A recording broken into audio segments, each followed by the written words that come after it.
Alright, let's do it then. It's been a long time since I've been trucking, but it felt like the right thing to do this time of year. Kick back, relax, enjoy the festive season.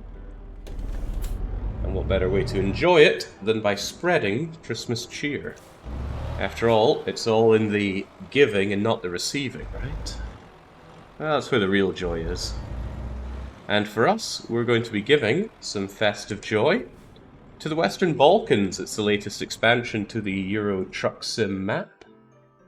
And if you see it in orangey yellow here, it means we've been there. It's a credit to the game and what it came out with. It was just Germany, and I think Northern Germany, and the UK. It was all the game had when it came out, but it's expanded a whole lot. And later the expansion, the less I've explored it, did a beeline to Lisbon on the Iberia stuff, barely touched Spain. I've only been down half of Italy here, and although I've been to Istanbul, I have not done the Western Balkans. I was really excited about the Heart of Russia DLC, but they shelved that one indefinitely. I wonder if we'll ever get the Ukraine. Well, maybe. But the latest edition here is the Western Balkans, and I plan on grabbing many tons of presents on the back of the truck and drag them through there, whilst listening to some gentle Christmas music in the background, and maybe hearing some Christmas tales from the people that turn up in chat.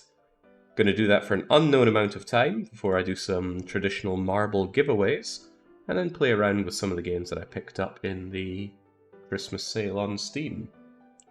But first things first, we actually need a job to do. We're here in Budapest, who would have thought? And let's see if we can bring anything over closer towards where we want to be, which is down in the likes of Croatia, Bosnia. What do we have? We could take empty pallets?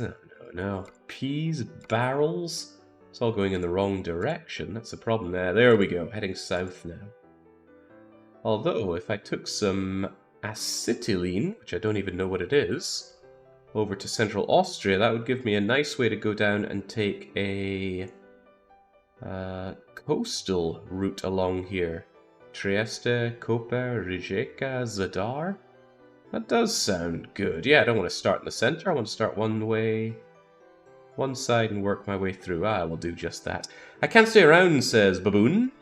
But Merry Christmas, Jake, and all of chat. I've been loving the Slay the Spire and Factorio content lately. I went to binge on Frostpunk. Oh my. I actually loaded up one of my old Frostpunk videos and was thinking, my god, how was this that many years ago? I think it was 3 years ago for the last autumn stuff. That was jarring. Okay. It's already a little dark. I was hoping I wouldn't have to drive in the night immediately. I was never the biggest fan of driving around at nighttime in real life. And certainly not when motorbiking. I was filled with the idea that, you know, can those other motorists actually see me? They certainly don't drive like they do. And I'm already bothered by the beacons going on. There we go. Had a good break from streaming, Jake. Actually, for most of the time, I just wanted to be streaming again. So for I've been streaming for about 1.5, maybe 2 weeks now. I planned 1 week away in Budapest, and I certainly had that. Had a lovely time checking out the Christmas markets and otherwise just enjoying myself over in Budapest. Had plenty of whiskies as well. Went over to my favourite whiskey bar, I think 3 or 4 times, which was just magical. It's kind of nice to feel like a regular there as well. They instantly recognize me and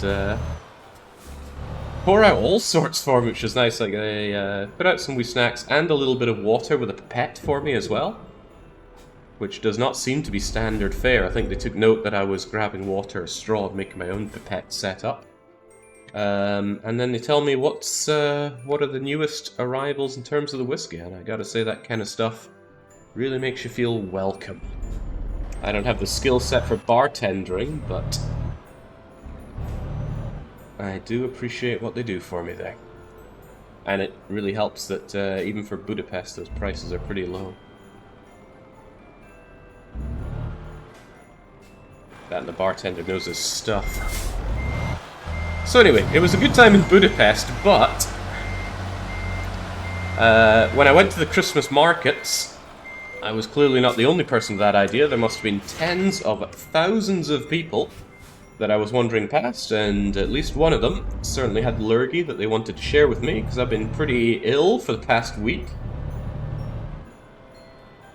Yeah, well, it was a little under a week ago that I got back from Budapest, but I've just been kind of phasing in and out of reality. Stuffed with head cold and sore throat and all that. Because I was planning on being back to streaming last week, but the best laid plans of mice and men, well, they aft gang a gley, and that one certainly did. But it's a Christmas miracle. I'm feeling about 80% today, so no good reason not to enjoy some delightful spreading of Christmas cheer. And the Christmas cheer that we're spreading is, what is it? Acetylene. Now it's got that diamond-shaped red warning on it, so it's clearly not toxic. If somebody could tell me exactly what this is, I'd be much indebted to you. Surely somebody has the chemistry knowledge to tell me what exactly I'm hauling around here. Whatever it is, I've got 9 tons of it, and we're taking it to Salzburg. It's propane and propane accessories. Oh well, now where is the King of the Hill mod for this one? They made a King of the Hill mod for Doom. Sure they could make one for this. It's a dangerous, flammable gas. Yeah, but most gases are flammable. There's got to be something about this one.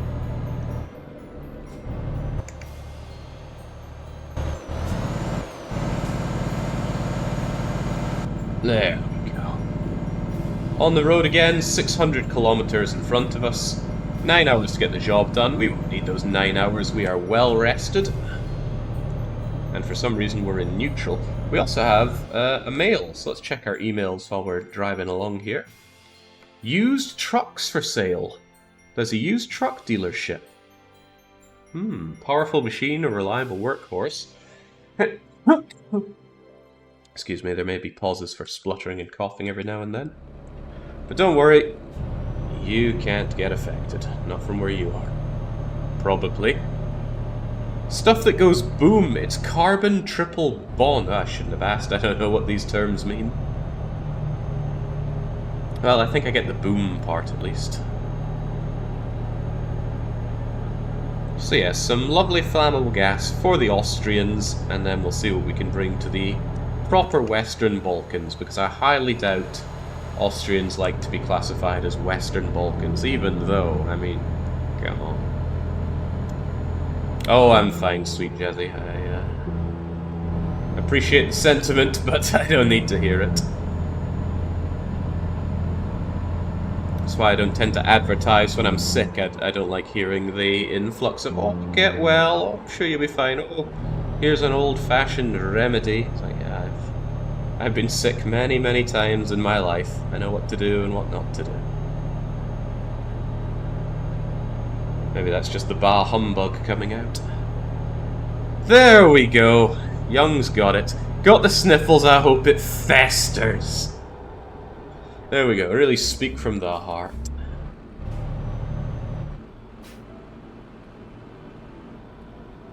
You know, I haven't done this for almost a year. I can't believe I haven't slammed into anything yet. When I was looking at the DLC, I was remarking at just how much of a free hand into my wallet the Truck Simulator game has. Less so the American one.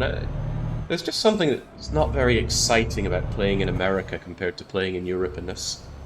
And I wonder if I'd feel the opposite if I was actually a colonial. But so you go trucking along in America, and where you end up? Oh, even more America. Wonderful. Although the trucks are... they do feel better. Trucking in that game does indeed feel better. I feel the same well wishes. Feels terrible. Because you know they're just trying to be nice. It does make me feel actively pained to hear those kinds of things. And I'm not joking about that. Which, as I said, is why I don't tend to advertise these things.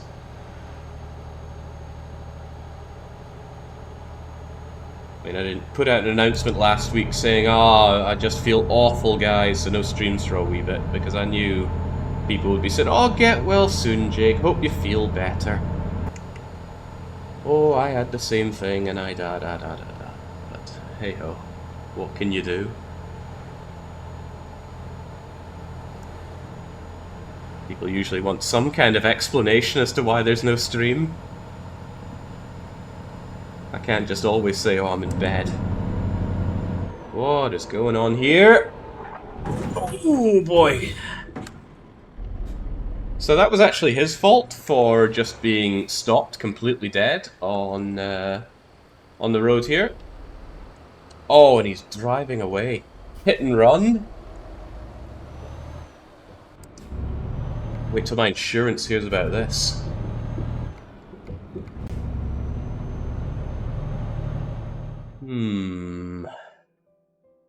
I need service, and there's certainly nowhere to get service for a wee while.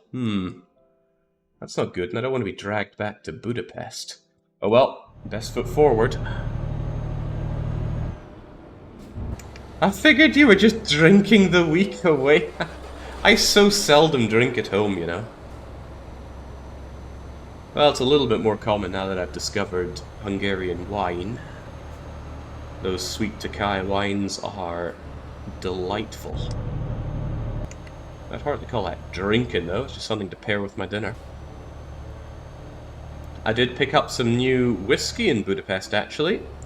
And what a mistake that was. It's terrible. I forget the name of the whiskey, but the reason I picked it up was because it claimed to be matured in Tokai wine barrels. Tokai being the aforementioned sweet wine that I'm really enjoying here in Hungary.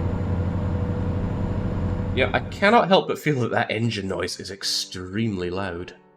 I wonder if some of these audio settings got changed when I reinstalled here.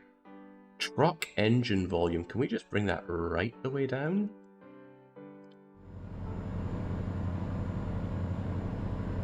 That's still pretty loud, right?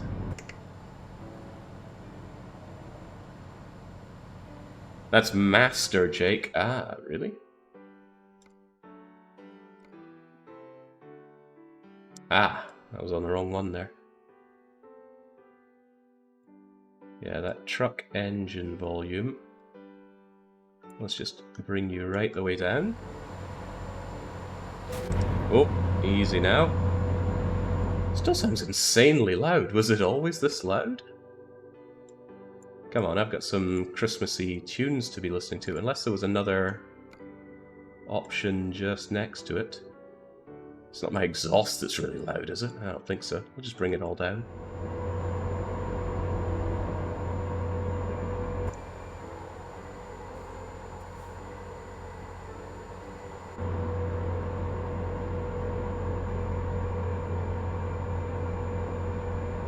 It might be the damage! Well, it is certainly one damaged truck we got on us now.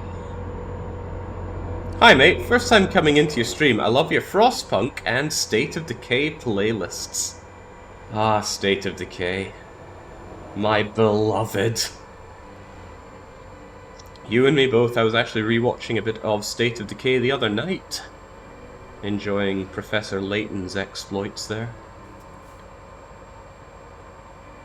I can't believe how much I love that game, but how little the game loves me back. I want to play it even more, even now. But of course the problem is, it's not a very mod-friendly game, and it's very difficult to find mods that actually improve the difficulty significantly. There was a big mod pack put together that advertised upping the difficulty, but when I looked into all the changes on it, it did a lot of like cheat mod things as well. Stuff that ultimately make the game easier, and I just... no! Just give me lots more horrible zombies, fewer resources, and we're already onto a winner. And I was hoping that the base game would make it that ferals and juggernauts could slam you off of cars and things that you take cover on, because it's nail right. There are broken cars everywhere, plus the car that you drive, and you can just stand on one and be immune to everything. But hey-ho. Surely, surely State of Decay 3 will solve all my problems and be out any moment now. After all, they did show that game off, what, in 2019, 2020? And by show it off, I mean showed a cinematic that told us nothing about the game. I shouldn't sound too jaded. This upcoming year is looking pretty great for games. Dragon's Dogma 2, Dominion's 6. And it's not like I'm short on games that I want to be playing right now anyway. Hell, I picked up about 8 or 10 different games in this sale. One of which, even though I don't plan to play it today, I might end up playing today. It's Ship Graveyard Simulator 2. And it looks like such an awful game for 99% of people to play, but I am that 1% who looks at it and goes, yes, this is what I want to spend my entire day doing. It would be an awful situation if I ever woke up one day and just went, you know what, I hate games, I never want to play another game. Don't know what I'd do with myself. There we go, that's the view I wanted. Hey Jake, check out the Increase or Decrease Zombies mod on Nexus. My god, it's hard with the new updates. Corpser Blackie, could you, pretty please, direct message me that in some way, shape or form? Send me a Twitch whisper, or tag me on Discord, or just something so that I check that out after the stream. Because I have been looking for any excuse to go back into another run of State of Decay 2. But that excuse has to be, game is really, really hard now, yo. I don't want to toot my own horn too much, but I'm really freaking good at State of Decay. And by vanilla, the game just doesn't offer enough ways to get harder. And I usually don't like self-imposed ways of making games harder that much. Because there's always that feeling of holding yourself back. You know, it's like when there's this girl you like, and, you know, she says, oh, let's play Smash Brothers, and you're like, oh, man, I could just pace the floor with her right now. But I've got to play Smash Brothers, and I've got to take it easy on her. You know, that kind of feeling. But if the game itself is changed to be more challenging, then it doesn't have that awful feeling. Will do, sir. Thank you very much.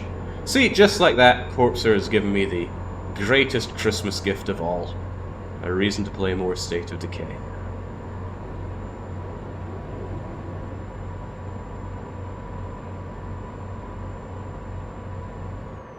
I think we'll hold right here. Actually, girls and Smash Brothers is...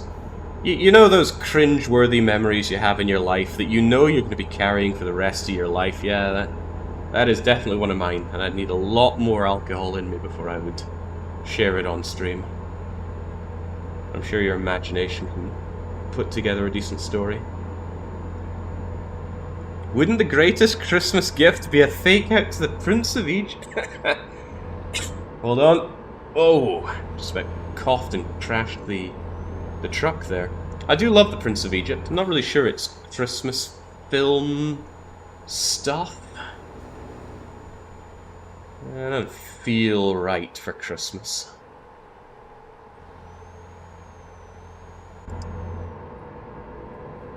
My son, they were only slaves. Okay, I thought that was a toll booth, all these signs coming up, but no. Perhaps this is what it looks like to enter Austria by road? Let's see where we are. Also give me a chance to cough a bit more. Ah, right. Much to my not knowledge, we actually passed through a little bit of this country here that nobody knows or recognizes. Your throat must be sore, Jake. How about some whiskey as medicine? Well, there's the problem. I poured myself that god-awful whiskey. I was looking at it, and it had all the red check boxes, or red flags rather, to not buy it. I was in Budapest's Central Market Hall, It really looked like a tourist trap of a drink, but it had a really nice rich amber colour to it, which is usually a good sign of a whiskey with good flavour notes for me.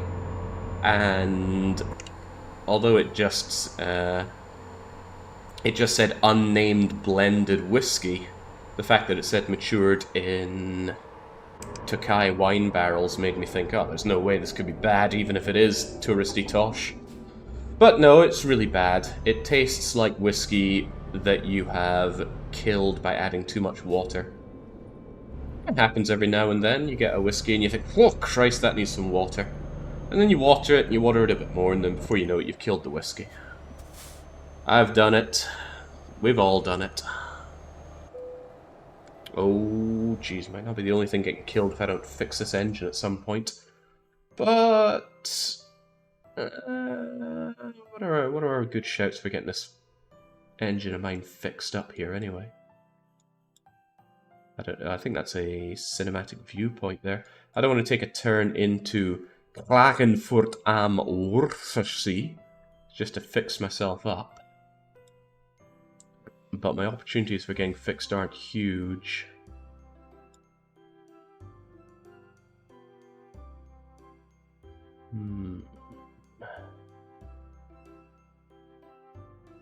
I think I actually will. I'll take the detour.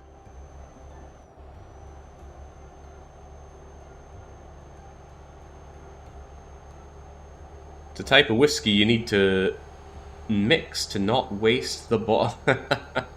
I don't know what I'm going to do with it. I certainly don't want to drink it, but I'm loath to pour alcohol down the drain. And I wouldn't dream of gifting an opened bottle of whiskey to somebody. Yeah, maybe Nicky will stop by at some point and I can give it to him.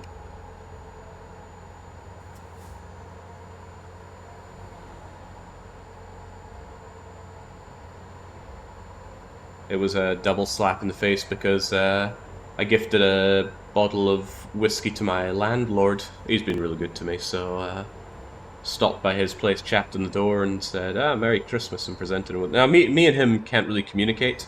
He doesn't speak English and I don't speak Hungarian, but always feels quite pleasant anyway.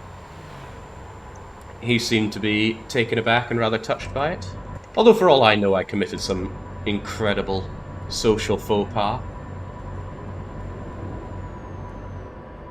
Maybe that's some kind of forbidden relationship to have in Hungary. I don't know. You gotta take these risks, though. Oh, boy. That was a good noise. I was not aware that this game modeled the... What would you even call that, though? The tearing of your tires against the tarmac? Am I going the right way? Yeah, maybe. The signs on the road don't seem to indicate as such. Yeah, the tire screeching, that was good. Well, I thought it was good. Maybe he's a recovering alcohol. He did kind of look at it. No, I'm sure it's fine. Besides, the year was running out. I had to get my good deed done at some point. Oh, thank you, Beast. See, that is probably karma coming right around, saying, good job, Jake.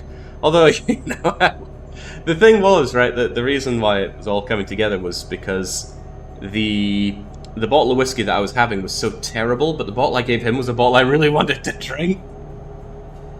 I'd actually bought that bottle, not with the intention of giving it away as a gift, but to enjoy it. Unthinkable, I know.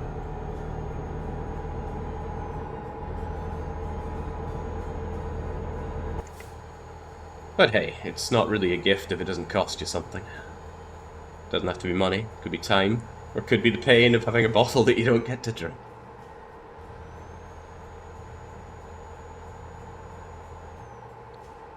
Right, even though the collision was not our fault, we still have to go and get fixed up out of our own pocket, really. I was going to say the company's expense, but you don't really get company expenses in this game.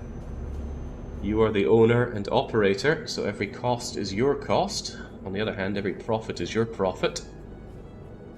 Yeah, minus wages. Why do I have to pay them anyway? I should really take a page out of the Book of Seti I, get me some Israeli slaves and have them do all the trucking for me. I wonder if Jews can transport pork in their trucks, or if that's a problem for them. Or is that a Muslim thing? As we covered in previous streams, I don't know these kinds of faiths very well. This is different. Used to just be fix everything button down here. Oh god, you can replace everything!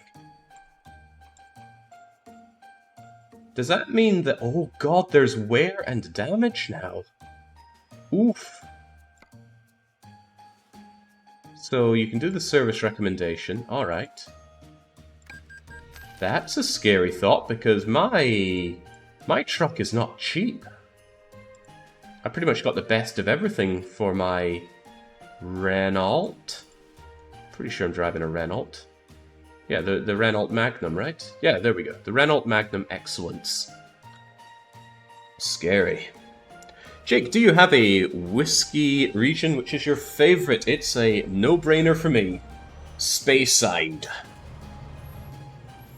Don't taint my presence with an Irish whiskey. Don't challenge my taste buds with an Islay. Do let me enjoy a nice Welsh whiskey. But Speyside all the way.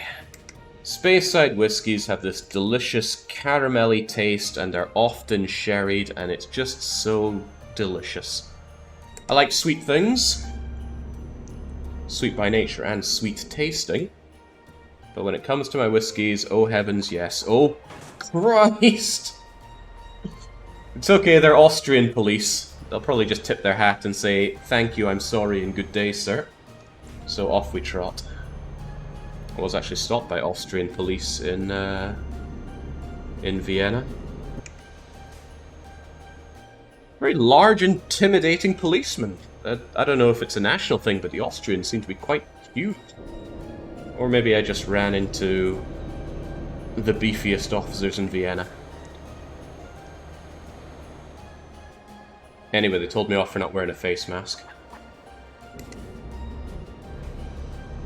I told them off for Austria being so stupid, but then they said, hey, we in Vienna, we like to be different.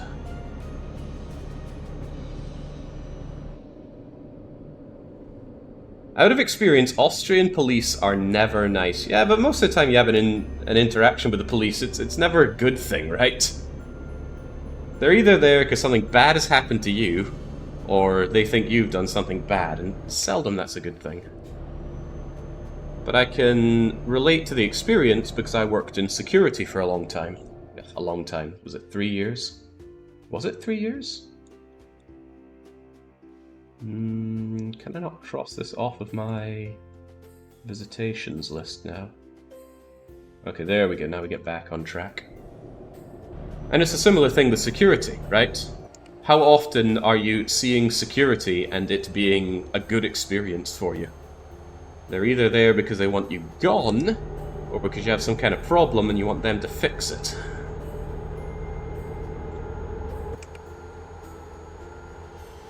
Even so, I highly enjoyed my years in security.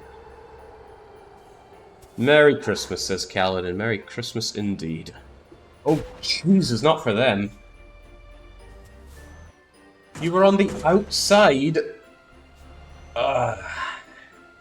Meaning you should have made that turn. You don't go on the outside and then pass by 2 turns. So the the third collision. The police car collision was absolutely my fault. But the roundabout one, no, they were the one that broke the traffic rules. And as was the rear-ending the truck earlier. But this one barely hurt, so we're okay.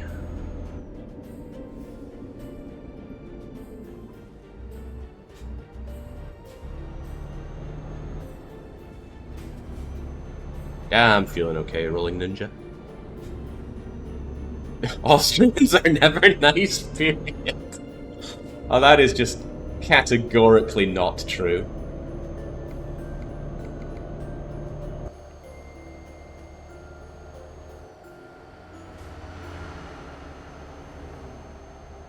was a particular Austrian from the community that I met on my travels, and he was just such a gentleman.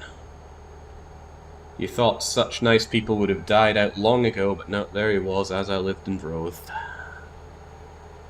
Are we sure the wear and tear isn't just the collisions? I'm not sure about that. Probably best not to ask too many questions about it. It will have to be replaced eventually. Now, what I wonder... Actually, I do really wonder... Oh god, that is about a flashbang, isn't it? I do wonder if I have to worry about my drivers and their wear and tear. Take good old William. I don't think he always had the surname initial J. What's the J stand for? What if it's Jacob? Let's have a look at your truck here. Do I have to care about its wear and tear? I can relocate it, upgrade it, drive it. Total restoration. No, the truck is in perfect condition. Well, you see. William takes care of his goods, and his goods take care of him. It's a nice touch that they actually have their own license plates as well.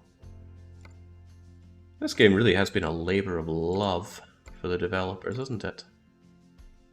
But yeah, there we go, that is William. If you've ever wondered why there's this really creepy black and white face on the... I think the only place we use it actually, on the Discord. No, he appears every now and then in some images that I use across some... I hesitate to call it channel branding, but I guess that's what it is. That is William. Ever since I laid eyes on him, like... Oh, God knows how many years ago it was, but it was many years ago. I've always just found him hilarious, so... I like to use his visage. That's no doubt a bit of a copyright issue, but hey, you'd have to admit to being William to have a problem with that. Oh yeah, he's the censorship face during censorship processes. I've thought about changing him out as the image for Discord, but it feels like a good bit of gatekeeping.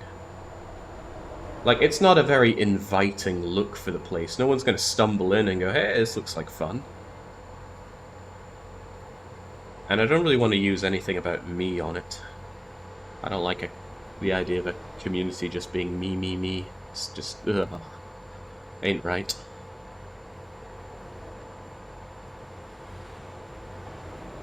So I just use the DDR logo that I've got for myself. Wasn't even my idea, actually. There was a... Ooh. It's going faster than I thought there. Colleague and friend, Timmy. He offered to make me a logo. And he did. I'm quite grateful.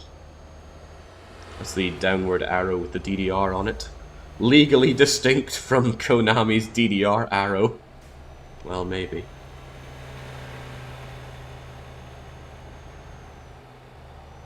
Oh yeah, that's right, TBW. Before all that, I just used to use an image of a girl with balloons that were full of water and animals. Just an image I saw many, many years ago. I loved it. I loved it so much that I bought the t-shirt they were selling with that image on it as well. And then I lost it. And then this German-Russian girl I used to live with did a very thoughtful thing and got me another t-shirt with that on it for my... I forget if it was for my birthday or my Christmas. But just before she gave it to me, I found the t-shirt. So she saw me wearing it, she was like, oh my god, what, you found it? Oh well, I got you another one. And I was still pleased. The t-shirt got stuck inside my duvet because I washed them together, and then I learned never to wash clothes with duvets ever again because they just get lost in the corners of the duvet. Anyway, completely boring story, but that's fine. That's what I drive trucks for. So I can regale the world with stories that mean nothing to anyone. Do love that balloon girl though. I think those t-shirts have finally died though. Let's face it, I'm a man. I wear my clothes until they are more whole than fabric.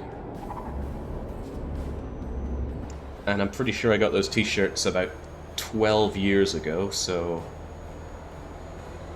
yeah, they did finally die.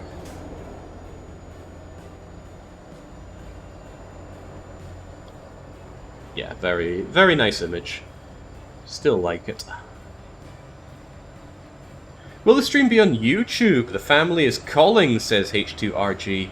Unfortunately, trucking streams are almost always live only. Because the music gets torn apart for copyright. However, today, I have made the effort to get royalty-free music. This is not for trucks, is it? Can't help but feel I meant to use the wider truck set area over to the side there.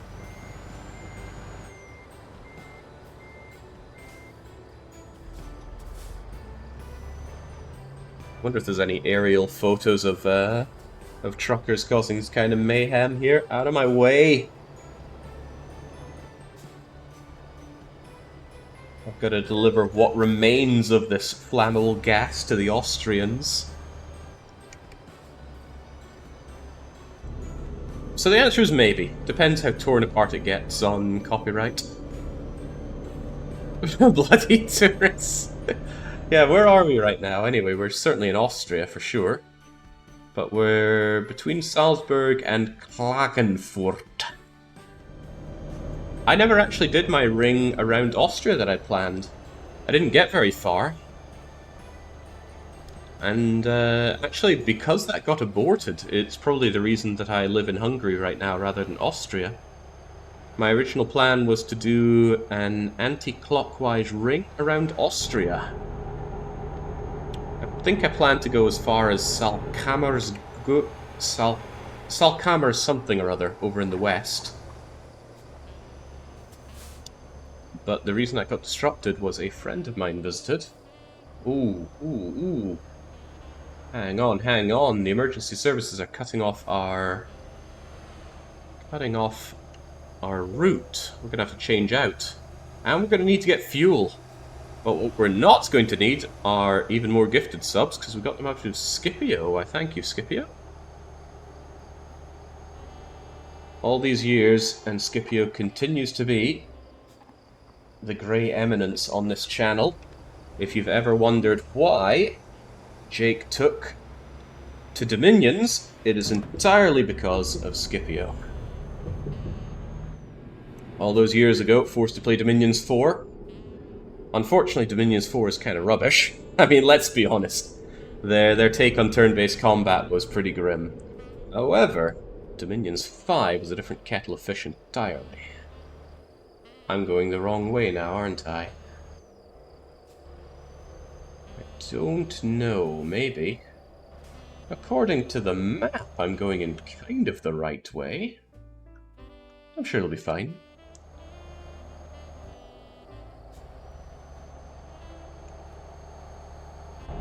Yes, but thankfully Dominions 5 was amazing, and by slamming my head against it enough, I was able to overcome its barrier of entry and discover that it is actually the greatest strategy game. And Dominion 6 is right around the corner. It's about 3.5 weeks away. Maybe a little fewer days. And we are going to be all over that like Fat Princess. I've had my fair share of successes in my day, a few critical failures. Heroes of Annihilated oh my god, can we not speak about that game? Your women and your children are dying! They are burning the forests!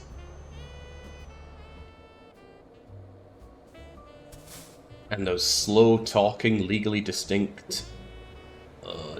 what are the big wooden things called again? Ents. What an awful game! Who could love that? Alright, I'm not in a hurry. I can park anything, anywhere you need it, because I am a brilliant truck driver. At least in game, I have never driven a large vehicle. Largest thing I ever drove was... See, there's the thing, I don't know cars very well, do I? My father had a large vehicle at one point. I don't know the name of it, but it was pretty big. And the best I ever did was just get that started for him. Otherwise, I drove a fairly unremarkable Volkswagen. And a pretty nice Audi that we had. Yeah, we had a company Audi. So occasionally when I was needed, for the security job, if I was needed off-site, I could drive that over there, and man, that thing drove like a dream. But no large vehicles, motorbikes and small cars for me. So, what have we managed to do? Well, we've delivered some of that flammable gas. We did leak a bunch of it over Hungary and that other country, who I forget the name of. But we need a new job, because we're here to service the Western Balkans. How soon will this become a Dom 6 channel only, or will you attempt to pace yourself? I can pace myself, right? I know the jokes are always there about the channel has become an XY channel, but this place has always been for variety streams, and no matter how addictive a game has been, we've always managed to see through. I'm at a lot. Oh, right, we can actually pick this up really close and bring it back to Klagenfurt, but I really want to get into Slovenia, Croatia, Bosnia. I went to Croatia, and it's funny that Osijek and Zagreb are on the map, because those are the two places in Croatia I went to. I quite liked Osijek, actually. I did not like Zagreb, and I didn't like the country as a whole. I was still happy to be there. Like, it's just like impoverished Hungary, really. But the main reason I don't particularly like Croatia is that everybody smokes in Croatia. Absolutely everywhere. It is so pervasive. Can't sit down anywhere without there being smoke all over the place. Sit down for an indoor meal, they're still gonna hand you your ashtray. Okay, come on, there's gotta be something that'll take us around here. We can get into Ljubljana, into Slovenia. Can we go a little further? I want to hug that coastline. Ooh, there we go, some large tubes. Large tubes over to Rijeka, right down onto the coastline. That's what we're talking about. Give me those tubes.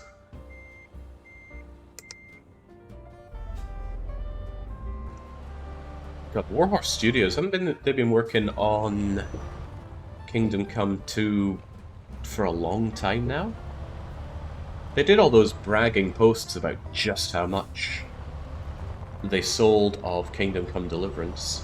So I doubt they're hurting for money, it's just game dev takes forever these days.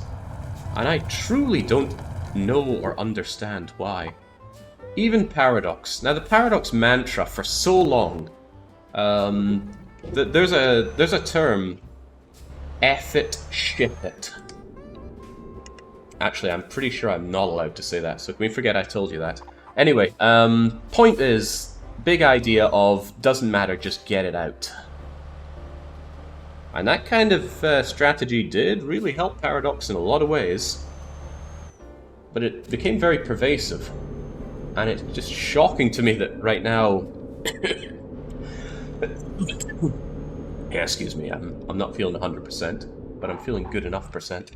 Just seems weird that even Paradox takes so long to chug out games and DLC now.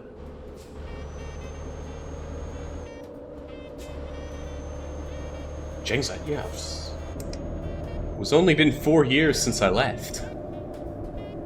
Explains golden century. Ah, man. Well, yes. Truly, yes. I'm sure I didn't say anything like that at the time, but hey, it's been years, I can say what I want.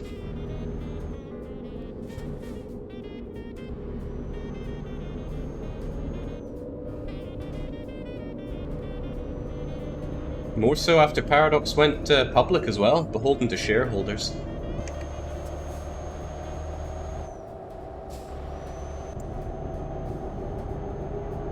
Like, I'm not here to entirely bitch and moan about Paradox, though. I enjoyed my time there immensely. And it was actually a very difficult decision to leave. Kinda wish I could save and load in real life and then play out the years of Paradox and see what would have happened there. But maybe I would have... Jings, this engine... Oh, right, I didn't get the fuel. And boy, do I need fuel. Right, must make a note to hit up near Steinbrück. Grab those jerry cans. Yeah, I wonder if I would have gotten jaded over the years and left anyway. When I told people in Jakecore that Paradox going public was going to significantly lower game quality, they called me a madman. Did it lower game quality though? I think that's a pretty indirect relation at best. Certainly affected decision making.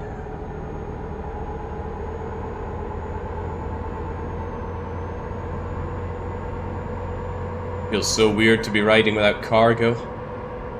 This thing's got a few too many beans. We're going 120 kilometers an hour down this very picturesque looking area. This looks like exactly the kind of place that kids would be out playing, and it would star in some kind of commercial about don't speed. And then it turns out it's a parody commercial. It says, always speed, you never know when you could be running over Hitler. It was a good ad.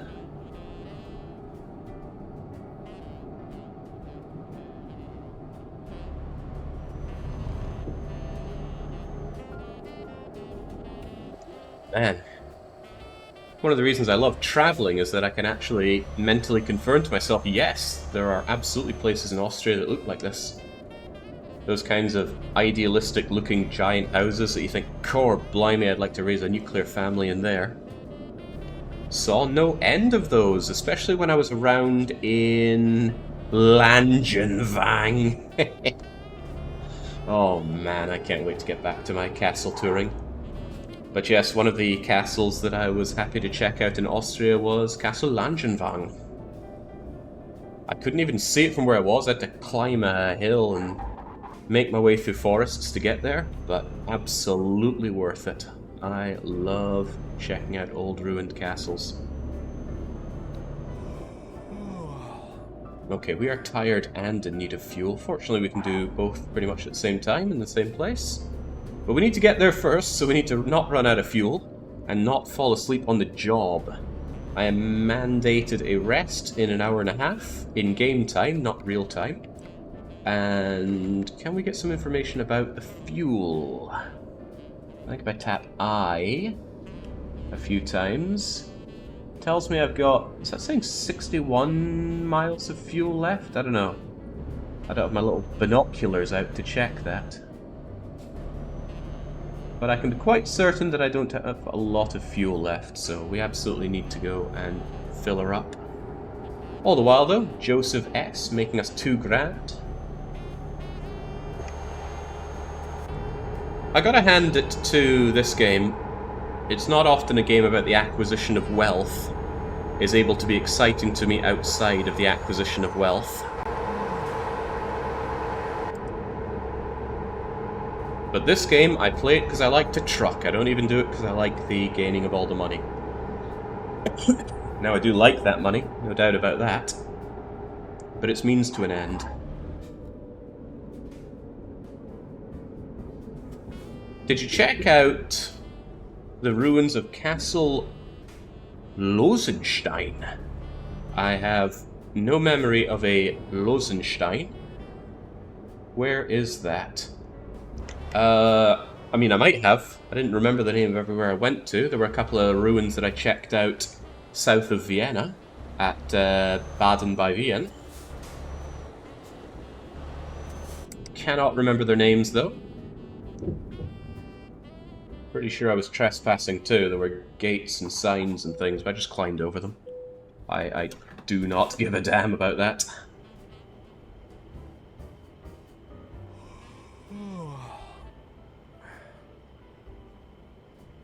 Did you visit the Medvednicia when you were in the Zagreb? Big old ruined castle? I did not.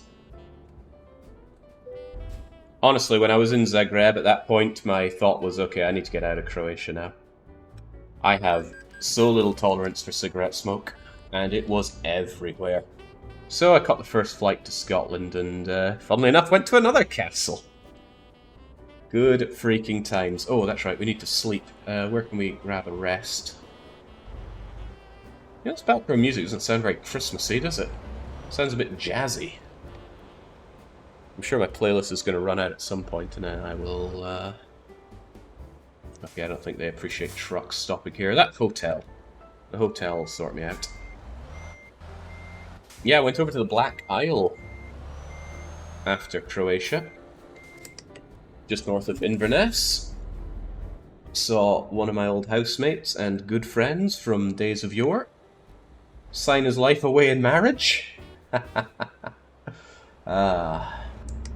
His wife wasn't very sure of me the first time we met, which was many moons ago. But we bonded over racist jokes. Like, no joke. Well, yeah, jokes, but you know what I'm saying. So good times. I had a cracking joke about waiters that I absolutely cannot tell on stream. But the punchline is prison sentences. I think I can say that much at least. Right. I hope that job is still available. Sometimes they become unavailable after resting. But this should be fine. It wasn't an urgent one. My god, you know, I gotta hand it to Euro Truck Sim. It can capture beauty really well. I wouldn't even say this game is monstrously high fidelity. Nor is it particularly stylized. But it evokes a lot of nostalgia for me. And even if it doesn't, it evokes some awe.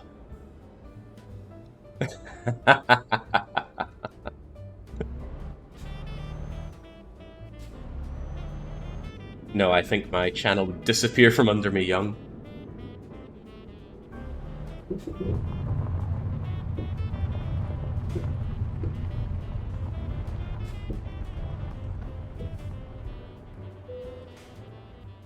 Right. Get that freight market going. We should be good to go here. And yes, the large tubes are available. However, is there a better job now available? Well, absolutely yes. Some of these are better jobs. This fuel tanker?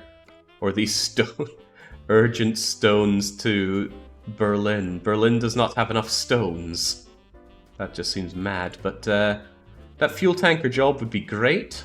But there are two problems. One, we're not going in the correct direction. Otherwise, we're also ending up in Groningen. So we could say hi to Nitro. We will do neither of these things. 22 tons of large tubes.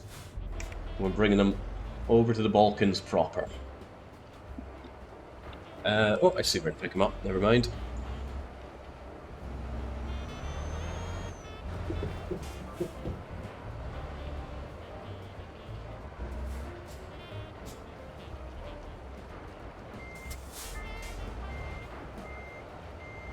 Yeah, maybe the Berliners need that stone to build some kind of wall.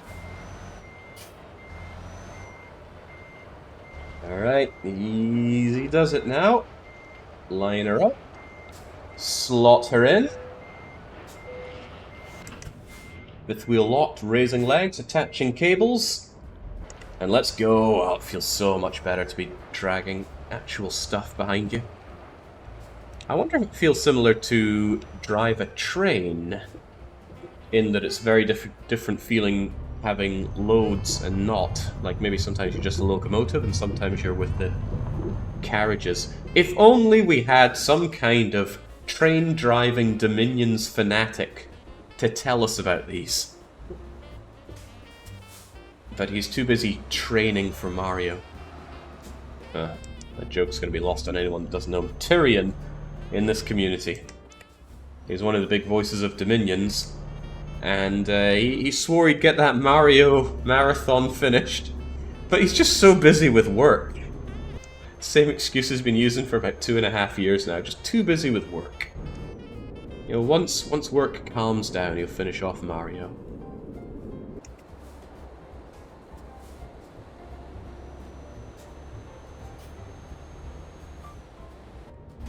Oh yeah, he absolutely did it already.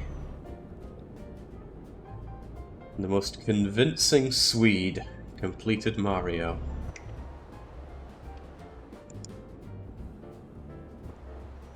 Man. I wonder if a colonial sees a town like this and wonders if it's real. Why are there only 2 lanes on the road, they ask. What are these shops with living places above them? God, these are some nice looking houses. Merry Christmas to you as well, Protozomac. Oh my days. I'm gonna take one of these mysterious looking Hungarian cough candies while I'm at it. Can do that one-handed, not a problem. Using your phone when you're driving, that's a no-no. Grabbing sweets and things, that's a-okay.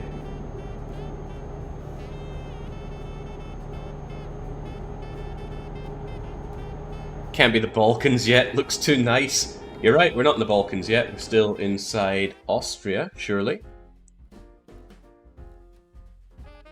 Looking like it. Skirting Italy, but not actually entering Italy. Rijeka. Okay. I don't actually know the capital of this weird country. Easy now, easy now. We got a whole load of tubes on the backside. Oh, the music ran out. I'll be honest, those Christmas tracks were a bit of a bust. I didn't even feel that Christmassy. If you've got some royalty-free music that you would like to share and have us listen to whilst we truck around, I'm all for it. Of course, if it's not royalty-free, then poor H2, who had to leave for Christmas, won't be able to see the VOD because it'll get destroyed by the gaping hole of DMCA. Not gonna lie, I wish real cars had heads-up displays on them. Surely they do by now. In fact, what are we getting on this truck here that you can't actually get in real life? I guess you don't get live information about damage? Maybe not to the degree that you get it here, but surely you can get some kind of diagnostic software in a car. I'm not a big fan of lots of electrics in a car. It just adds too many points of failure, in my opinion. Alright, there we go. Health is here to save us. Potentially.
Too lyrical.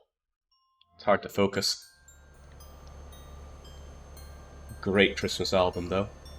7 AM every morning, Mother would shove that CD on, full volume, make sure all the household is up and on their toes. And then by the time the album had finished, we were all up, breakfasted, and ready to unwrap some presents. Being from a civilized country, we do Christmas on the morning of the 25th.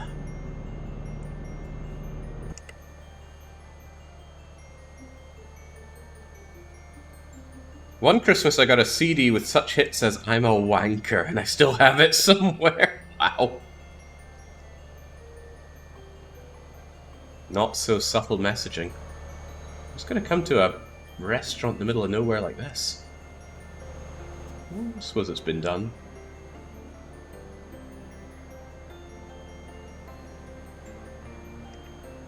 I was in a similar in the middle of nowhere restaurant. Didn't even have a road going to it. It had a dirt track leading up to it in the Highlands. And yeah, fair play to them. They did good food, and they had a milkshake that were, not milkshake, a hot chocolate that they were very proud of, called the Bobby Dazzler. And I had it, and it was good. And I told them, wow, this is really good. This is the second best hot chocolate I've ever had. They took that as a grave insult. What do you mean, second best? Well, I had had a lot of hot chocolates.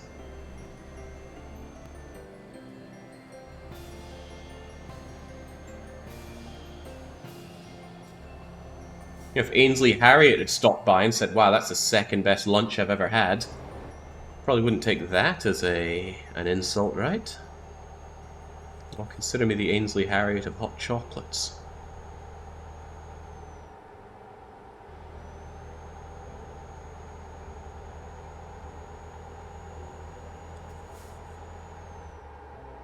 Yeah, many countries do it on the 24th.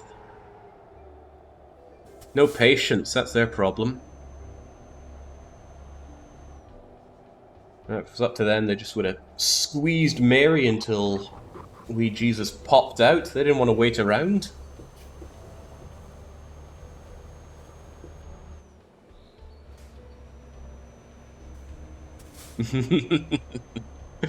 Don't worry, even if the world is there telling you you're wrong,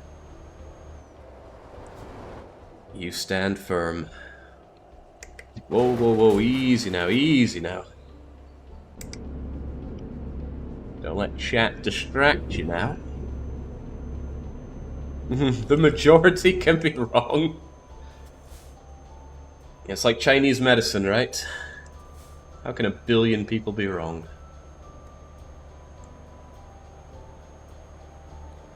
When do you celebrate Christmas? On the day before Christmas. Oh, okay.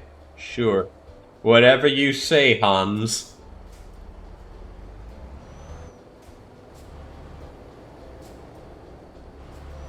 Get the Luger. Ah, man, no matter how much I play this game, it'll never stop being satisfying just taking corners with a big wide load. Some people just won't understand the powerful feeling of driving a truck. 25th is just a day that the shops are closed and you eat more ham. I can certainly get behind the ham part. Always found the festive ham to be the best dish on the table. Not the turkey, although turkey could be pretty great. And I'm the best ham maker in the family, that's for sure.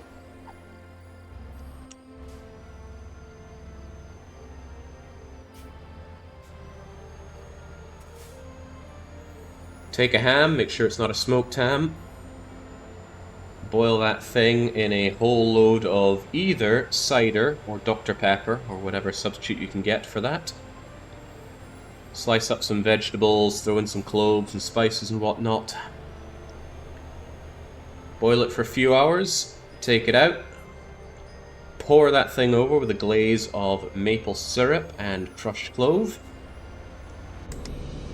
Maybe some nutmeg if you're feeling fancy.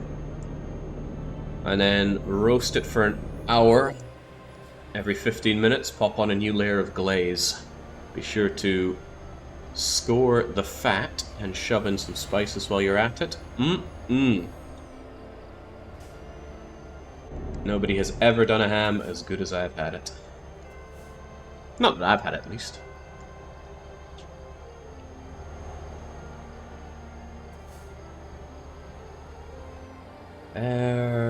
Right. I won't be fooled this time.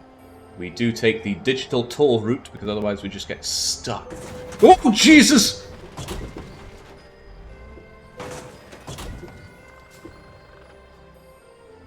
I need an explanation for that. What happened?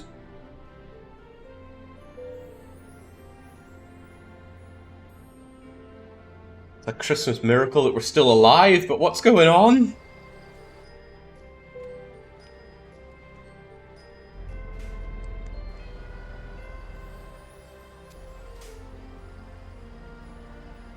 Vehicle not moving.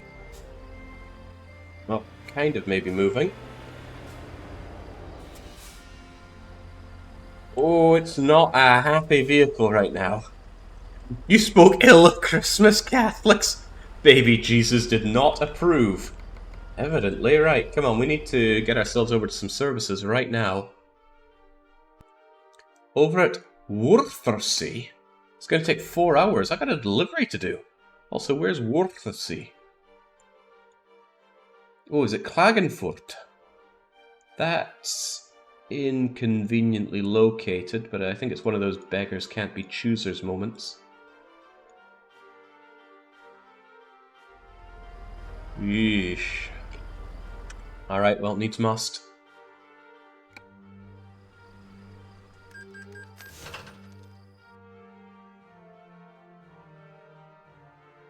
What in the world even happened to us there? Yes, this game supports controller. Play with what makes you happy. What makes me happy is using my Porsche 911-2 steering wheel and my Fanatec... I don't know the names of the pedals, but they're good pedals. Alright, full service please. Give me whatever you recommend. Wonder if that counted as wear and tear. Okay, that was grim.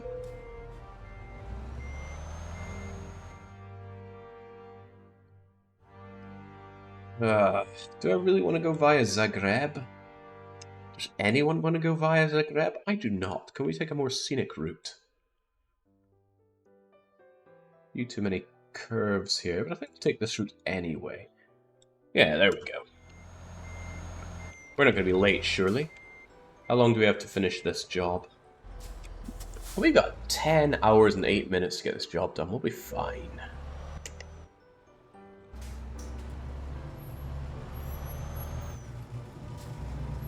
Where's the exit to this place? Oh, it's an automatic opening gate. Did they have many of those on release? Feels like they've added quite a few more in since. Well, on release. This game's been out for a long time. This game is older than Steam Greenlight. And anyone who remembers Steam Greenlight surely remembers it in a very negative sense. It was awful. Did get us some free games, though. Some studios desperate to get on the largest PC market would bribe you with a free copy of of their game if you would back them on Steam Greenlight.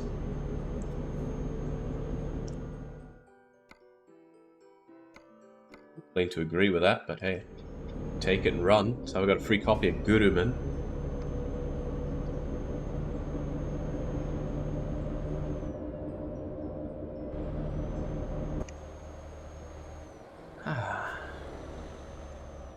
So it's the tiny pole that I hit. James, that pole must have really been lodged in there then.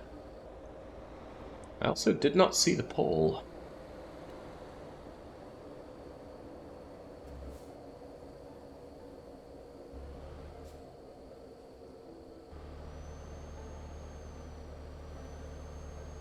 Neefington says, I only ever play with my 8-bit, easier just to lean back and chill. I've got a whole wheel, pedal, and shifter, but it is a pain in the bum to set up. Trucking is certainly the second biggest pain in the bum for me to set up in terms of streaming. DDR being the biggest pain in the bum. Especially now that I have screwed 2 of my dance mats together, meaning they are very cumbersome. That's something like 23 kilos of very large mat to shift around into place. It's not even the weight that's so bad, it's just the sheer size of it.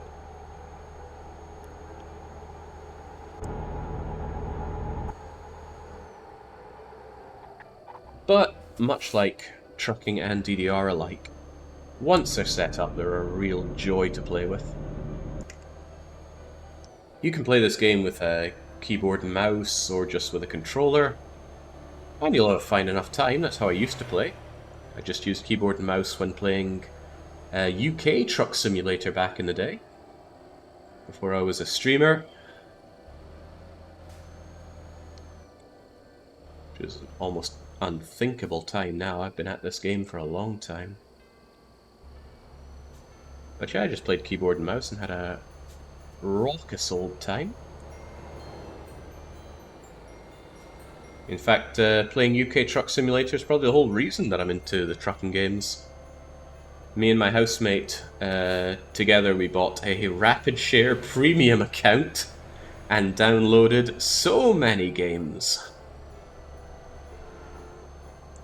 And one of them was UK Truck Simulator. I mean, I would have bought that game if I could, but I didn't even know how to get my grubby mitts on it.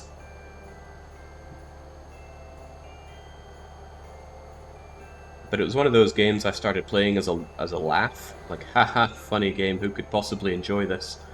But it was about the time that I did a 1 hour in real time trucking trip, I think from Aberdeen to London in that game, to make a whole load of money, and the "you are running late" music kicks in. I realised I'm actually having an amazing time here. Oh, didn't see this coming.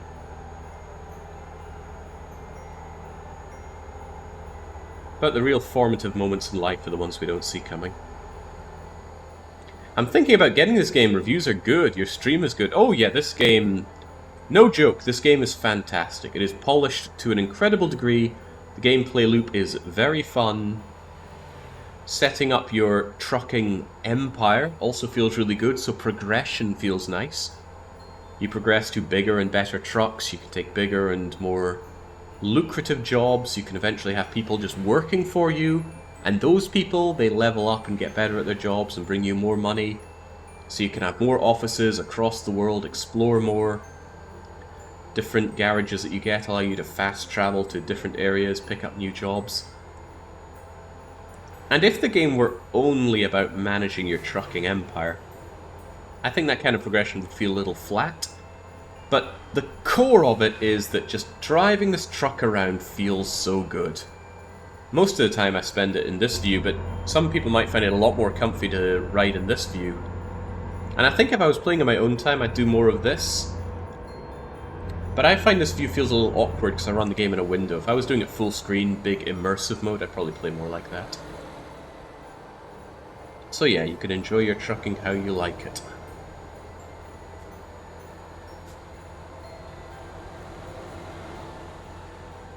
This is definitely one of those games where you name it to people and they go, oh, sure. Yeah, absolutely. That said though, when I was in the pub, I heard a group near me, and one of the guys said, oh man, you're not going to believe it, but you know, one of the best games I played was, I think he said Farming Simulator, but he mentioned some kind of god-awful German tier simulation game for PC. And I just got up and went over to them and joined their conversation, segueing off of that. Play awful German games, make new awful friends.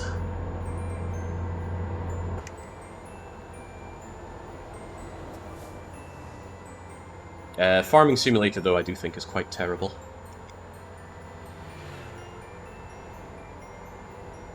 They never quite understood what made Trucking Simulator so good, which is make a fun game. I played a few Farming Simulator games. I don't mean like Harvest Moon and Stardew Valley, I mean Landschrokensteinen Simulator. True Germanic, grab your 16 million euro combine harvester and get to work. Farming simulators, and they are terrible.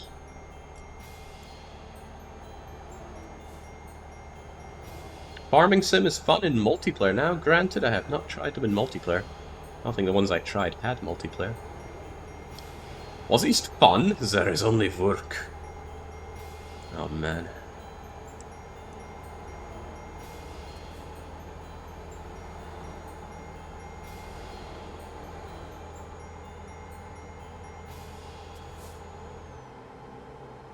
Yeah, Rakusa makes the point. Just about any experience can be made fun with friends, including terrible games.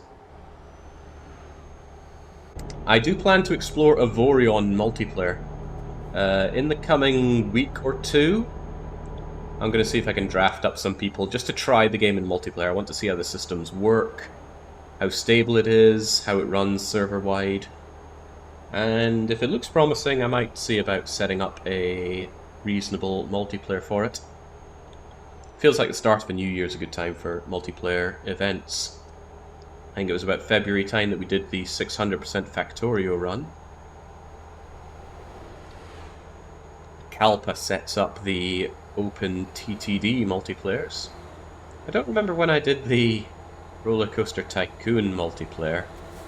I don't remember much about that, apart from two things. Doc Spengler's Philadelphia coaster, and Baron just ruining the theme park whilst laughing his little Canadian chops off.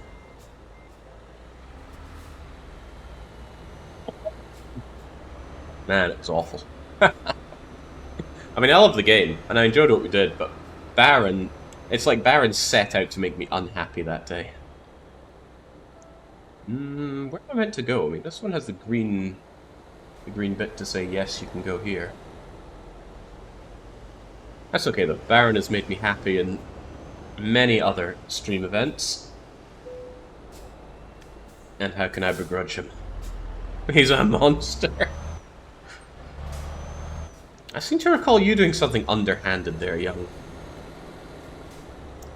I think you just expanded your part of the theme park to include other people's rides and then say, yeah, I built this. Oh, aye.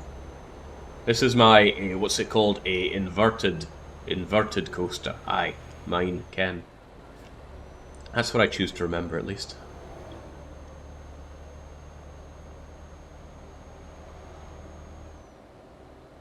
GF Mingo coming in to say, hello Jake and chat, nice to see you. So unexpected, Merry Christmas. Cheers. I'm not sure if it's unexpected though. Don't I always stream on Christmas? I think I do. Even when I go home for the holidays. Didn't I do the Death Road to Canada weekly one-shot on Christmas? I certainly remember doing that while freezing my little bits off in Scotland, so that might be true. Oh, no family visits this year. When was that last in Scotland? I think it was for my buddy's wedding. Was that last year? Yeah, I think it was. I don't know, right? All the time just melds together. I go home when I feel like going home. Next time I visit Scotland is probably going to be in about April or May. I got some old friends that I really want to see. I wouldn't mind seeing the expanded family members that we now have. And I want to get a couple of new kilts. And some new kilt hose while we're at it. New kilt paraphernalia.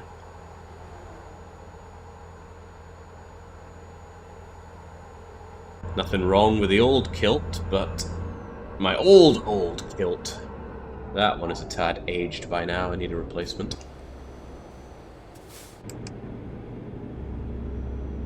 Alright, little yellow car out of my way.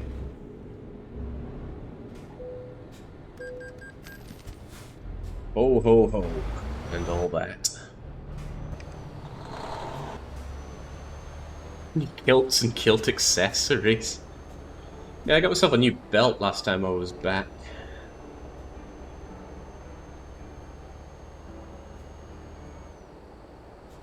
But kilt hose can be a bit of a problem for me because I have enormous legs from all that DDR. So finding hose that actually fit me well can be difficult.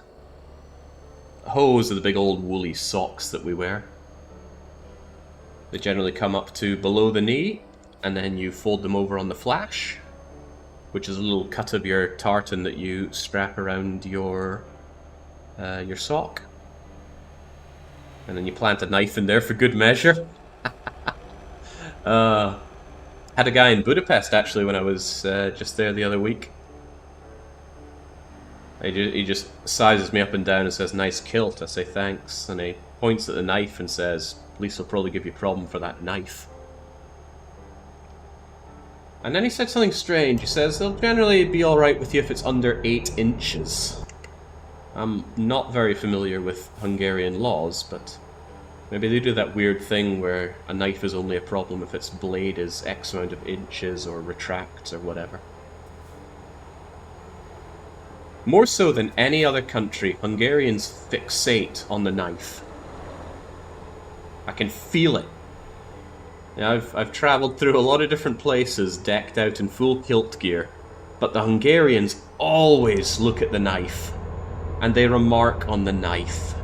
What is that? What's the knife? Why do you have a knife? I don't get it, right? Poles didn't have a problem with it.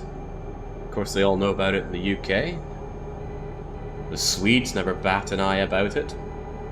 And they're always looking at it as well. Like, I'm used to people... well, I mean, there's a lot of weird things about the dress to look at, sure. I'm used to people generally looking at the kilt, but everyone's looking at the knife here. We have similar laws for knife size, I'm not surprised. And yeah, he did say inches, as I recall, which is unusual. Maybe I imagined that, maybe he said centimeters. But 8 centimeters is a baby knife!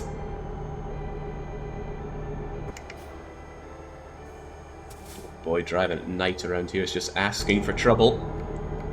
Are they going to get these giant tubes in one piece? I don't know. Besides, I wanted to drive around here and enjoy the scenery. Not a lot of scenery to enjoy at 20 minutes till midnight. On top of that, there's only about 6 hours left on the job, so I couldn't take a break even if I wanted to. So I'll just have to take it easy. Trailer damage is irrelevant, it's cargo damage that matters. And the cargo is doing A-OK. Now I'm reinstalling Euro Truck Sim, says Rin Rin. Excellent. This stream is not sponsored, but if it were... I don't know if I'd take a Truck Sim sponsorship. What would it even be? They'd be idiots. It'd be like, oh, could you just, like, play our games? I'll do that anyway. What do you want?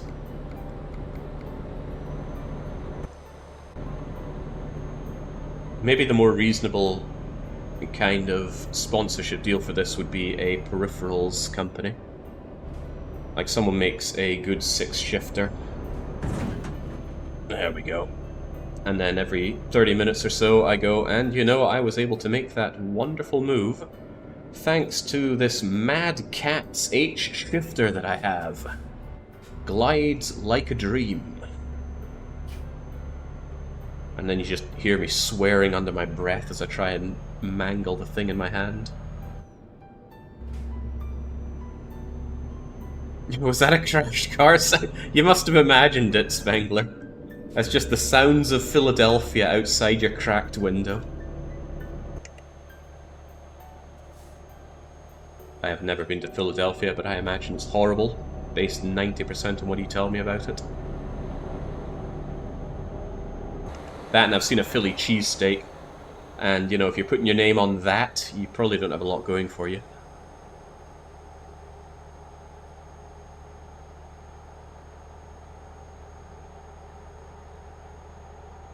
I'm installing it, and I just picked up the Scandinavian pack as well. Got all the packs to grab, the Scandi one.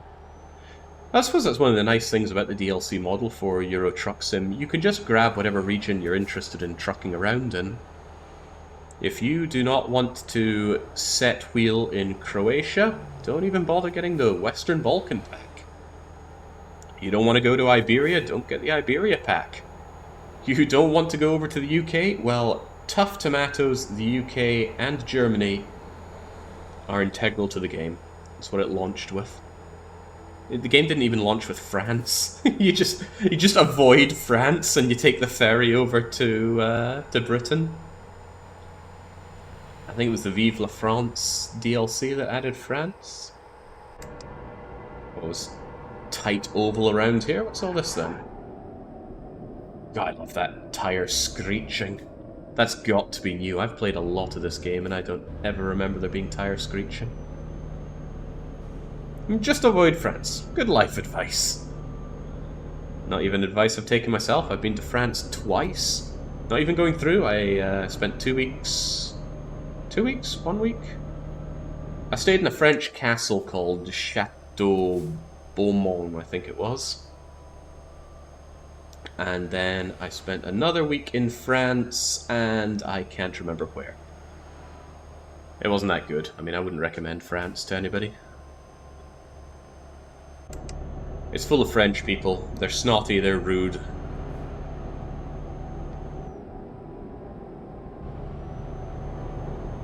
Very snappy people. I mean, I don't know what's got them so wound up, right? The war was ages ago. Which country do you hate more, Italy or France? Nobody ever picks Italy. I'm so close, I really need to go to Italy at some point. I need a reason to go. But then I guess that could be, I'll say it's my Christmas list then. All I want for Christmas is for there to be an Italian in the stream who, like me, enjoys old castle ruins, or at least knows where I can go to visit some castle ruins, so that I can make a whistle-stop journey across Italy, checking out their busted old castles. And I do mean ruins, right? I don't want to go to a castle and find that it's being maintained and cleaned, and you pay a guest entrance and people are around taking photos. No, I want a ruin. I want the kind of place that generally nobody goes to, so that I can scale the ramparts, I can feel the bricks wobbling under my feet, I can look over the side and think, oh, if I fall from here, I die. That is some good castle scouting for me. Syracuse is an important site for a new colony. A glance at the map will show you why. We must control these waters. The reason to go is the cheap, delicious pizza and pasta. Just... I'd go for the cheese, sure, but... the main reason I'd want to go is to see some old ruins. And since there's evidently a lot of Germans here, Bergruin. You're saying you want to do the castle equivalent of Urbex. Urbex? What's that, like urban exploration? It's not that I want to do it, that's what I do. One of my hobbies in life is exploring old castle ruins.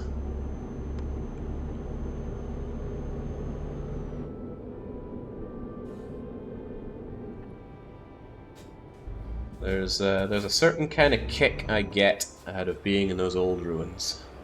It doesn't have to be a castle, but it does have to be ruined. When I was in Orkney, I enjoyed exploring old ruined pillboxes. Abandoned by time, maintained by nobody. I found a giant corpse inside one of them. Almost certainly cattle that had just wandered in, fallen through the roof, and died there. And it was so spooky. I mean, the place is all... it's lovely and bright outside. Well, it wasn't lovely, it was miserable, but it was bright outside, but all the lights just cut off when you get into the pillbox. And then you just see this corpse there. Whoa, gave me the willies, but it was good. Plenty of them in France, you're missing out. Corpses? Probably abandoned castles. That could be a good reason to go back to France. It's a bit of a trek, though. Hungary's a bit of a distance away from France. I'd rather see things that are considerably closer right now. Pillbox, what is that? It's a defensive fortification. A small one. Generally have some stationary guns inside. So yeah, bunker sounds about right, but bunker makes it sound like it's kind of underground. Can be good bits of it underground, but I think a pillbox is a generally overground thing. Italy has several sites of Roman ruined cities like Ostia and Pompeii. Big cities you can use as a base camp. I really doubt that it's going to be as abandoned as I want it to be. It's not going to let me through here, is it? Where are we so I can damn them? Damn you, almost Croatia. Actually, we entered Croatia now?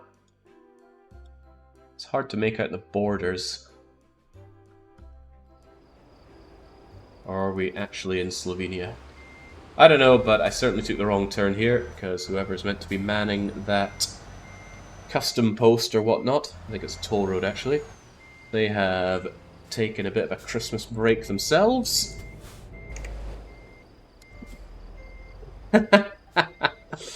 Legally distinct IKEA cutting me off here. It's alright, cut off whoever's behind you.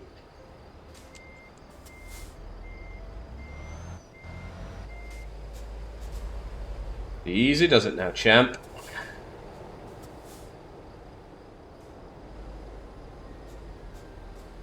There we go. You know who's got the big tubes here. Just don't go during tourist season. Or else you're going to have too many Chinese and Germans. You'd think it's the Age of Empires multiplayer lobby. What a very TBW thing to say, but as you know, we didn't have online lobbies in PS2 Age of Empires. Would you open up? Oof, oof, I am due a... Oi, open up. I'm due a rest stop in 40 minutes, but there's still about an hour to go till destination. We're going to be getting a little sleepy. Yeah, I'm not sure they're going to let me clamber around the place. I think what I'm getting at is I want to be very alone in this kind of experience.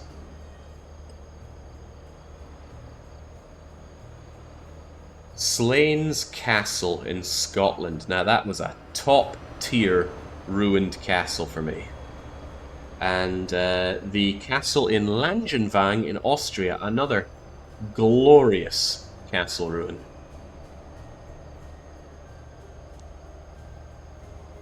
Great, impressive, but more than anything, you could just climb around the place. Now, I'm sure nobody wants you doing that, but it could still be done. I think I'm mixing up Langenwang with another castle in my head. What was the other one? The thing is, it was up a hill, and there was another castle up a hill that I remember having a very tiring climb up to get to. And I think I lost sight of any kind of track, so I was going through the underbush. Anyway, that's all part of what makes it so memorable to me. He says about an event he can't remember. It doesn't feel sterile, and I like that.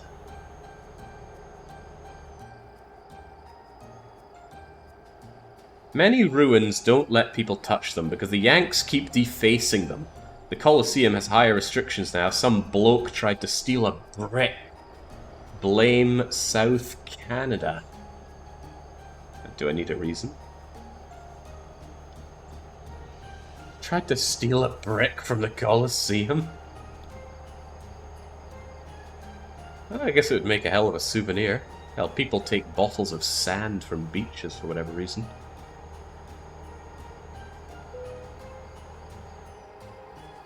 If you're willing to rent a car or a bike, Spain is filthy. Oh, filthy with ruins. Yeah, there we go. There we go. Well, I do have a full European license. Nothing's stopping me just grabbing a car and heading on out there. One of my things that I was intending on doing when I moved here to Hungary was getting a car.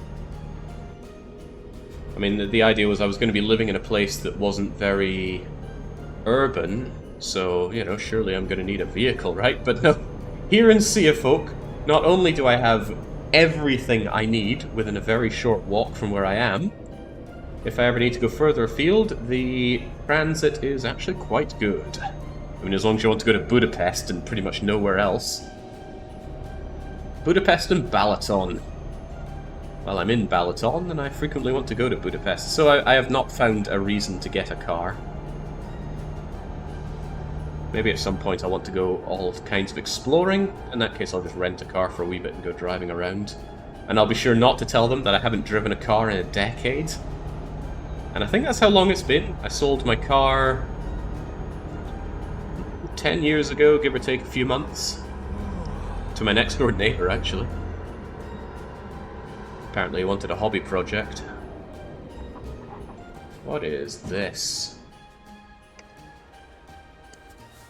You can blame that collision on tiredness, surely. Ah, I see, I see. So there's a Centaur Road. But we're not playing with the Centaurs today.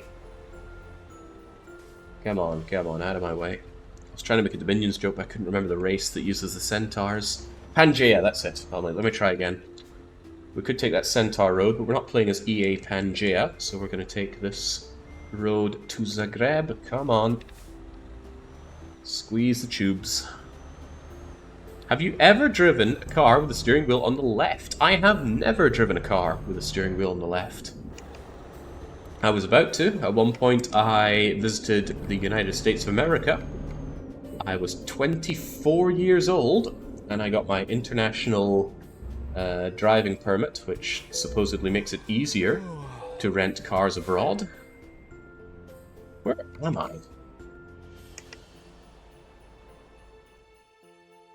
Okay, I'm just where I meant to deliver this thing, right? I thought I was entering, I don't know, some kind of shipping area for my truck, but no, I'm pretty sure we're meant to deliver it here. Yeah, unfortunately, the place that I was meant to be getting the car from said they had a policy that you need to be 25 in order to rent their cars, which was a bit of a bummer. I was kind of looking forward to just driving around willy-nilly.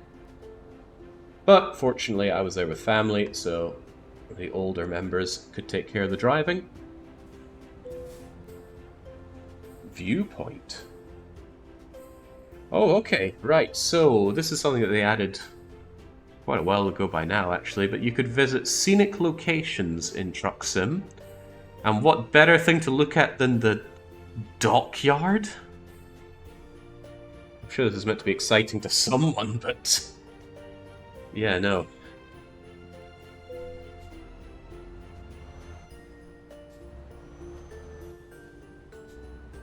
Yeah, it's one of the sad things about being over in the US. No car? Well, your transit options seem pretty grim. Oh, easy now, easy now. Oh, perhaps a little too easy. Oh no, don't be like this. Come on, come on. Use the momentum. Use the surge of fear and adrenaline to sharpen that decision-making. Poor guy's just so tired. How can he be expected to deliver under these conditions? It's a little unclear where this is even meant to go. Normally there's this big shiny thing that says, deliver the cargo here. But I'm not... Oh, okay, it just materialized in front of us. Alright, where do you need it? I'll have it down. Oh, that is awkward. Place this giant-ass shipping container here. Alright, alright.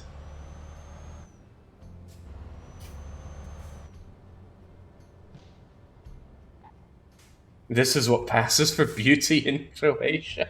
Now that is not fair. I was in Osijek, and I really rather liked it there.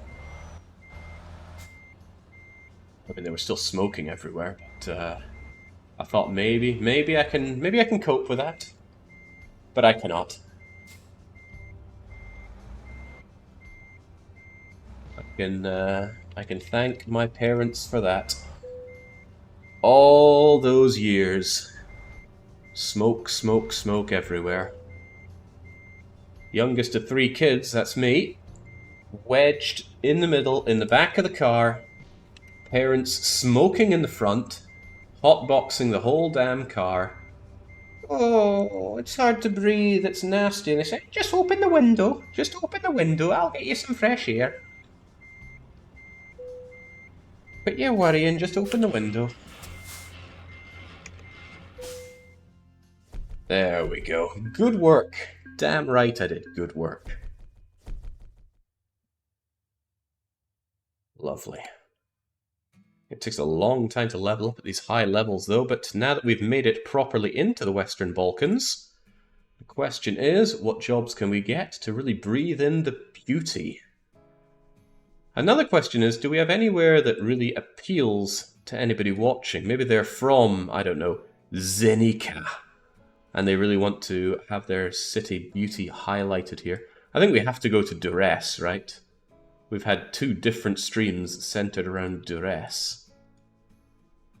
And TBW insists on hitting up Albania as well. Nice could be nice. No, it's really close to Bulgaria, though. Could it possibly be nice? Go for Romania. Romania's not Western Baltics, and we've already been to Romania.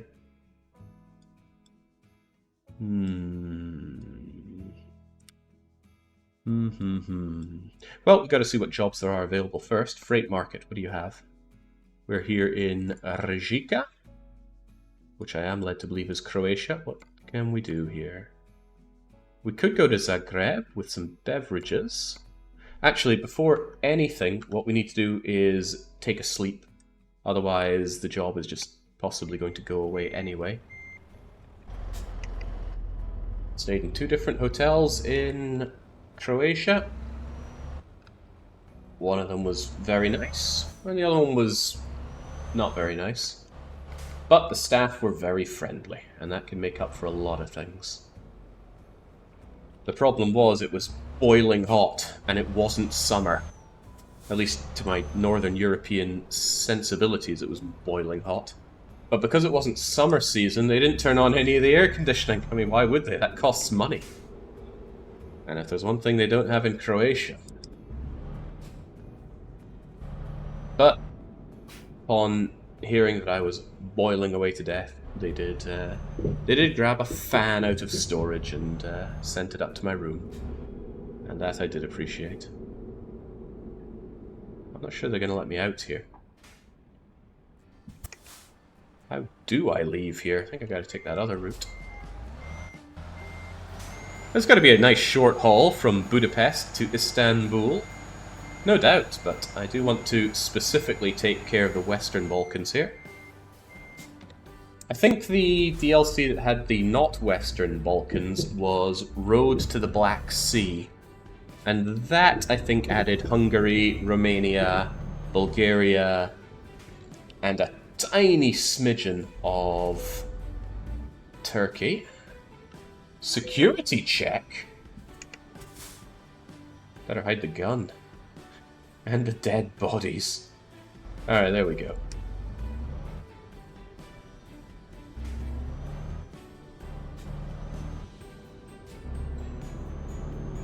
I stayed in some very dinky hotels that had lovely hosts and still left with positive views. Yeah, there we go.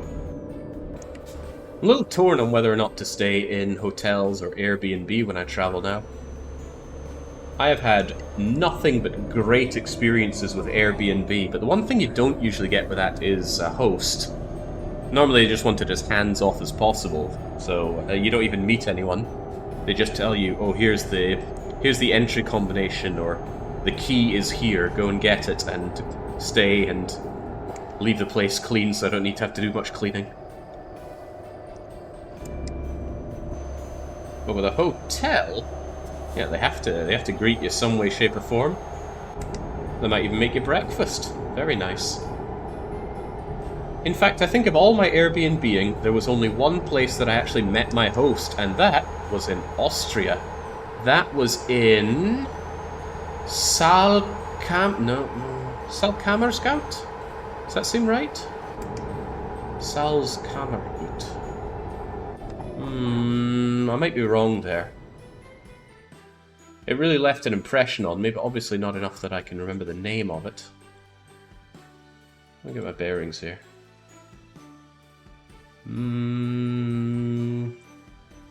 Salzkammergut. That sounds about right, Pepper. I think it was. It was a breathtakingly beautiful place to be. The mist rolling down the mountains was just gorgeous. But yes, there was a host who came out and said, well... actually, he didn't speak a lick of English, and I didn't speak a lick of German. But he gestured at a lot of things, and he said a lot of things in German. Can I even get over here?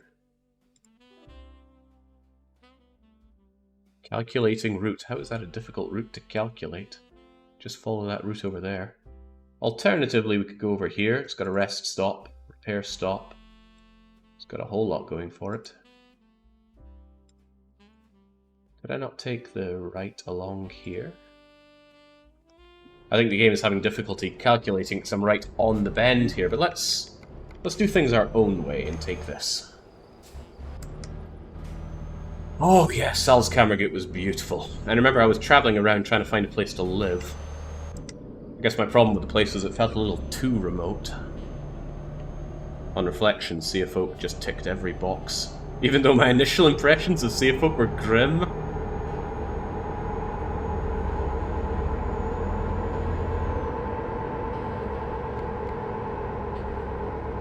Okay, game is having a severe difficulty trying to calculate route. Look, for the love of God, I just need to go there. And all will be fine.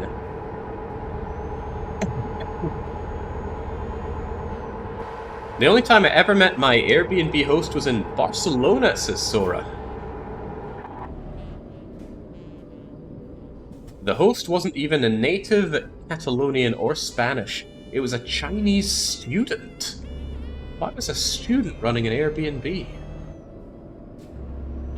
Maybe this was during the more Wild West days where anyone and everyone would just put up any square foot they had onto Airbnb. Nowadays it's, I believe, very heavily regulated.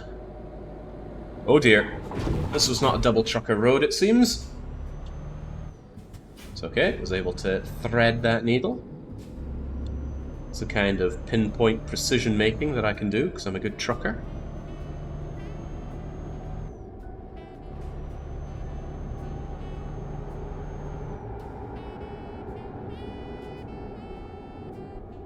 Which when I first started using Airbnb, I did have this idea in my head that I was going to be staying on people's old jizzy sofas while we hear them getting it on in the room next door, but no, it's run very professionally. Hotel standards of cleanliness and service.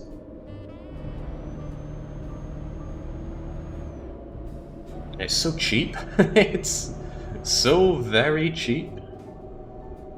Well, cheap's the wrong word. Inexpensive, perhaps. Right. Resting, at least, is free, so while we're here, let's make our way in. There's even a garage here to get ourselves completely kitted up. We will do that. We'll fuel up, rest up, and then tool up for the job. First things first, though. Let's, hold on, is this a garage that I could buy? Our very own garage down here. Yeah, why not? We've got the money. You just roll into a place looking for a place to sleep and just buy the entire area. And we can do that because we're so money.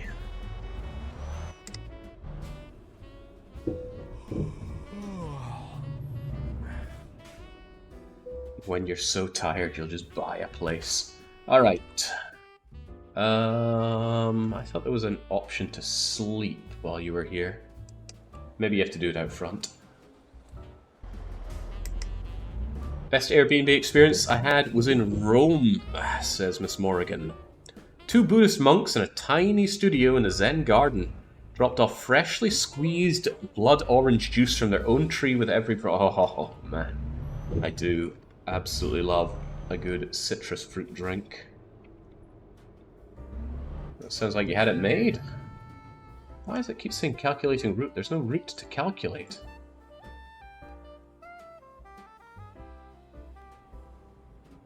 It's making it rather difficult to see where the rest stop is.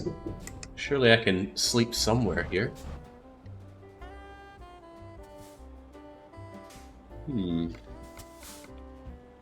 How awkward.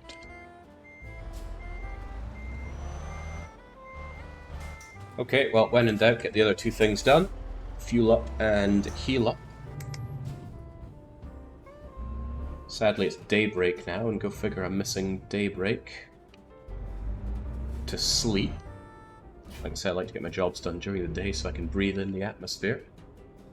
But it's regulation.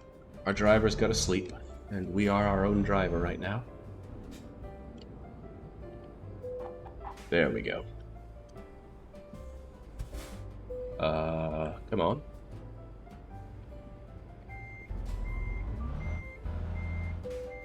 There we go. Stop the engine. There we go. Stop engine, sleep. Don't know why that was so hard. Oh, and it's raining! Oh, awesome. I love rain in video games.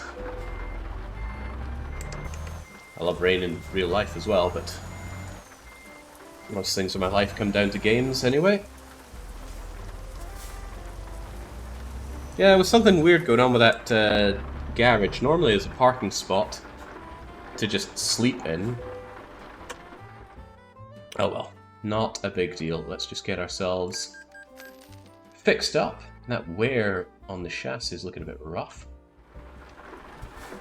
And now let's grab fuel from across the place and grab a job.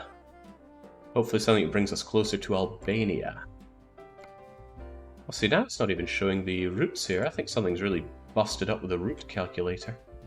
Oh, no, it's the fact that it's giving us stuff from here. Never mind. I want these. That's more like it. Something that takes us southeast, please. Tuzia? I was hoping for something a bit more coastal.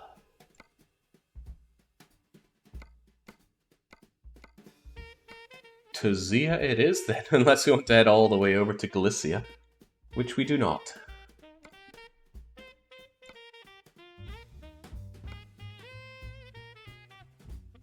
Alright, through Croatia, past Zagreb, south of Osijek, into Tuzla. And then hopefully from Tuzla down to Albania. Ooh, but the offer expires in 31 minutes and it's fragile cargo, so we can't just go throwing it around the place. Alright then.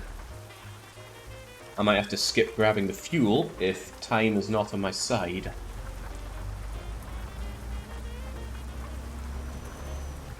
They will not hold on to that cargo for me. I got 31 minutes to get there, or that offer is expired. Fortunately, it's only 2 kilometers away. I'll just grab fuel somewhere along my journey then.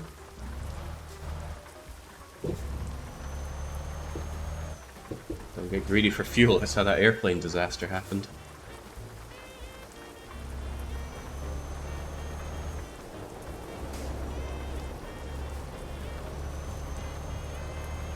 Okay, fortunately it's much closer than I'd even thought.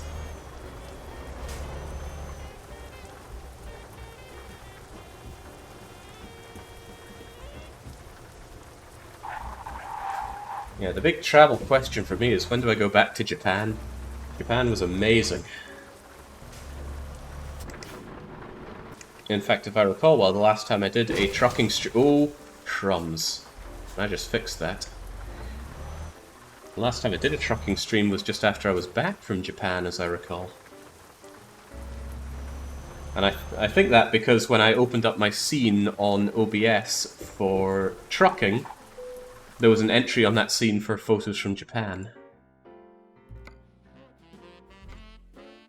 Could go all the way over to Ruse, but let's not. Glass panels to Bosnia.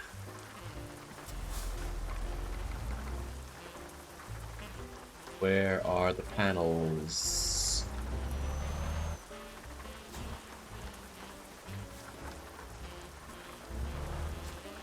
Okay, it's on the other side of that. Ooh. Don't know if it's me being blind or if the game's becoming less clear on where items are. Don't recall ever having these problems before. Glass panels, what could go wrong? You want to find out the answer together? Fragile cargo takes increased damage.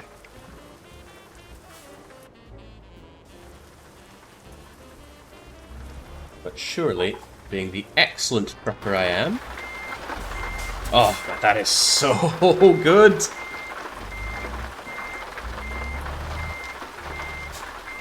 The sky was just more grey, I'd feel right at home.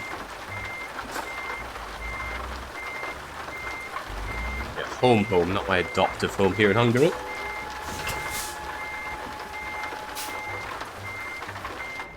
Alright. This is so cozy. Where do you sleep, though?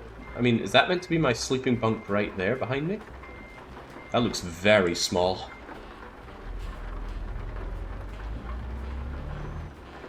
And it looks like something I would just roll out of. I am not a very restful sleeper. I mean, I get well rested, but there's a lot of tossing and turning. I don't think this is where I'm meant to be leaving from. I am now very sure this is where I'm not meant to be leaving from. Don't worry, sir. Your glass panels are in good hands.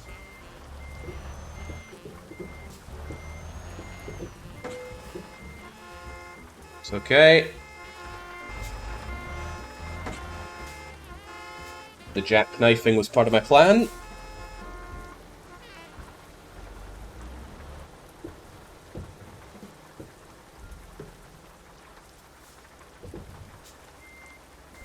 I'd say it was a good plan, though.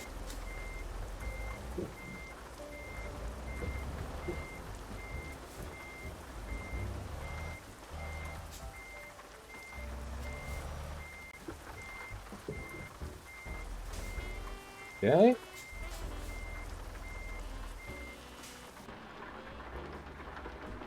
The manager's looking on in horror. And how much money are we saving by outsourcing this delivery? Not enough, sir.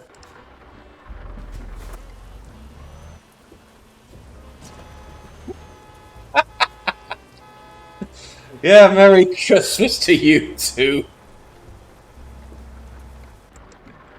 Well, despite that, the glass panels are completely intact, so we're certainly still well within our contractual obligation. Is this one of those gotta leave one way or the other? No, I can go this way. One last dink on the crest for good luck.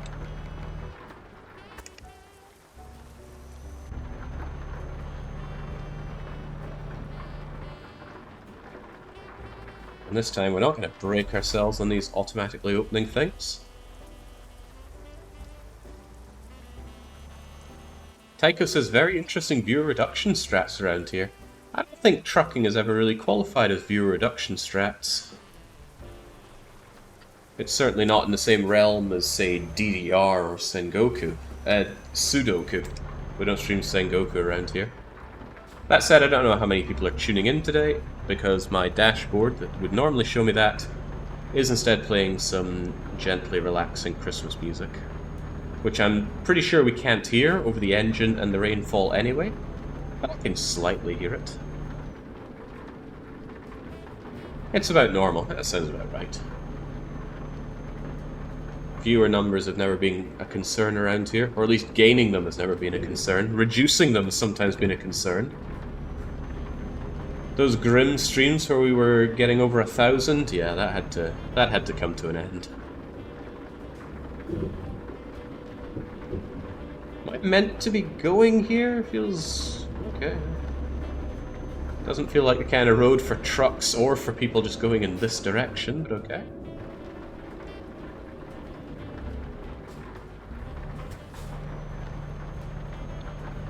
Oh yeah, Hoi 4. Hoi 4 brings in the numbers. I was tickled a little bit into that Hoi 4 temptation, because I was watching Marek play as Italy for a wee bit, and I was thinking, as he was rather painfully evading Ethiopia, I was thinking, oh man, I could go for a quick run as Ethiopia. You know, I never got around to doing that Liberia campaign I wanted to do. But Hoi 4 is just one of those games, you know, thinking about playing it, actually playing it,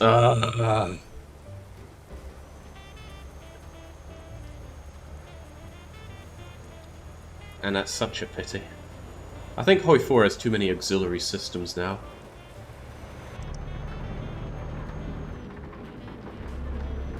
I think the best time to play it was maybe about 1 year after release, when all the worst kinks were worked out of it. But now it's just got systems upon systems, and I don't generally like the content systems in it.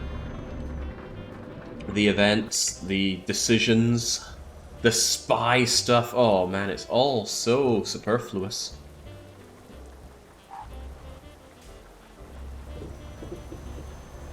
Am I meant to be going this way? This doesn't feel right.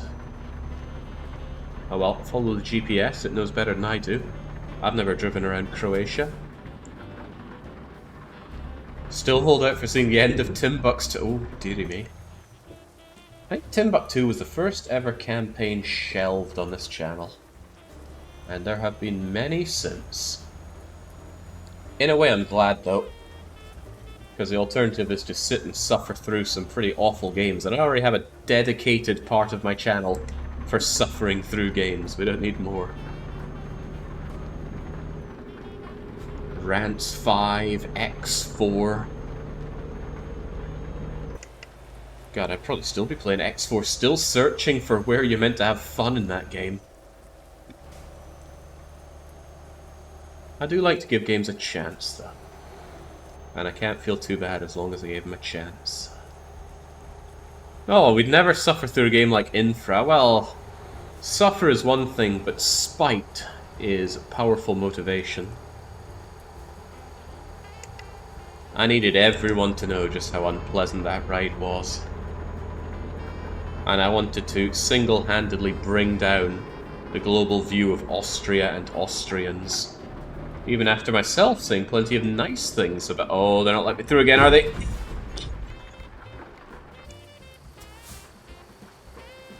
Why even have this nice wide area for trucks if you're not going to let me through? It's okay, I think we only shattered about one pane of glass there. For now, at least. Oh, we can't make the turn very well. We're almost jackknifing.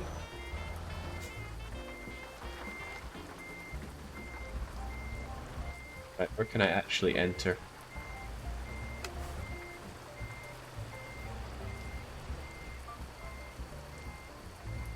Can I get through any of this? Ah, I see. If I just looked up, I would have seen. Yes, okay then.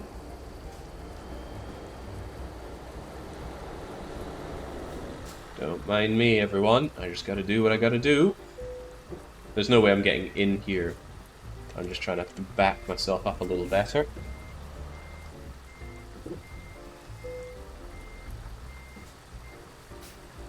Damage, huh? Maybe I could just drag the glass over here. Ooh, not sure I'm going to be dragging anything here. I've managed to wedge it on top of this. I take no responsibility for any of this. This was all big toll. If I could just get myself weaseled into here. Blended. I do apologise for the coughing and the spluttering, as mentioned earlier. Been pretty rough for the past week. But it was kind of worth it. I did enjoy being in Budapest. It's just... it's very quiet. I live in a ghost town this time of year. So there's not a lot of people to get the opportunity to rub their lurgies up against me. And there were tens of thousands of people pouring around those Budapest Christmas markets, so I'm sure someone just coughed all over me and that was that. Living and breathing my own Red Dead Redemption 2. Spoiler, I guess. Okay, I've run out of music. If anybody's got some nice, royalty-free, somewhat Christmassy instrumentals, I'll take it. Otherwise, I'm just putting that thing back on loop. It's quiet and non-invasive enough. Any plans to go back to the Highlands? Yes. My plan is to go back there around April or May, so in about 4 or 5 months. There have been some new additions to the family that I have neglected to meet so far. I think I've got a nephew and another nephew. Yeah, it sounds about right. I don't know what the relation is for a cousin's offspring. I'd still like to meet them. Man, I'm not a fan of that big white splash you get when hitting escape there.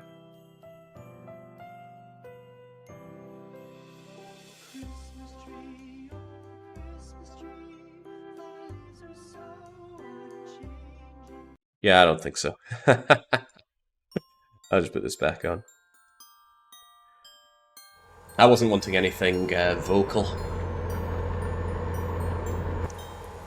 Otherwise I would have let Mr. Hankey's Christmas carols play out.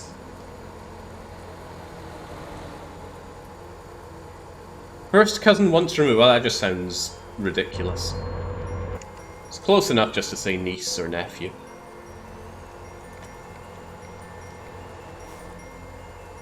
Curse that collision, which absolutely wasn't our fault. It's already causing engine malfunctions. And no doubt more wear and tear.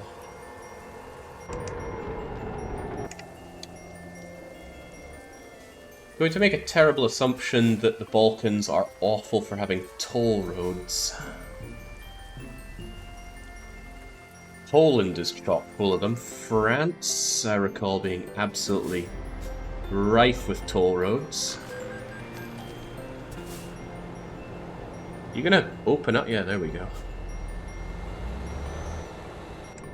Maybe there's a good case for toll roads, but it just feels quite predatory. Oh, you want to drive, do you? Pay us.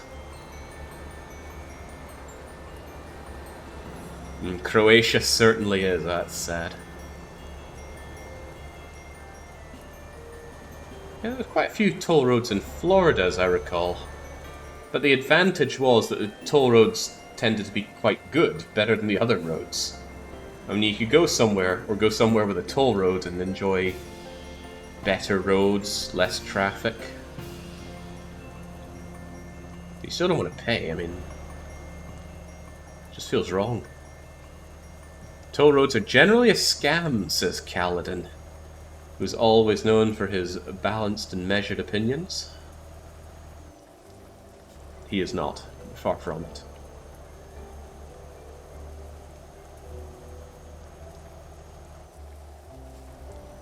Florida does certainly have a lot of fun and exotic wildlife. I don't know if we're talking about the same kind of wildlife, though.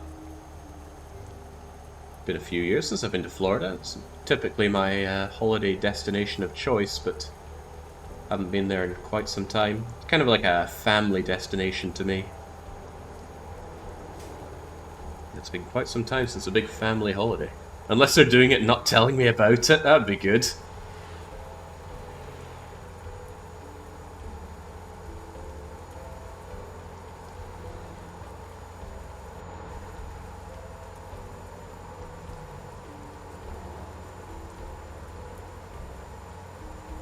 Toll roads is something I would imagine you being in charge of in a Tycoon game. Ooh, Any games that you can charge tolls for? Yeah, nothing springs to mind. Tolls tend to be one of those things that you meet in games and then, you know, you challenge them or fight them or whatnot, like in FTL or even Slay the Spire. I think it's the Red Mask gang. Left or right, left or right. Oh well, I can only go right. I have never, in all my days, seen a helicopter land on a road. I mean, yes, I've seen it in this game, but in real life, never. And I've seen plenty of helicopters, a very common thing to see in Aberdeen, actually, because of the oil and gas industry. Plenty of people going off in helicopters to their offshore rigs. One of the jobs I had in security, actually, was to ring people up in the middle of the night and wake them up for stuff they had to deal with.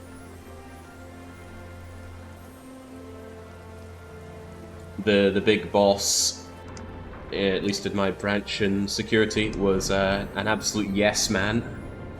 So whenever his client asked for something, he'd say, yeah, absolutely, our security will take care of this not very security related job.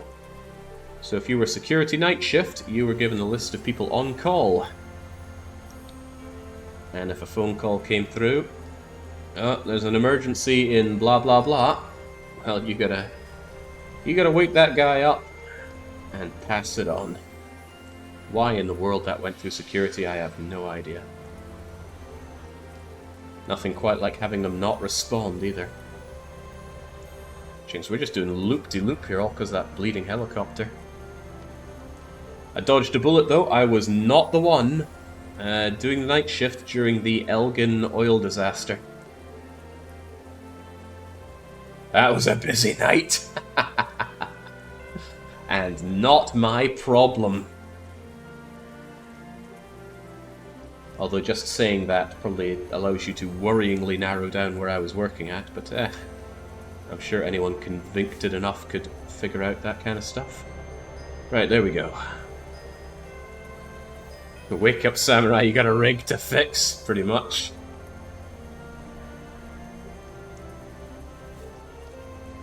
Oh yeah, absolutely sicko. That is absolutely the reason it's done. Security is the one bunch of people that you're going to have in that building 24/7. Christmas Day, Hogmanay, New Year night, we're always going to have security there. So why not have them do stuff that needs to be done 24/7, like the on-call list? Now we even managed the parking. Now that was not good.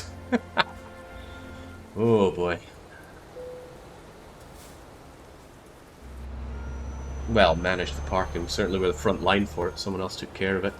Had this utterly retarded system where there wasn't enough parking space for everyone. So what was the solution? Well, they painted extra parking spaces to box in the others. So if you're one of the later people to arrive, you just park in front of other people, boxing them in. Genius, isn't it? Now, who can immediately see some of the problems associated with that, right? I open the floor.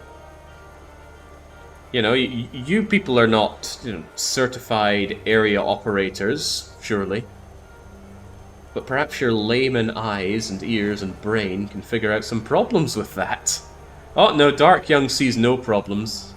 He's probably a accredited engineer, so we can take his word for it, but just for the sake of completionism. The paint cost is pretty high. You end up with too many parking spots. Oh, we certainly didn't have that happen. It'd be so hard to pull out if you got boxed in. Oh, very good, Flavia. Now let's elaborate on that. Let's say you are one of the first people to arrive in the office. You're one of those people that clocks in 6 o'clock in the morning. Oh, crumbs, I need to stop for fuel here. There we go, don't worry about the glass.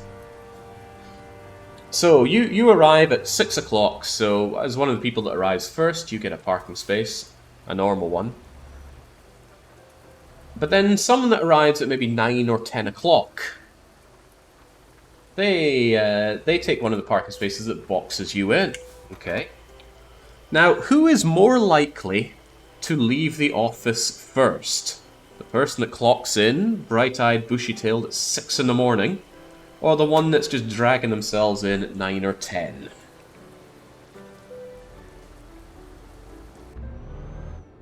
Now, there are absolutely some go-getters that'll work from 6 in the morning till 9 at night. But generally speaking, the one arriving earlier is going to need to leave earlier. Whilst the person arriving later is going to be around for God knows how long. Yeah, there we go, Ninja. Wouldn't our problems all be solved if the person arriving earlier was a workaholic and left last? Nope. No, they need to leave early. And, oh, they're boxed in. And they're getting really antsy because, they're trying to leave at like 3 or 4. They want to get out before rush hour traffic kicks in. They need to pick up their kids from work, or they've got another very important meeting across town to deal with. These are oil businessmen, after all. Very self-important people. Probably actually important people as well, but humility was obviously not something that was a job requirement there. But they're boxed in, and lo and behold, the person that arrives later on in the day, well, they've got other meetings going on around this time, so fat chance getting a hold of them and convincing them they need to be dragged out of their important meeting to move their car. Oh my days, right. I loved my work in security. But that was a real downer. Not that we had any power over any of that, we're just the ones with the lists. If you parked in one of those weird spots, you leave your number and your car registration and whatnot with security, so that when people try to leave and can't, they go through us. Not our problem, stupid idea to begin with, and the source of a lot of unpleasant evenings for a lot of people. Which is why you take the night shift and don't bother with any of that. Security is good, but night shift security is the best. Oh! Gosh! I hope that glass is okay. It doesn't look very okay.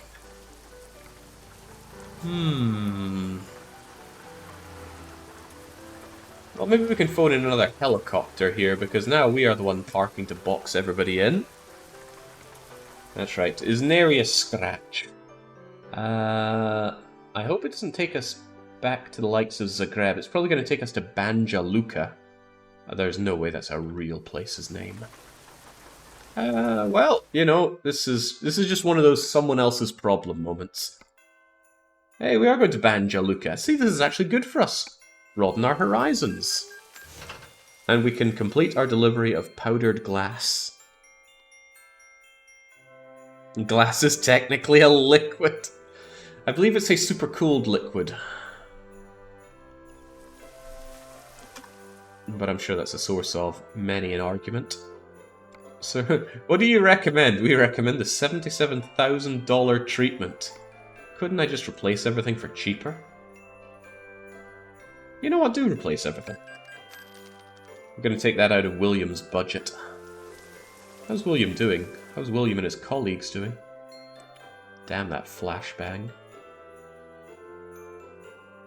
But Ellis has been our longest running second guy.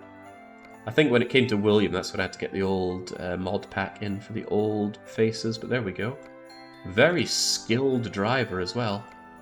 He's almost as skilled as we are. What are these driver ratings? What are they trying to say? Oh, excuse me. I know it's no fun to listen to someone coughing and wheezing, but I can seldom control it. And since I've got all this truck-related setup here, can't do much to block it.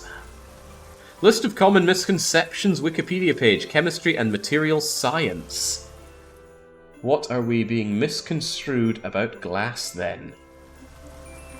I think the fact that it's a liquid is the actually part. I was under the impression it was a super cooled liquid.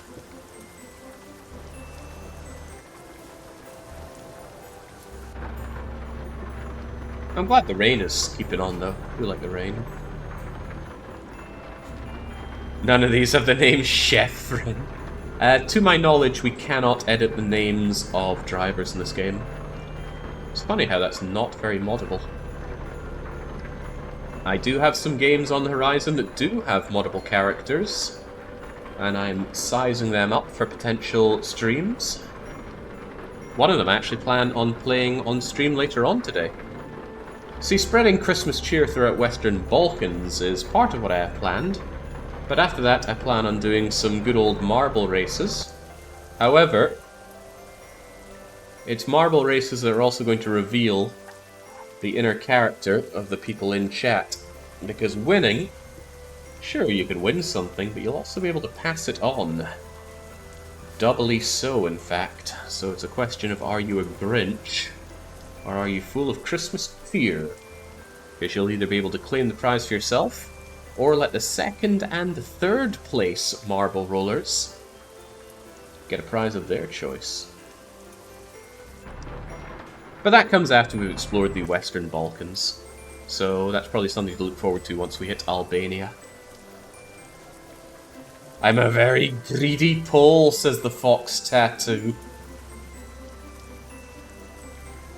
Man, Poles.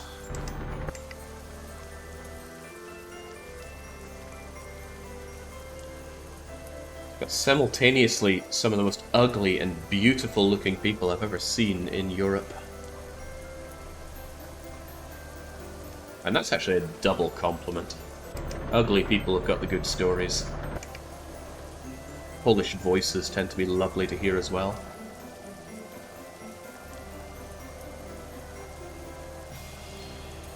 Had this Polish lassie serving drinks in an underground castle bar. Could listen to her talk all night if I could. What was that game she was playing? She'd roll a dice, or a set of dice, and she'd ask, how many polar bears? Yeah, how many polar bears? I don't know. Okay, I gotta follow the one that has a green arrow in it. I'm used to seeing the indicator on the road itself, not in the roof, but there we go. How many polar bears? I think it was polar bears. It was something like that. I was thinking about cancelled games. I remember Twiles of Mana. We didn't cancel that one. We saw it through. It was a very short and easy game, though, so it wasn't exactly challenging to do from that perspective, but Shawut was a very challenging character to tolerate.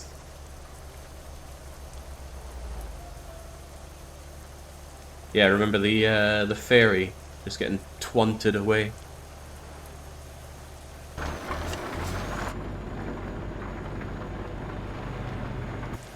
Yeah, Pepper, we did that system before. I can't remember exactly when. Was it last Christmas? I suppose that's not impossible. Are my lights even on? They don't feel like they're on. I'm seeing a lot of light coming out, but it's there, I suppose.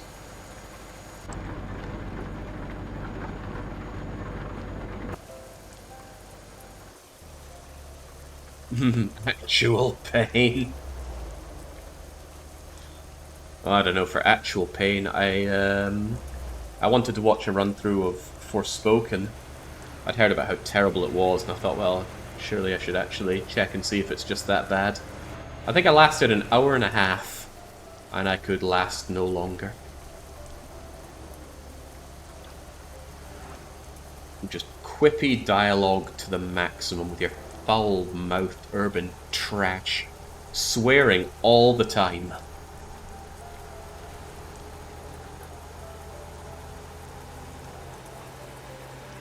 Very difficult to listen to. What does this person think they're doing cutting in front of me like that? In hazardous conditions like this, I might just skirt off the road and add you to my pile of powdered glass.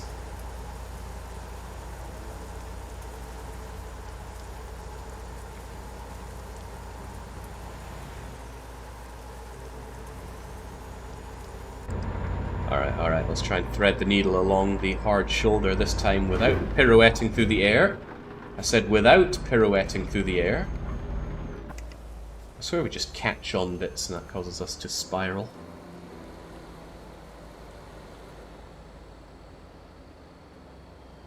Yeah, swearing is one of those things that challenges me on a very personal level.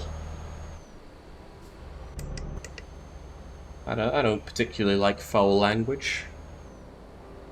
Don't use it much myself, and I certainly don't like listening to it. But on the other hand, I don't feel good about telling other people what they can and cannot say. Don't like to impose on others in general, especially in that regard, so it offers me a unique challenge on my own stance.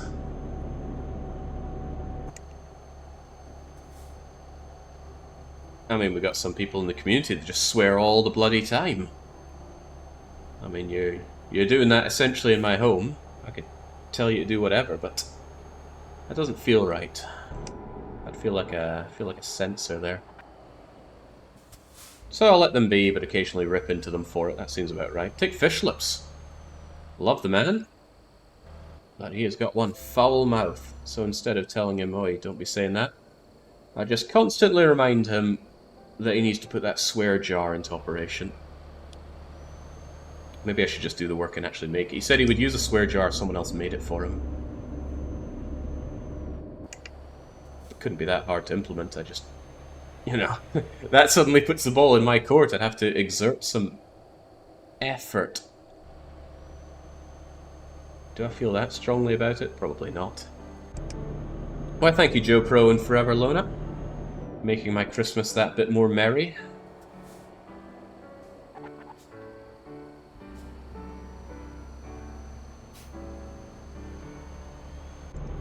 Just starting to think I could do with a bit more merriness. I might pour myself a glass of that wine after I finish this delivery. Drinking and driving. A big part of playing games is to be able to do things that we can't do in real life. I mean, I could drink and drive, but the consequences for the actions would be a bit rough. Ooh, easy now.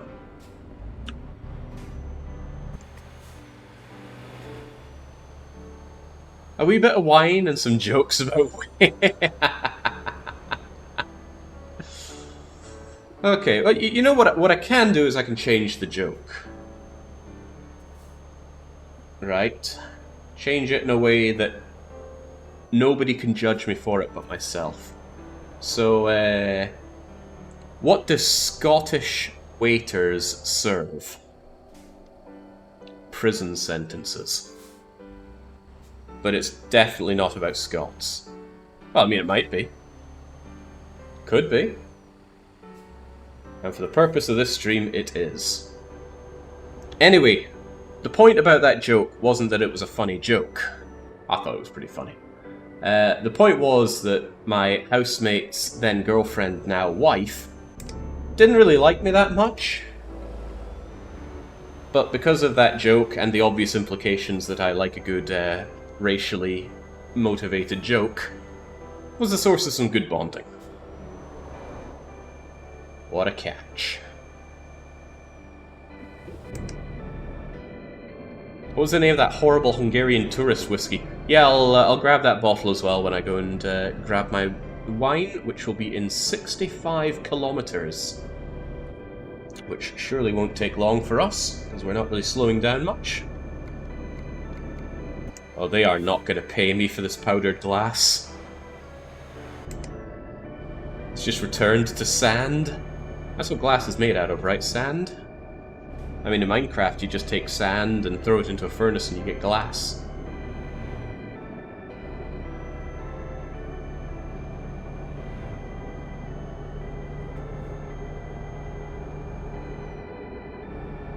See, people, racism connects, precisely.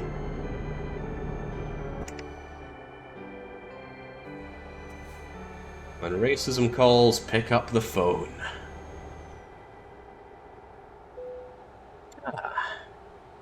And you know, we're here in the Western Balkans, they practically invented racism.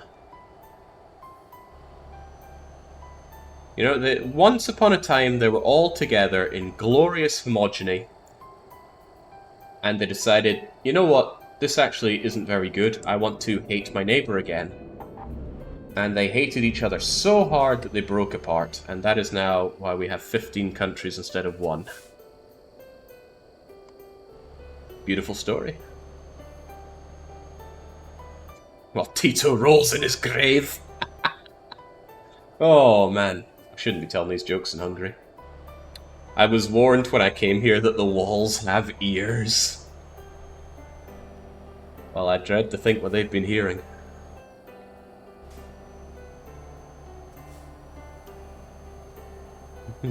There's no casual racism in the Balkans. They only play competitive ranked racism here. And they all play to win.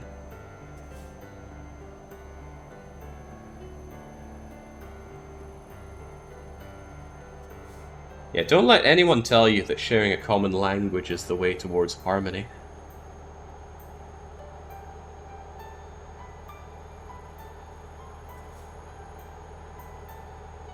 Took a lot of effort, but they eventually taught the Scots English, and see what that did for us.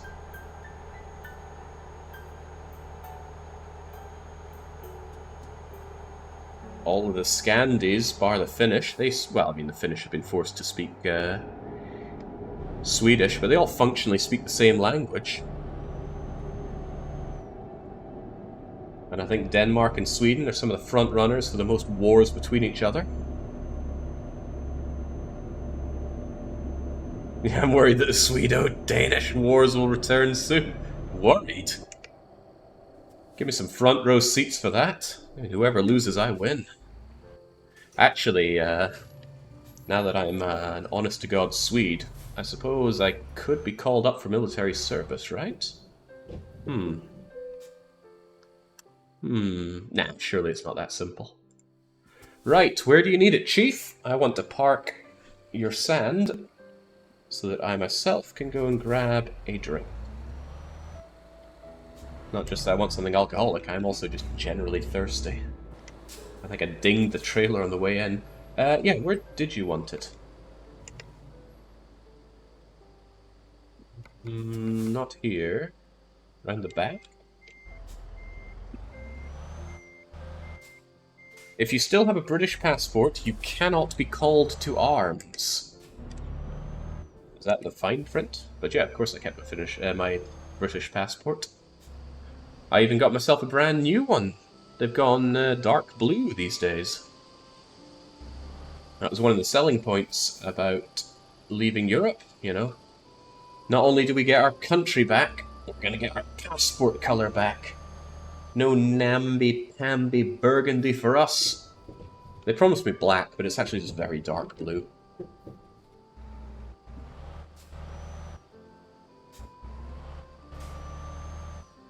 In fact, I say we make our own rules and force it upon Europe. We did, sir. It's called the European Declaration on Human Rights.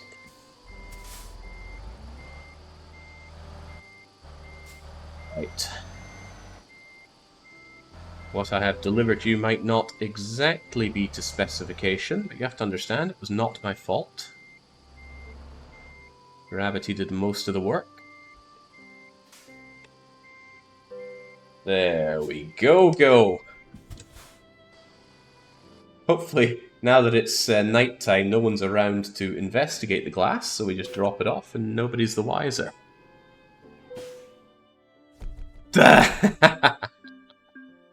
Don't take my money! Oh, they took all of my money.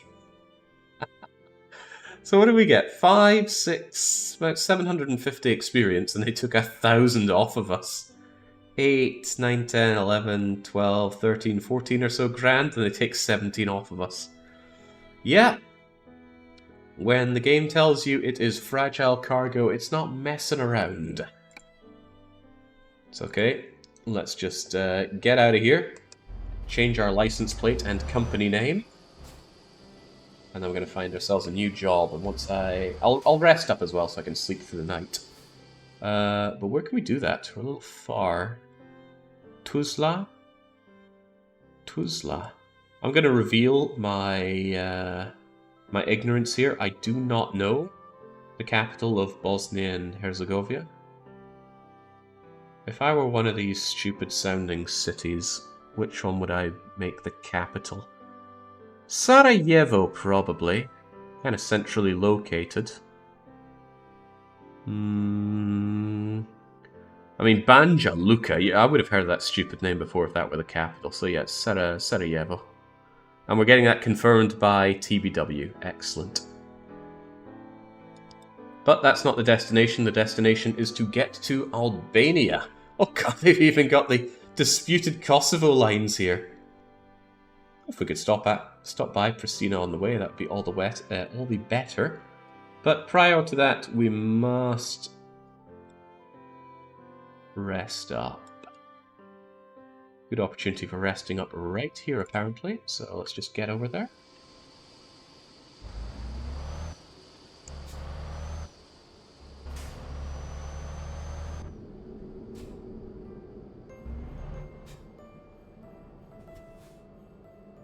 Oh, it's a song. O Dannenbaum, O Dannenbaum. Weitel spielt dein Blaster.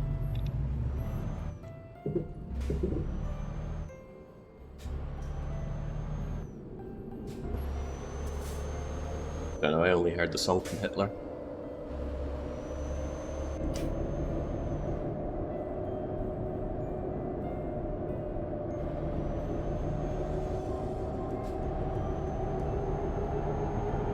It's an eerie looking place. If it didn't have the fences along the side, it'd be all the more spooky looking. And kind of remind me of home, actually. Oh boy. Nothing like those long several-mile walks through absolute nowhere. Put hairs in your chest, that's for sure. Can you load up on stolen organs in Albania? It is not that kind of game. You're looking for one of those space traders, no doubt. But Truck Simulator plays things absolutely straight. There is nothing wacky in this game at all. And that's for the better. I think it would really debase the game to indulge in wacky fantasy. It is an immersive game, as it sets out to be, no doubt. Apparently I can sleep here. But where?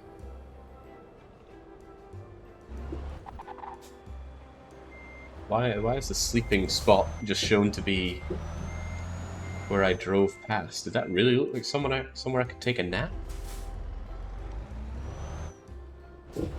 I want RimWorld 2 with a better engine. Is that some kind of take on the engine of my truck here? What would RimWorld 2 even do that RimWorld 1 cannot? Okay, I thought this might be a resting spot, but it is not. Maybe if I just get you out of the way? No?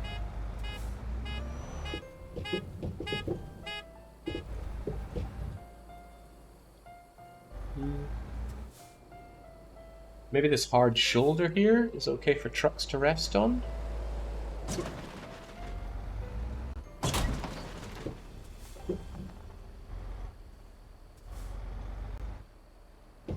It's claiming this is a sleeping spot. And I am unconvinced.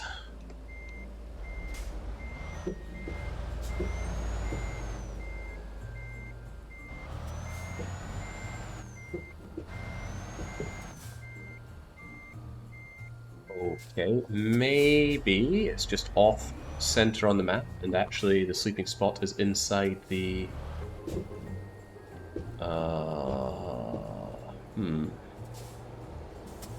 Yeah, I was thinking maybe it's meant to be inside the repair shop, and it's just off on the minimap. A very rare case of an oversight in this game.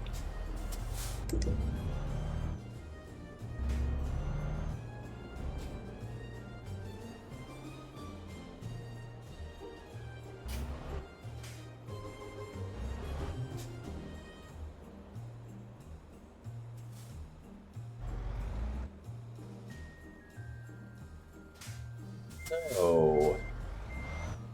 This is bizarre. Where can I sleep? I need to sleep.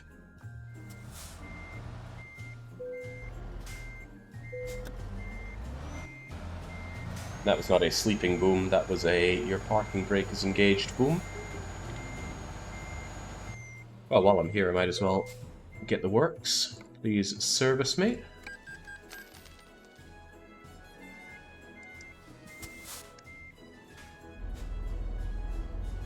No sleep till Tierna, as the song goes.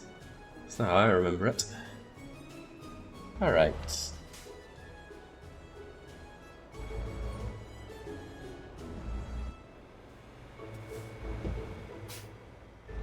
I'm gonna drive along here and see if any of these give me that dong. Although it seems to indicate that the sleeping spot is on the other side of the road.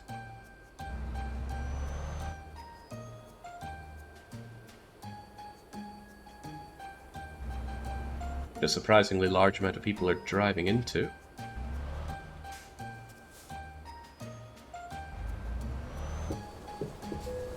Ah, there we go.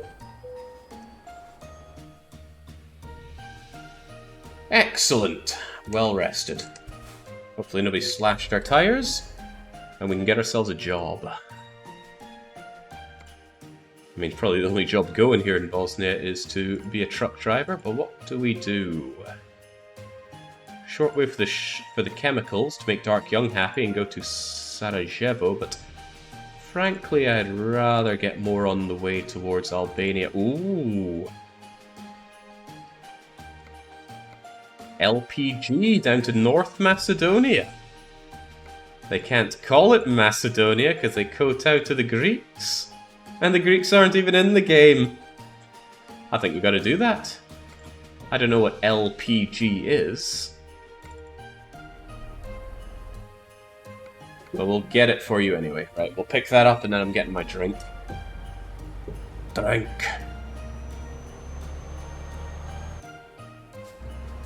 Liquid petroleum gas. There we go. Learning all sorts. How can it be a liquid and a gas? It's probably one of those pressure things. Put it under pressure, it becomes a liquid.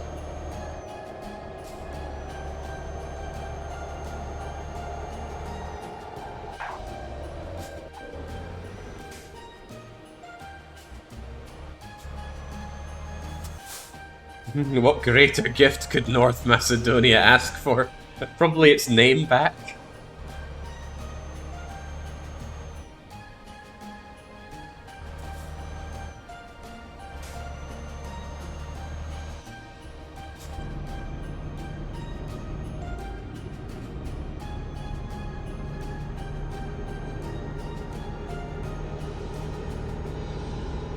Europe would have froze over last year without LNG. Huh. Suppose I do heat my home with gas. But I also would be fine without heating it either. It's not exactly cold around here. But gas in Hungary is virtually free, so I could run that thing all year and just laugh it off. How do they get away with having it be so cheap? Lucky you, it's champion here. That's meant to be, right? White Christmas. That's what we all want.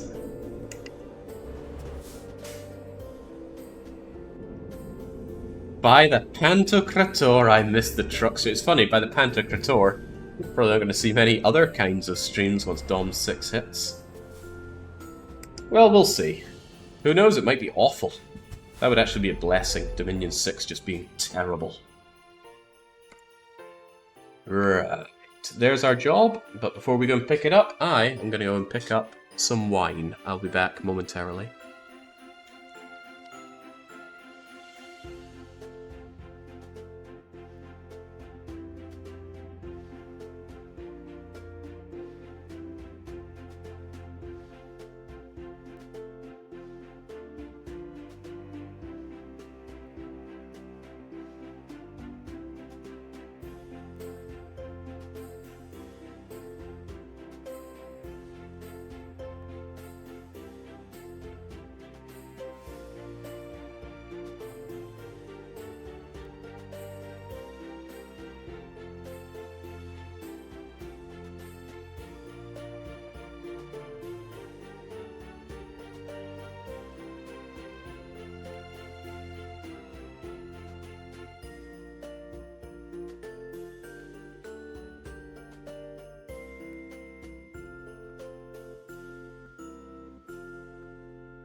Alright, there we go. Much better.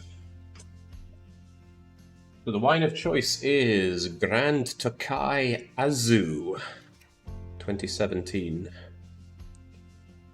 Tokai, that's Tango Oscar Kilo Alpha Juliet India Azu, A-S-Z, and U with a weird thing on the top. Terrific wine. I mean, I figured they like their wine over here in Hungary, and surely the climate's right for it, but this Tokai region wine is phenomenally good. Previous to this, I figured the only wine I would ever like in my life is Umeshu from Japan. Oh, I didn't take the job. Whoops. I had some bad red wine today. This ain't the season for bad wine. At least if it is bad, at least mull the wine. I didn't think they would do mulled wine around here, but they did. I just don't think they do mulled Tokai wine. You tend to mull red wine. Tokai is white. Okay, where, pray tell, is my stuff?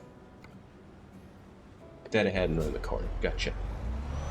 It got me drunk just as well. Drunk off of wine. It's a concept I'd struggle to understand, but I primarily drink spirits. Ever been drunk off of anything other than spirits? Can't stand beer. Cider's not that great. I talked about wine. Alright. Our liquid petroleum jelly. Let's go. Spirits is vodka. Vodka is a spirit, yes. And I've certainly been drunk off of vodka.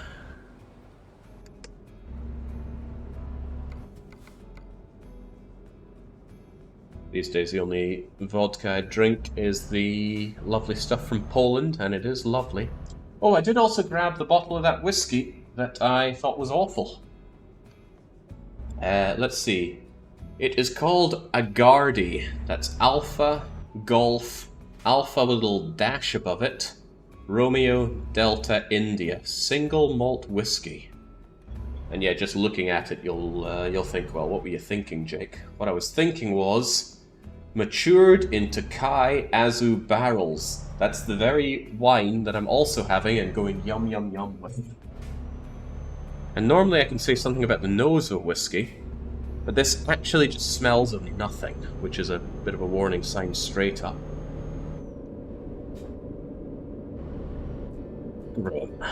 But hey, I guess it was only about 40 euros.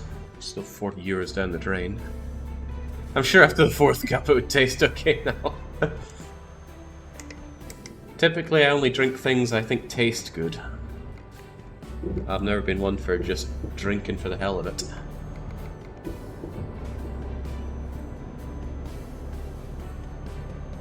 Drink driving and Euro Truck Simulator go hand in hand. I'm actually surprised this isn't somehow a Twitch violation. You'd think it would come under enabling dishonest behavior or something, but they'll have a go at you for anything.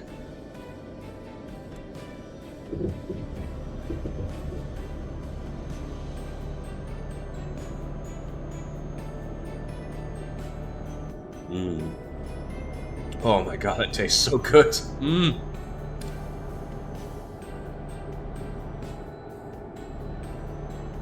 I really don't know much about wine, but I know what I like, and I like that. It's so very sweet. It's like you've crushed up loads of apples and honey together, and then you've shown them a picture of a grape orchard. Do grapes grow in orchards? Yeah, probably. God, it's good. I wonder if you can mull that stuff. I've only ever seen mulled red wine, but could you mull a white wine? Might be interesting to try that, you know, for Christmas. Put a bunch of this wine in a pot, heat it up, chop in some apples maybe? I have some apples.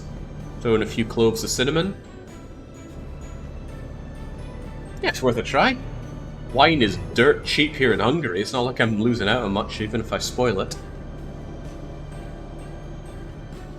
Ah, vineyards, thank you. Yes, apples. Why? You try this stuff and tell me that's not what it tastes like. It certainly doesn't taste like any grapes I've had. It does do that thing where it gets a bit dry on your tongue like a grape does, but it doesn't taste like a grape. Oh man, this is so good.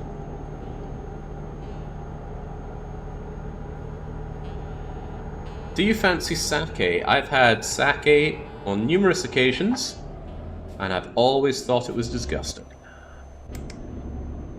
I even had a specific sake pairing for a sushi course, served by a professional-looking Japanese guy. It was enormous. It was like 14 different servings of sushi. But even that paired sake was miserable. I just have to conclude that I don't like sake. Well, you know, I said I didn't like wine until I had a Meshu and Takai.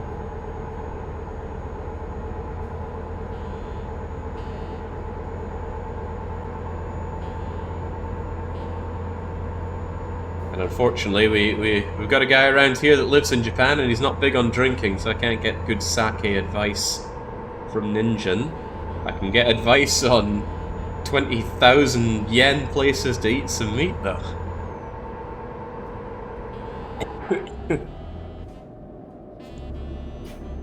We have a GitHub repo called Sake. Do you upload your drinks? Oh my days. This is actually a new bottle. I didn't know how this one was going to be. I knew it was a Takai wine. Takai sweet, not dry. Although it does still have that dry feeling on the tongue. The taste is good. It's my third bottle that I've purchased since coming here. And while the prices differ wildly, it's generally very, very cheap. In fact, the most expensive one was not very good. Where in the world am I? Oh, I guess they have pretty strict customs around here. What with them hating each other. Okay, how do we worm our way around here? So we must be leaving Bosnia and Herzegovina. What a weird name for a country. Yes, we're two countries. Couldn't even combine them together like Denmark, Norway. Checking your documents. Why do you have parts of a cresta embedded in the front of your truck, sir? It was full of Serbians. Serbian children. Ah, yes, sir. Be on your way. Keep up the good work.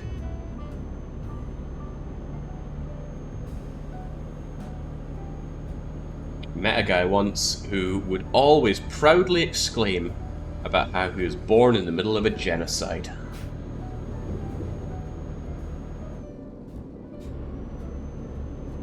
The Bosnian-Serbian one, of course. Don't know why that was such a matter of pride for him, but it was.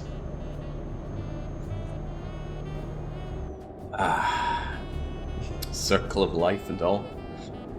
My god, this... I need to take note of this bottle, because it's the best of the bunch. I owe it to my friend from Middlesbrough, of all places. He was the one that told me Hungarian wine's really good and you need to try it with me, Jake. And we did. We went from wine bar to wine bar in Budapest together a few months ago. And my god, that man is seldom right, but he was dead right about that one. And I gotta say, together with the wine, this jazzy, supposedly Christmassy music is starting to hit a whole lot better. Another document check. Crivens.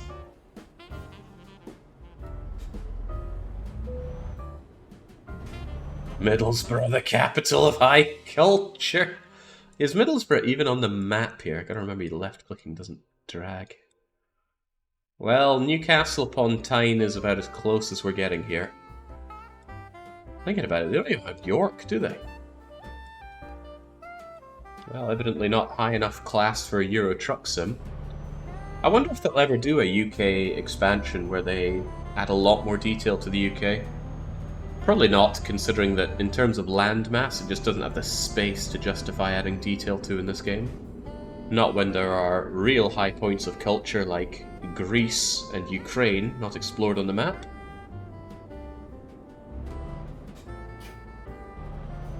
Man, I was so looking forward to that Hearts of Russia expansion for this game. But no, indefinite hiatus. Do we want some details, more details in the UK? Well, we could get Grimsby back. I don't think we have Grimsby, do we? Oh, we do. Okay, well, then we have all the information we need. It's like a good puzzle. We cannot truck to Siberia? I'm not sure if Siberia was going to be on the map. I figured it was more like the road to Moscow. Because Russia's big. Not sure they'd want to just... well, I don't know what the roads are like in Russia. I imagine not good. If only we had some Russians in the community that could fill us in on the trucking situation there. But no, one fled the channel in general, the other one fled to Israel. Tell me, how are the roads out there in Israel? Are there a lot of tolls? Oh yeah, Perm, Ryazan, Yaroslav. Oh, imagine the joys we could be having trucking through Russia. But no, instead we gotta go through discount Russia. Where's Baron? He'd know what the roads... Does Baron drive? Oh, surely, come on, you can't be a colonial and not drive. That must be pretty miserable. Poland is... We're not in Poland, we're in Yugoslavia. I do not recognize the successor states.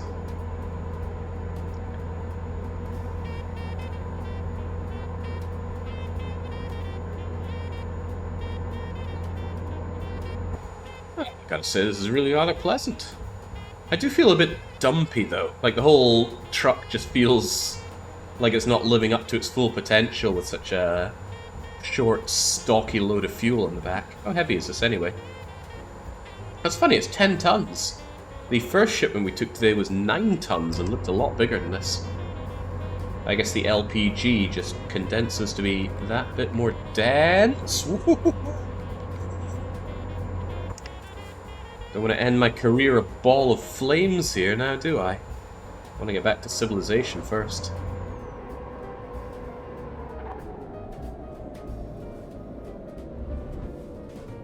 I do find trucking in real life to be quite the enviable vocation. I just really don't think it would be for me.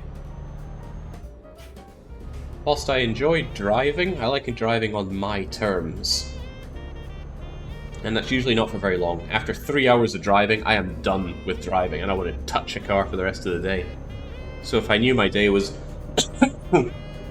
going to be like 8 to 10 hours of driving for several days on end, I'd probably flip. Which is part of the reason that I really love having this at my fingertips. You know, video games are so great. 30 years ago, if you wanted to experience the joys of trucking, but you didn't have a truck to hand, what could you do? Close your eyes and imagine it? Well, I can imagine it with eyes wide open, steering wheel in hand, pedals at my feet. I can hear the roar of the engine, and I can imagine I've got my own CB radio with me, because I'm chatting with you folks. It might not be the real thing, but it's a damn good substitute. Might even be better in ways. You go outside and become a truck driver instead of... Yeah, but what if you then realise you hated it? You can't just uninstall it from your real-life library and call it quits there. You gotta make those shekels. Where am I going here? Left or right? I think left. Oh, there we go. Probably have the highway police on my ass for making a last-minute cut like that.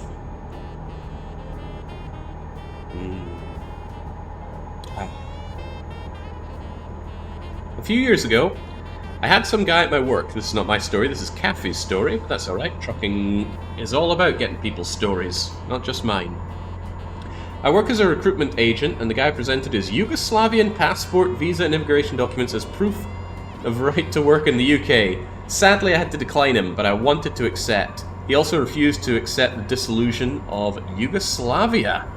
He had the legit documents and Home Office letter granting him refugee status.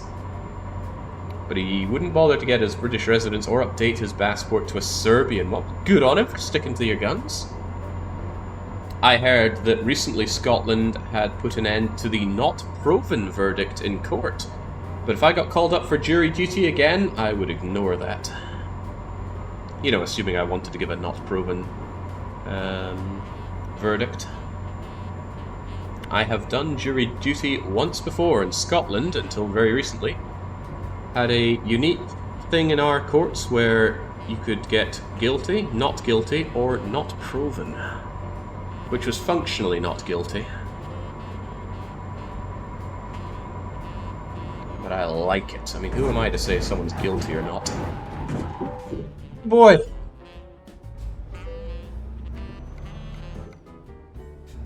It's okay. We only leaked 2% of 1 ton of LPG on top of that poor car back there.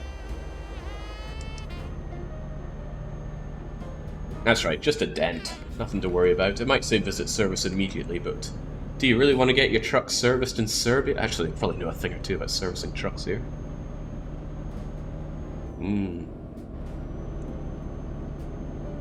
Scots law is amazing.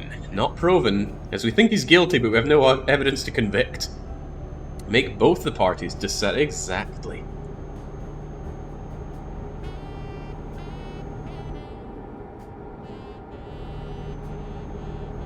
And that came about from a case where the judge ordered the jury to deliver a guilty verdict, and it wouldn't do it. So they delivered a not proven verdict. A jury nullification. And the court had no choice but to choke on it. Actually, I'm pretty sure they were punitive towards the jurors back then. Thus bringing in another law where a judge could not cause a harm to a jury. Sadly, I did not get to act upon my my legal powers as a juror. The case was thrown out before we were able to have our 12 angry men moment.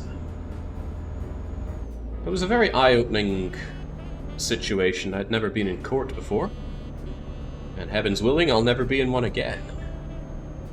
But it was very nice to see how it all played out. A very disillusioning situation, actually.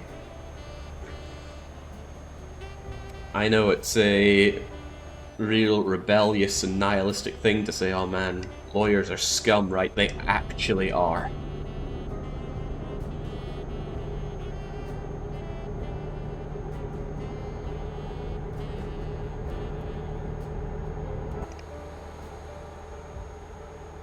But yeah, thankfully, once you're called for jury duty once, it remarkably lowers the odds of you being called a second time.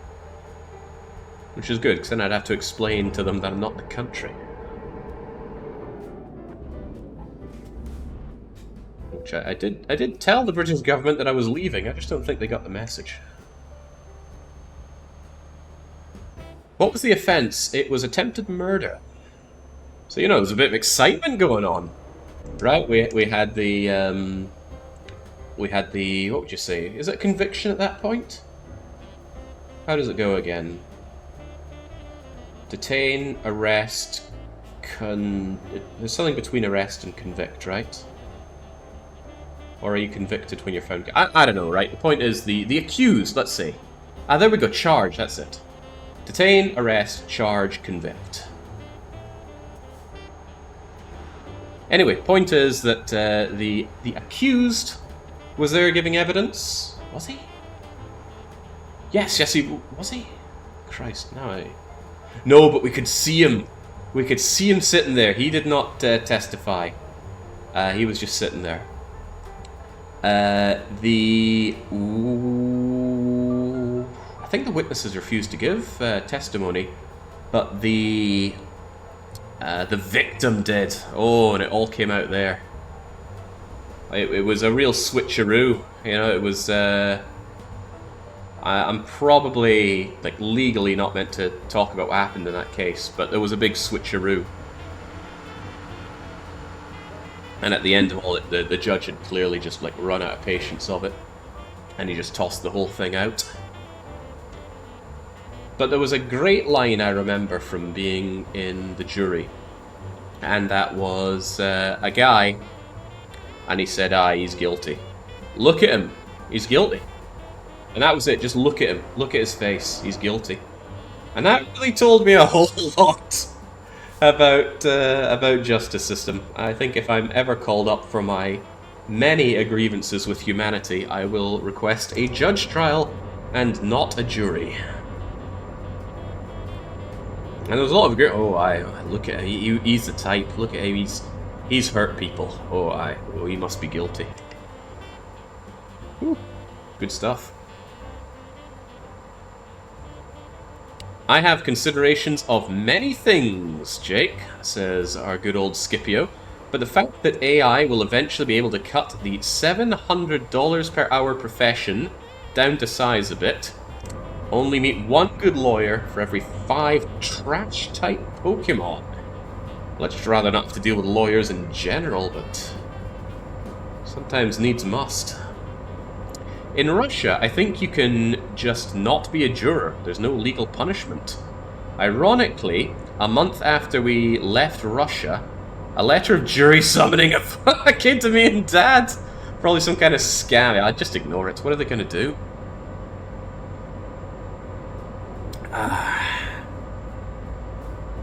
You must be laughing a bit, right? You run away from one war and just arrive in another.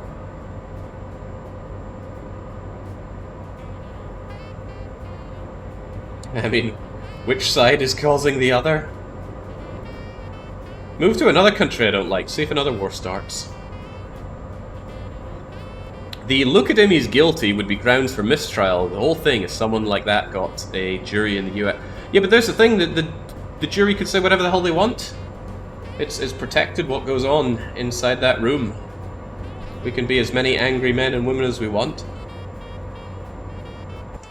And talking about what goes on in that room is another thing you can't do as a jury. Now that's a mistrial. But the trial's long gone, and nobody knows what it was, although I suppose you could look it up, couldn't you?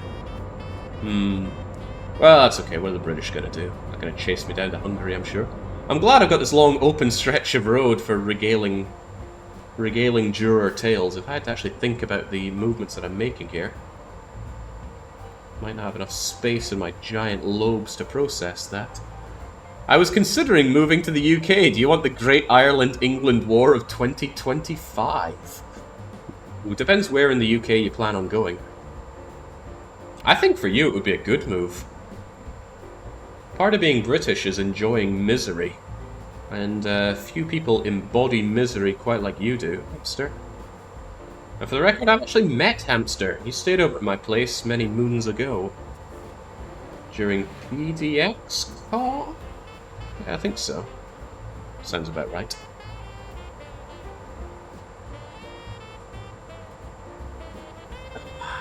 The Great Scottish War of Independence! Oh god, no. Anything but that. I need as few complications with my British passport as we can muster. We're making great time here, but we are screeching through Serbia at 130 kilometers an hour. On that note, are we actually still in Serbia? My indications say yes, but Kosovo is quite close. If I had the time, I wouldn't mind stopping by Pristina just to say that I've been in Kosovo. Maybe we can make a little jump from Skopje to Pristina, but I'm planning on going to Albania here. If I'm moving to UK, it'll be to Stoke. What?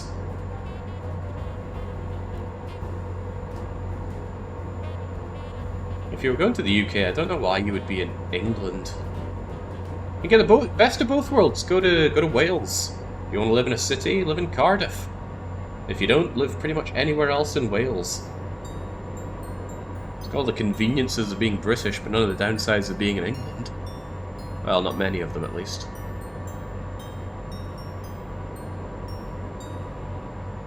I was actually in Wales, I think 2 or 3 years ago. It did nothing but rain, but that didn't dampen my seaside excursion. Company's head office is in Nottingham. A friend of mine is from Nottingham. He's a bit of a Saturday morning breakfast club kind of guy, though, so make of that what you will. Ugh, nobody needs to know Welsh in Wales. Plus, you could go to my my beloved Welsh distillery, Penderyn.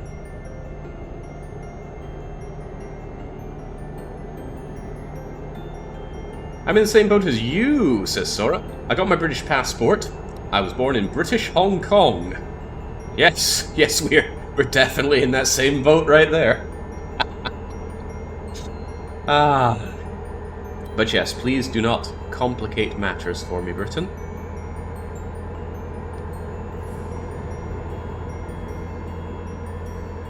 The nice thing about Britain right now is that it's so deep in its own mess that it doesn't tend to look at other places to invite more mess.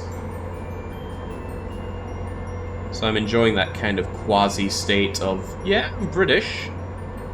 Am I residentially in Britain? Who's asking?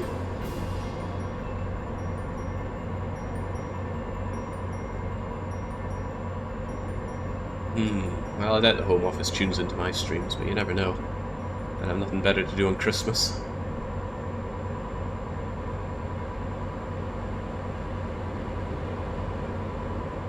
I know a guy from Hong Kong, actually. He was a real solid bloke. Saw him again a few years ago. Always knew he'd be successful, and lo and behold, he's absolutely successful.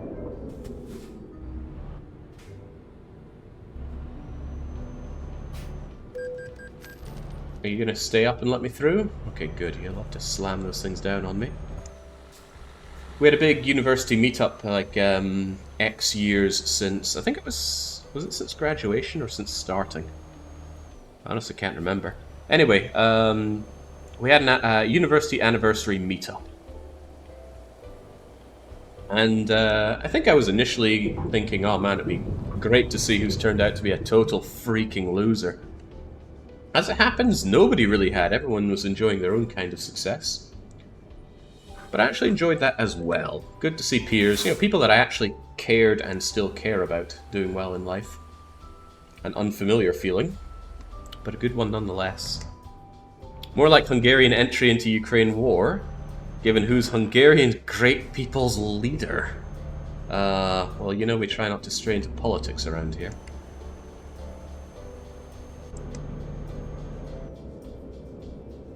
Also, I don't know why that pinged me, that was a hamster. The company also has an office in Budapest.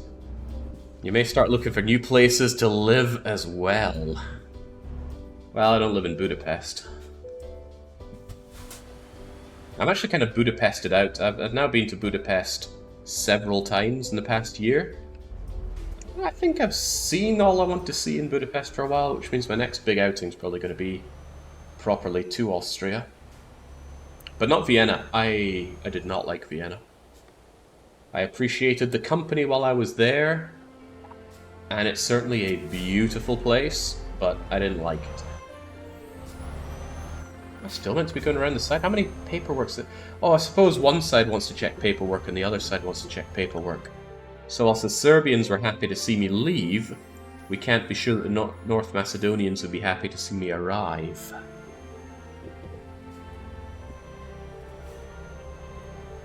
Yeah, but I seem to recall Oh, yeah. Well, Hamster did visit Budapest recently.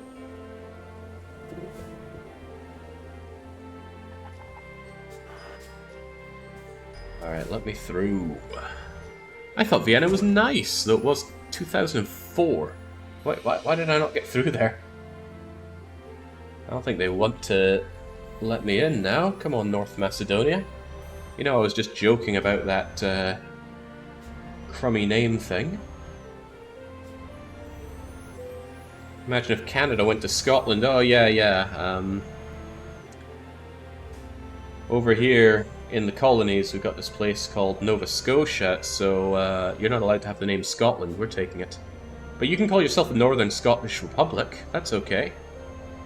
And then we just swallow it down and say, okay. Can you imagine that? That's what being North Macedonian must be like.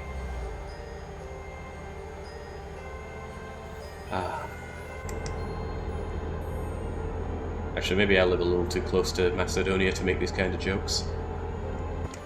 I spent 4 weeks in Budapest in 2008, but I bet some things have changed. Yeah, first time I went to Budapest was last year, I think, so I don't have any idea what's changed, but I do like the place.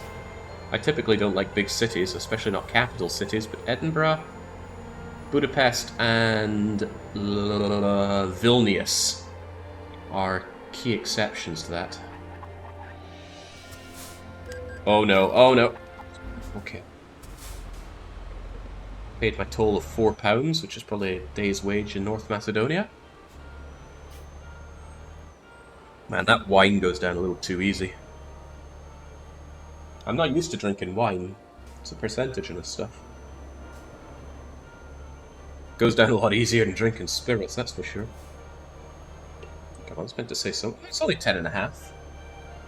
It's not bad. I mean, whiskey is generally 40 to 60.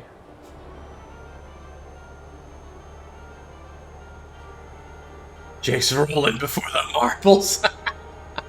No, we're going to be having marbles by the time we get to Albania. Or rather in Durrës. There we go, enjoy one of my favourite views for now. I like this view, makes me feel like I'm hanging off the side of the truck. Brings back fun childhood memories of hanging off the sides of tractors as they drive around.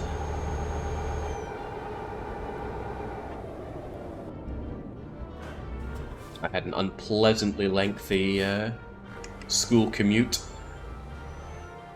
And it was always such a wonderful day when a farmer is actually driving by in his tractor and you can just swing on and get home a whole lot, well, maybe not that much faster, but with a lot less walking.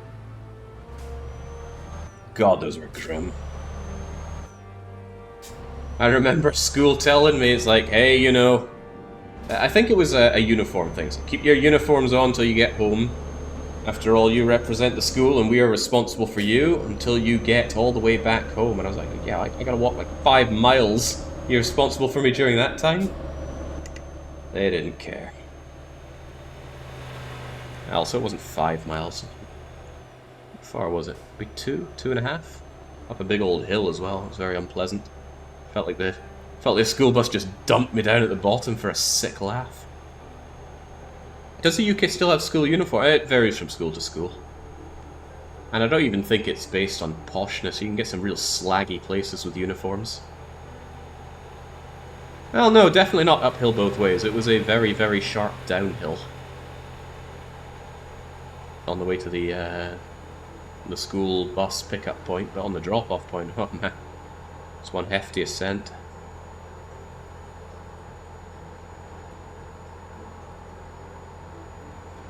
Anyway, absolute misery. Hey, speaking of which, Scopa. And, oh god, we're in pieces, but fortunately, the liquid petroleum gas is doing relatively okay, so we will actually get paid for this job unless we somehow mess it all up at the 11th hour.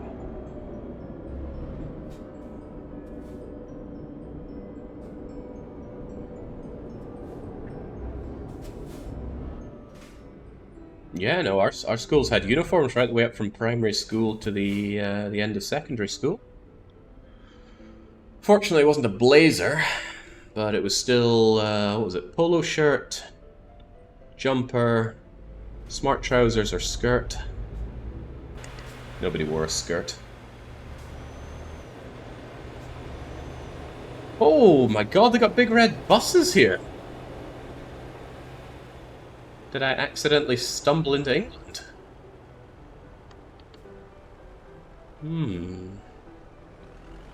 Comfy chairs, you say?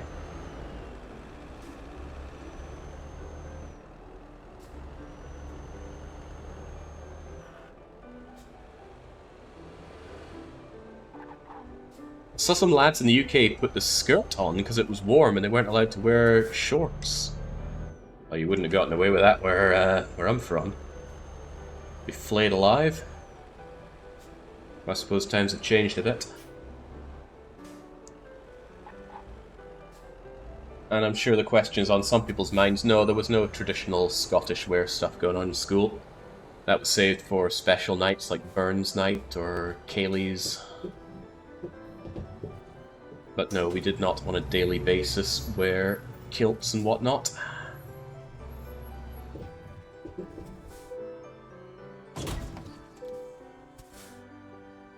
God, they're security checking me here as well. Security checks up the wazoo.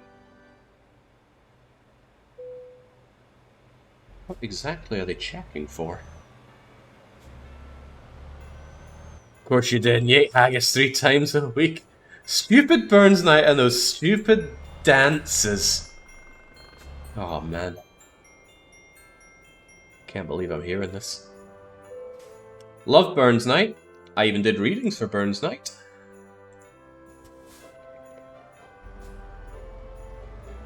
Come to think of it, shouldn't be much of a surprise that I've got a kind of public speaking job in life, given the amount of stuff like that I did as a kid.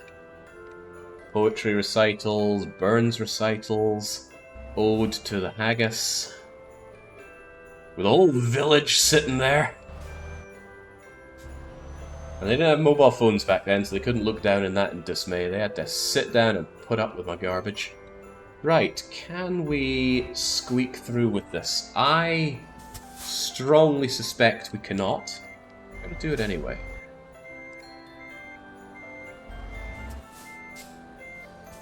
What is the Burns recital? Oh yeah, I suppose that's not immediately obvious, is it? Very, very famous Scottish poet by the name of Robert Burns, colloquially known as Rabbie. Okay, I don't think Lowfield's truck is going to let me through easily. But that's not to say he won't let me through at all. Hopefully he left his parking brake off. No, I suspect this is one of those situations where I'm only getting myself more stuck. We even have a day for Robert Burns. You know, Scotland just so excited at the idea of having something that passes for culture. Decides to make a big thing about it. Oh yeah, it's pretty good altogether. It's an excuse for people to get together, eat some hot food and have some drink. Not a lot to complain about there. Often listening to folk music and dancing the ceilidh, and the ceilidh is wonderful dancing. Dark Young and I don't have to agree on everything.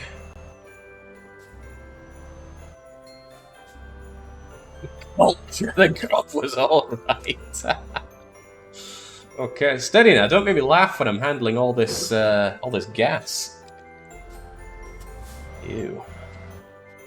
Alright, jackknife it. It's okay, as long as you don't jackknife it to a critical degree, you can simply use it as a way to turn around nicely. And then let's just poke our head out the side and back you in.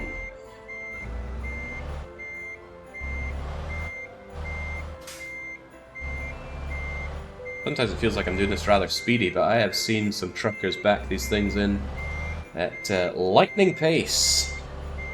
Did security in some places that had a lot of equipment delivered by truck.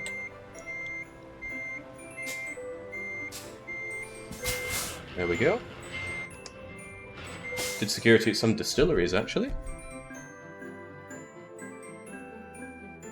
There we go. A satisfactory job done by me, of course. The elite. And now, what time of day is it, anyway?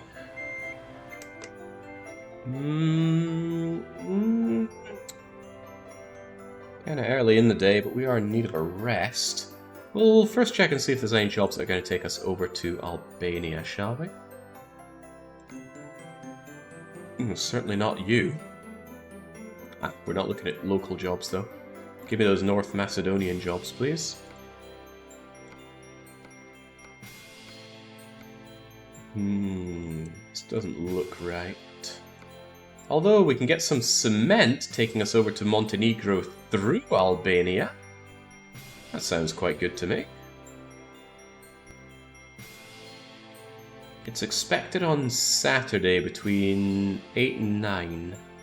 It is an urgent delivery. They desperately need this cement in Montenegro. Bit of a ropey road to follow, and the payment isn't that great. Shorter routes tend to have pretty poor payoff. The longer it is, the more dosh you're making. But we're not that worried about dosh. We are a multi-millionaire. We have worked our way up. Yeah, there's no Greece. No Greece. No Crete. Barely any Turkey. Africa's out of the question. Ireland is out of the question. Now, there's a good reason to expand on the UK. There's no Highlands and no islands. So you can't get to do that job that takes you over to Orkney or Shetlands. No Hebrides. No Emerald Isle. No Isle of Man. And there's barely any Wales. It's just Swansea. Liverpool. Ooh. And to think, although they did the Scandi expansion, you know, they figured Scandinavia ends at Oslo. Grim tidings. They don't have anywhere near my place either, but we have bloody Grimsby, says Dark Young. What are you talking about? They got Carlisle. Yeah, that's practically Ayrshire. Right, we're taking this job, this cement. I don't know if we can get it done in a oneer. We do need to sleep at some point. We might have the time to sleep, actually. Rest stop is due in 2.5 hours. So I think we'll grab the thing, and when the sun starts going down, we'll take our sleep. And then hopefully we can see the glorious sunrise in time for finishing the fight.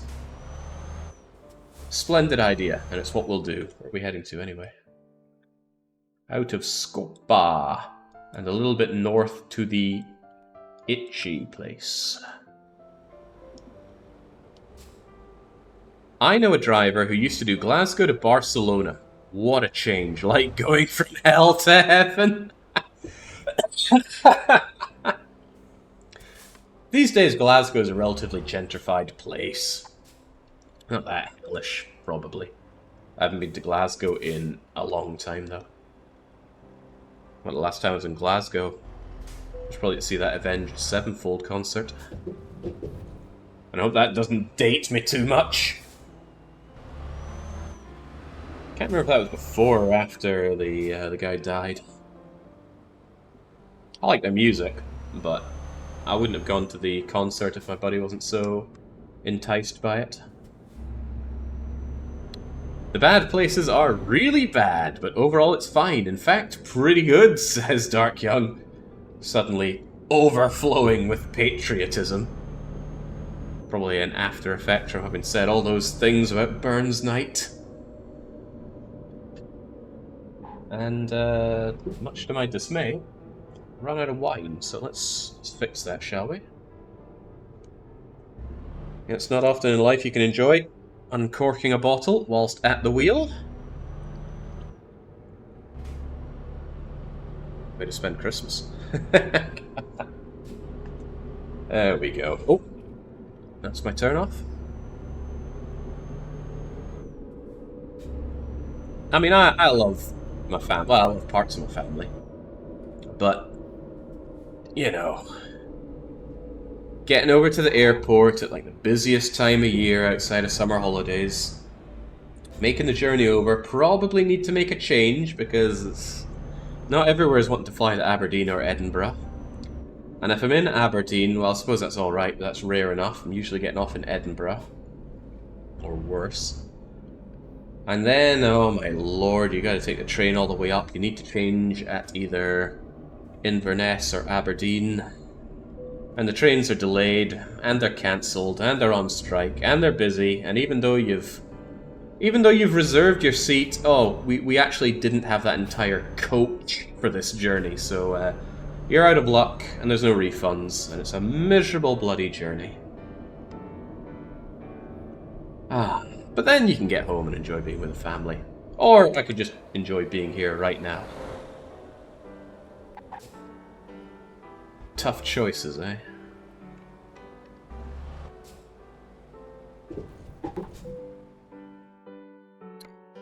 Give me that job. This will probably be our last one for the day. But maybe they'll have a Montenegro down to Duress or Volre job. We could consider it.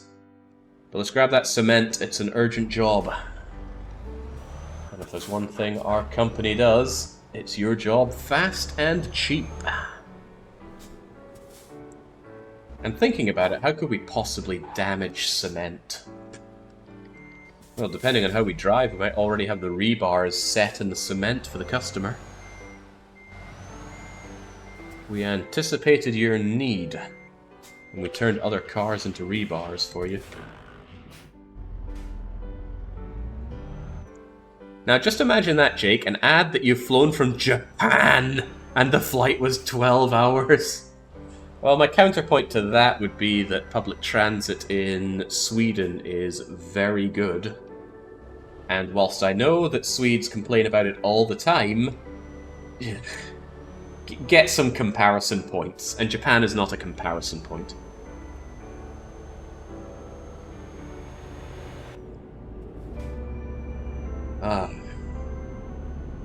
That said, sometimes the trains in Stockholm just shut down and they have to wait for a steam engine to come and pick them up.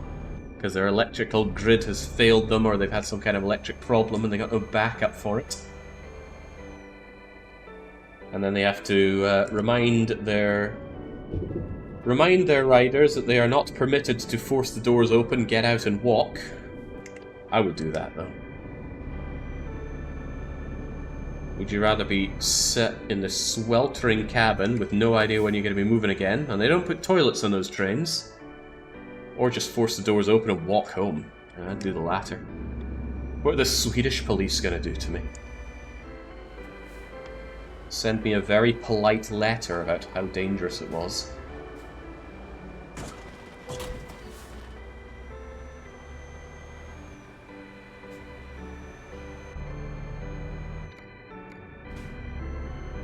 But see, like I told you, cement can't get damaged. Although my truck absolutely can. Tell me I haven't driven past my opportunity to repair up. I think I've done exactly that. Actually, I can't see a place to fix up my truck here at all, unless it's there. I don't think it is.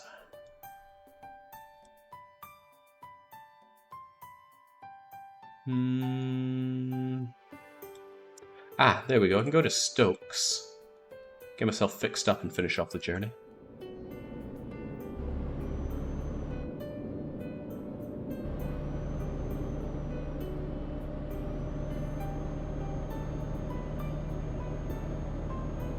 I don't know why Americans still think that German rails are so good and always on time. Deutsche Bahn sucks.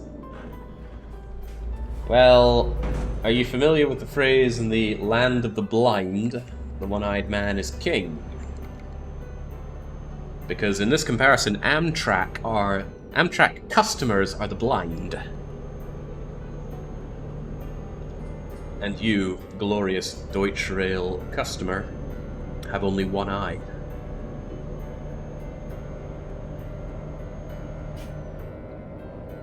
I will seldom forget the line that I got when I visited Germany. Long, long ago. I'd only just started out streaming. And I was going over for Gamescom Cologne. And I was hosted by the very lovely M. Goetzi, one of the first people ever around on this channel as a viewer. They graciously hosted me there. They even met me at the airport. And we took the train back to their place. And I remember him saying, "Oh, it's a good thing you like Germans, because you're about to get very well acquainted with them." Which was funny, because the train was absolutely packed, so I was just pressed up against the sweaty armpit of my new German friends there. Good times. But hey, at least the trains were on time. Good old M. Goetzi banned my first account. Yes!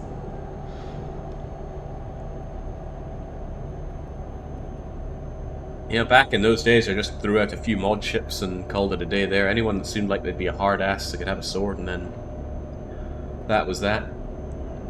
I forget when we started having mod games. I don't think it took that long. It was a fun idea, so it got put in early. But only one person remains with an old sword just from being around for so long. And that man is right there, Legendary Marvin. He's also about the only person you'll ever see with a founder badge here. I met Marvin, indeed, at that Gamescom Cologne event.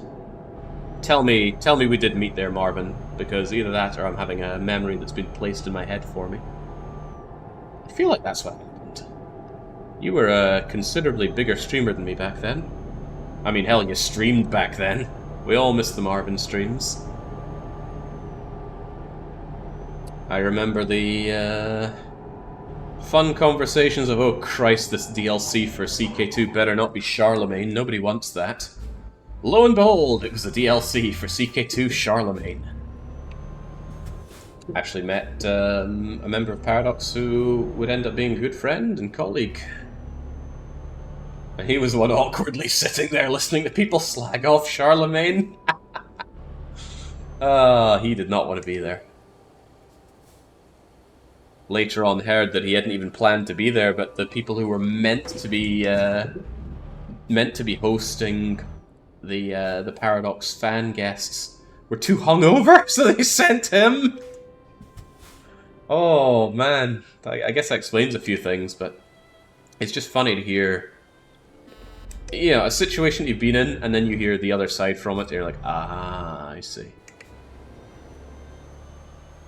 But yeah, I think it was like Grugy and Johan. I shouldn't be naming names. Could have been any Johan. There's like many different Johans there by now. Anyway, fun times, that's what I'm saying. Couldn't be any Grugy, but it could be any Johan. Well, it couldn't have been Kaiser Johan. He joined the company quite late on. And man, he was so good.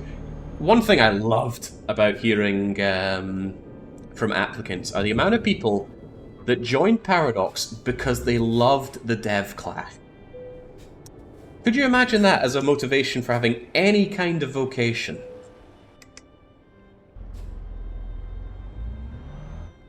Oh yeah. I wanna work in maintenance because I love getting the utilities on the Monopoly board.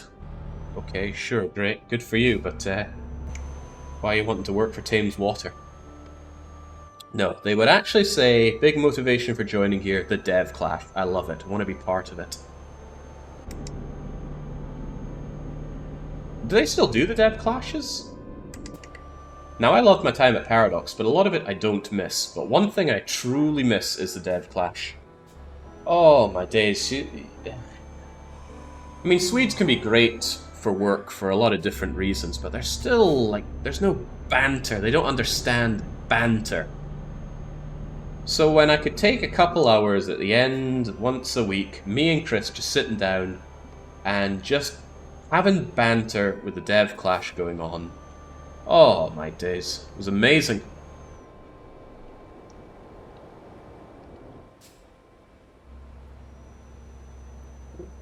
I would say it actually got better when someone else actually took care of like the production side of it. I don't want to man the cameras or sort out the stream side and that, so when we actually had a dedicated stream guy to do that, that was great. It wasn't great being on camera, but I can live with that.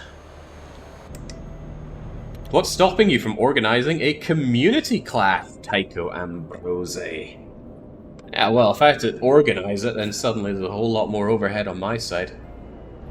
I generally only do community multiplayer things around here about once a year. It's tiring. Besides, there's a special flair to it when it's being done through Paradox. Usually we had live builds with stuff that nobody else had seen before. So it was great to just subtly leak things or talking about development. Oh, that was great. Oh man, sitting down post stream and having Johan leak Mare Nostrum. Ah, oh, good times. One thing I loved to do, and I'm sure people noticed it, was bring people down for the post-game banter and just leave. What I would do is, I'm sure it was kind of obvious that I was just getting up and leaving and having everybody else do stuff. But I would just watch and laugh from my my monitor at my desk. Because like, I could tell they didn't know when to stop. And just when it felt like they're reaching an appropriate point to wind up, someone else goes, oh yeah, and then during this war I did it. And then the looks on people's faces when they're like, do we stop now? Should we stop now? Oh, yeah. It's good to have a job that you can look back and have such fond memories of, and that's certainly how I feel about Paradox. Plenty of things grinded my gears there, and I did eventually leave, but certainly left at a good time. Better than letting all those agitations build up and then leave on a very sour note. Leave at your zenith. Always quit at your zenith. And if that was the case, I would have quit streaming, I don't know, 4 or 5 years ago. You're right, it was so awkward young, but the fact that I wasn't there just made it perfect. Because if I am there, usually at some point I'll like clap my hands and go, alright, that's it, we gotta head on back to work or whatever, or go and fix those bugs and make sure the next one's not a smoking hot mess. So, cheers for joining for this week's Dev Clash. And we'll be sure to bring the fight next... Yeah, whatever. I always just ad-lib whatever I say, so God knows what I actually said. But if I'm not there to do that, people just sit awkwardly and carry on, and I'm just laughing it up. And it's not even my job to splice it up. I didn't do any of the editing or slicing or uploading. Yeah, we had someone else for that. It was Knorr to begin with, but then he became more marketing focused and organization. Anyway, Blondie did the technical stuff in the background. The worst I ever did was just set up a stream and talk. I wasn't faffing around with any administrative stuff. If at one point EU5 gets announced and releases right around the corner, would you actually do some sort of retrospective farewell stream for EU4? That's a pretty good idea, Krebsik.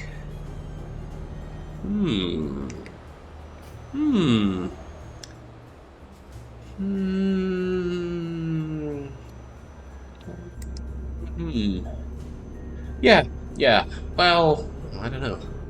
If EU5 were coming out and it actually looked good, my heart and mind would probably be far more on just grab and play EU5, but let's assume that we know it's coming and I don't have any kind of advanced copy of it. Then sure, man, this place looks grim. We're in Montenegro, right? The Black Mountain, I think is what that means.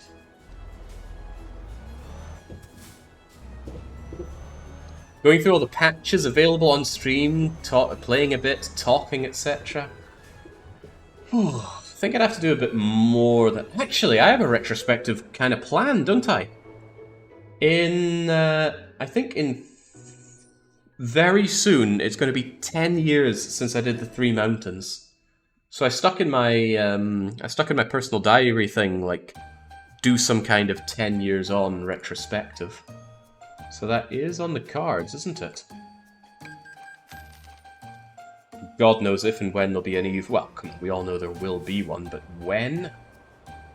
Wait, this isn't where I'm meant to be. This is where I came for service. I don't have time for service, this is an urgent delivery. I thought I was delivering my goods here. Tripes, come on. According to what I saw, yeah, 10 years. Or was it 10 years since I started streaming? Anyway, something is coming up. Some kind of 10-year mark. Come to think of it, probably both together. It wasn't long after I started streaming that I streamed the 3 Mountains run. Did we get it done in one shot? I can't remember. There's so much I can't remember about my 3 Mountains run. It's going to be as informative for me as someone that wasn't around back then.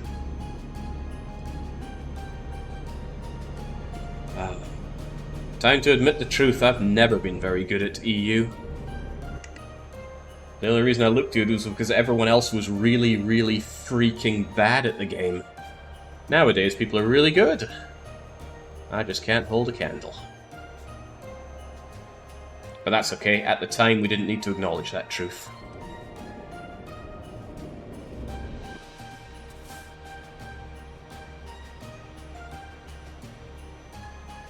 Is this where Jake admits that he talked over someone else playing EU4? Oh. I did have a housemate that enjoyed Paradox Round strategy games as well. He was quite good.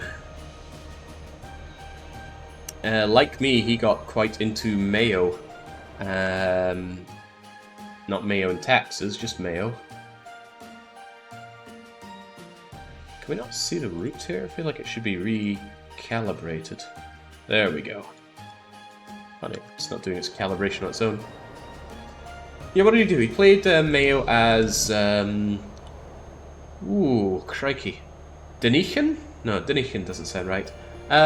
Proto-Romania, 14th century on the Black Sea coast. What country was that? I feel like it was Denichen, because we made jokes about it being called Diniken. But I could be dead wrong. Anyway, he would play that. Yeah, not Mayo, M-E-I-O-U. Mehi ist Imperata something something. But no, I did not talk over his playthrough. In fact, he would occasionally check in and see how I'm doing. Which is good, because I remember towards the end of that Three Mountains run, I remember staying up all night to finish off the first Three Mountains run.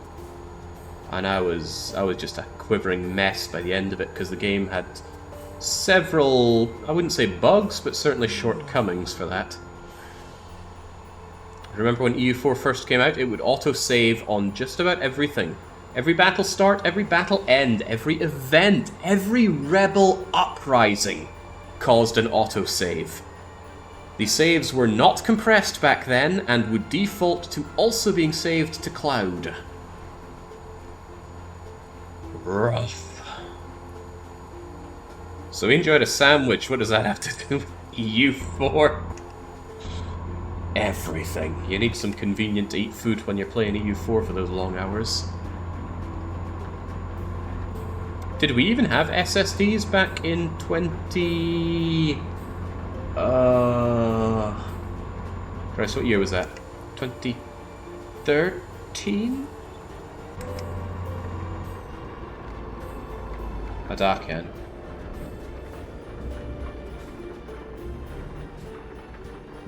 Yeah, normal people certainly didn't, and I was normal enough.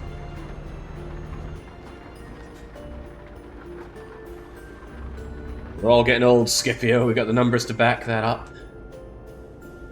I had a really feel old moment 2 days ago, it was. I was out doing my shopping, and got confronted by this lady who... She looked like she was in a cult. She certainly had a plastic binder full of leaflets that she was handing out. And she said to me, "Oh, you look so young. You must be under 20, right?" And that one just stabbed me. Absolutely stabbed me. Now, I'm very used to people thinking that I'm younger than I am. That's not the problem. The problem was, she was setting off that thing in your head that you have when you know that someone is just brown-nosing you. Oof. So what she actually meant was, "Christ, you look old. Let me say something nice about you. I'll pretend that you're young." Oof, rough.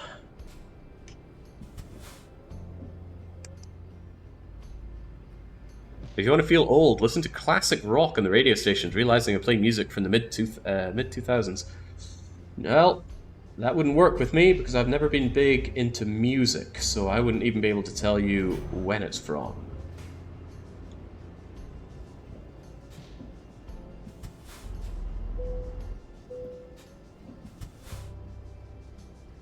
Can't be as bad as starting to get grey hair. I think grey hair looks very dignified. That wouldn't bother me. Losing hair, now that would probably bother me a fair bit, but the men in my family do not lose their hair.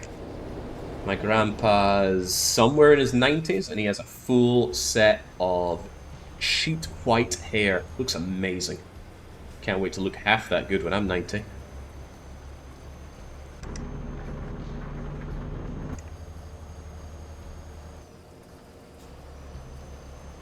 Here's probably half the reason that people do think I'm younger than I am. There was a bunch of Irish twunts that I met in a bar once, so we were chatting, and at one point there's a guy that's been sizing me up and down for a while, and he says, "How old are you?" And I says, "Well, how old do you think?" And he said, "Well, looking at you, I think you're like 20 or so, but you keep talking about things that are older." And then all of them start like really like up close spoken and pinching away, and it's like, and one of them says, "Check his crow's feet, he's not 20. That was good. But yeah, it's probably the hair. So I'm sorry, Heldon, for making fun of all your balding. But don't worry, it'll probably karmically kick me in the arse someday. And you have to understand, I'm laughing at you, not with you.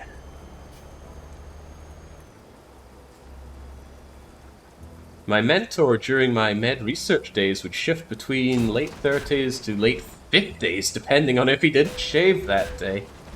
I've got a baby face, so it wouldn't work for me.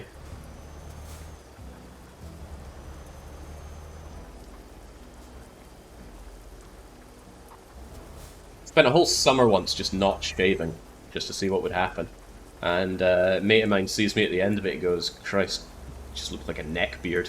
And well, that was that. I cannot grow facial hair. Just accept it.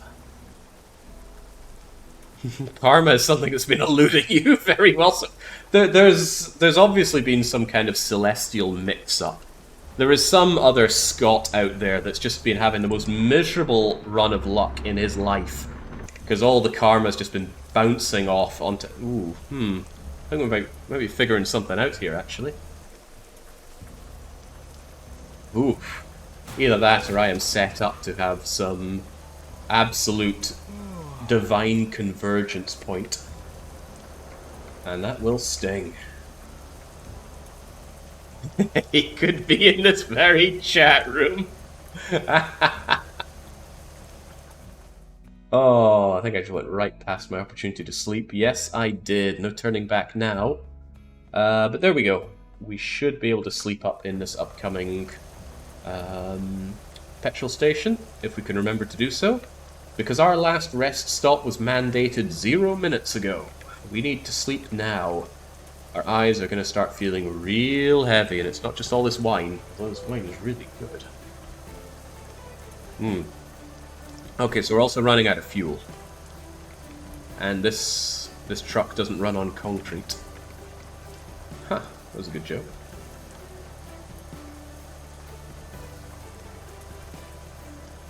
He once told me if he's meeting families for big surgeries, he would always grow out his beard for a day or two ahead of time.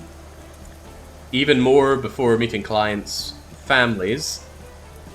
Lay of the land. Age is smart for folks handling doctors. Yeah, there's some situations where you absolutely want someone that looks like they've done the miles. I mean, if I had to have a pilot, or a doctor, or a bus driver, I'd want someone who looks considerably older. Never trust a skinny bus driver. It's like trusting a skinny chef.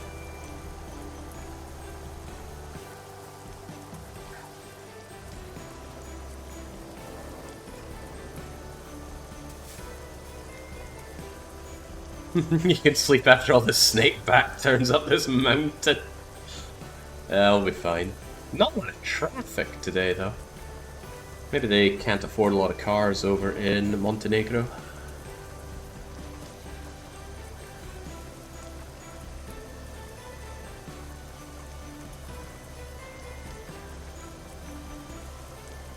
was wondering why we're going so slow here, but I suppose we are hauling 21 tons of concrete. It's a considerable step up from the 9 tons of liquid gas.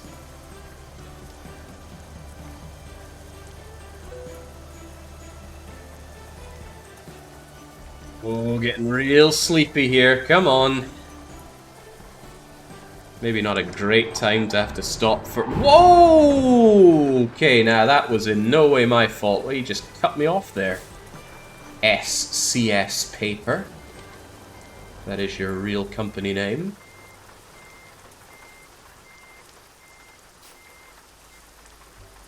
Stop backing up. Get a bloody move on.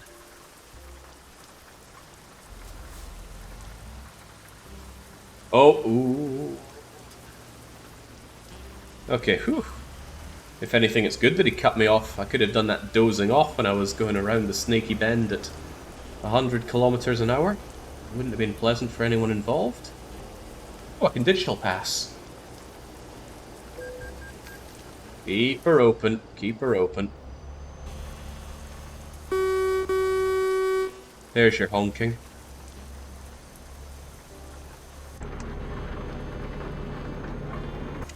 Is Dave the Diver still the long play? Absolutely. It's slated for this Saturday, I believe. I updated my schedule. I wasn't sure if I was going to be well enough to do plenty of streaming this week, but I feel pretty chipper. Might be all the wine kicking in, but I feel fine.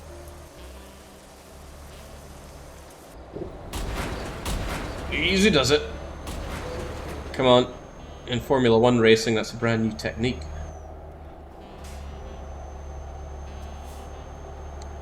I picked up a bunch of games in the Steam sale, and some of them I have plans to stream this week. Some I even have planned to stream today. Oh dear!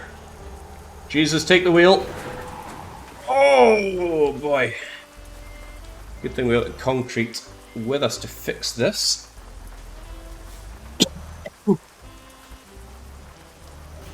I sneezed and the sun was in my eyes.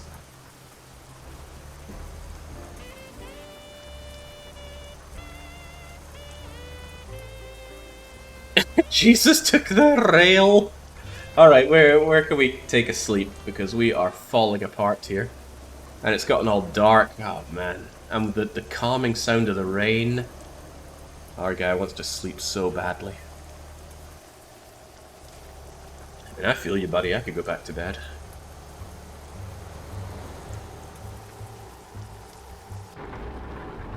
Oh, my days. This is just comfort incarnate. I think this would be more comfy than just a straight wide road. I always find there's a very calming feeling about just turning a steering wheel, especially when you've got a fair amount of heft behind it.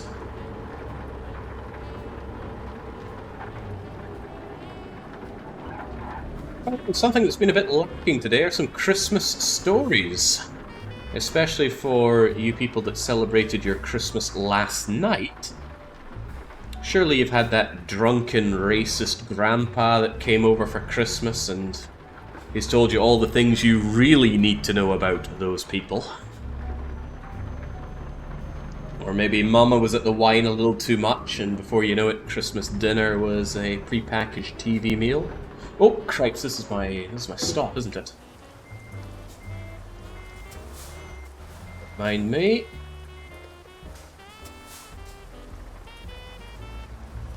Joke's on you, I live rural. Everyone is racist here. That's what we like to hear. You are getting tired. You don't say. Right, let's top up on fuel. One problem solved at least.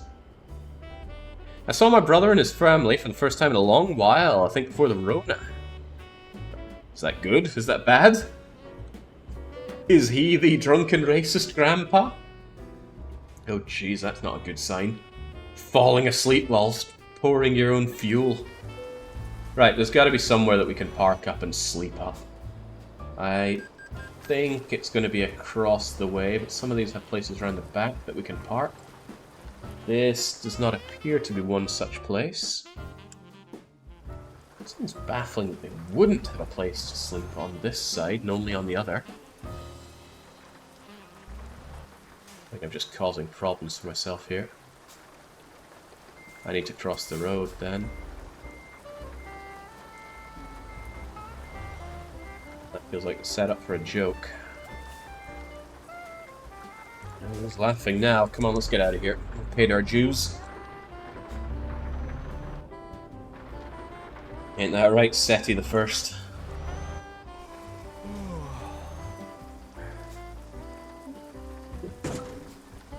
Can't believe how powerful these poles in the middle of the road are.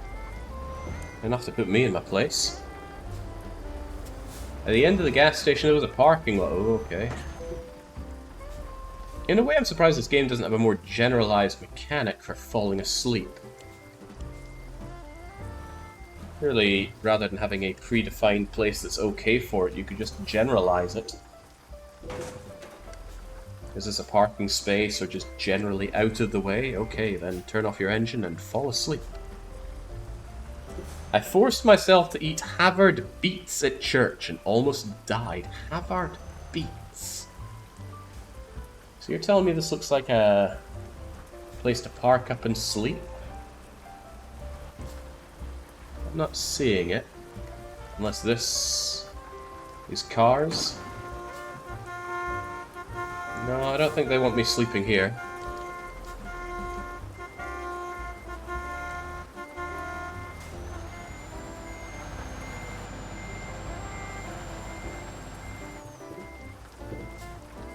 It's looking more and more like I'm going to have to cross the street, and I'm not sure if the barricade is going to allow me to. Oh my days, come on, snap out of it! Stop falling asleep! Ah, maybe I could actually just cross the road. Yeah, it might be one of those situations where you can just make a turn. Alright, alright. I can get behind this. Just indicate. Look at that indication that I'm doing.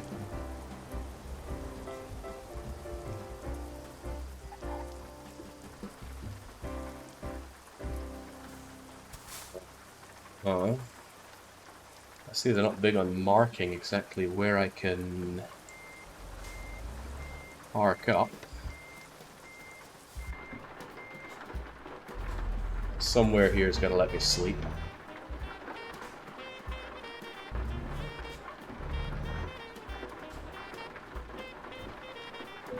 There we go. Ah. Oh dear. Oh dear. That was a lot more sleeping than I was hoping for. Granted, we are fully rested now. But now we have to finish this journey. Fortunately, it's not very far to go, but we've got long to do it.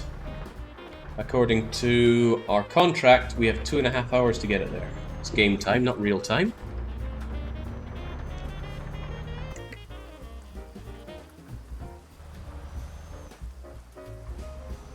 Oh, is Jake a millionaire? Yes and yes. In game, I have 3.6 million pounds. In real life, I live in Hungary, where the currency is toilet paper. And you better believe I've got millions of forint. Try not to think too much about what that is in real money. It's even worse than being a Canadian millionaire.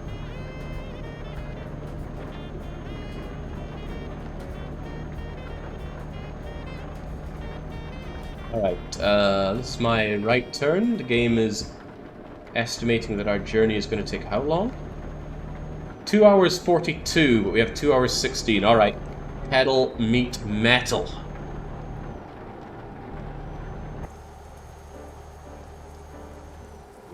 Got no time for traffic getting in my way. We're going to have to do this our own way. Out of my way. This is some specially ordered concrete. And we haven't even damaged the concrete. This could be a perfect job, actually.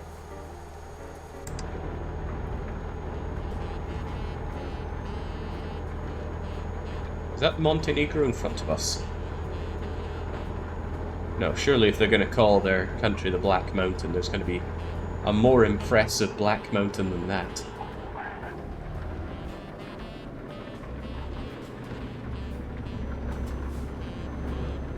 I knew a lassie called Monty back in the day. Among my peers, she was considered the most beautiful woman they had ever met. I couldn't understand it.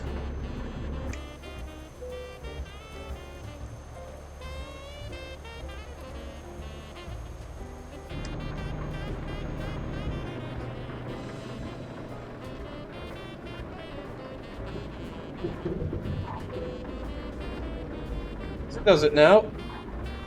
I don't know what city or town that we're in. But those commie blocks tell me I don't want to be here for too long. Maybe I hadn't met many women. No, it was common enough for me to believe that she was surely breathtaking. I just didn't share the opinion.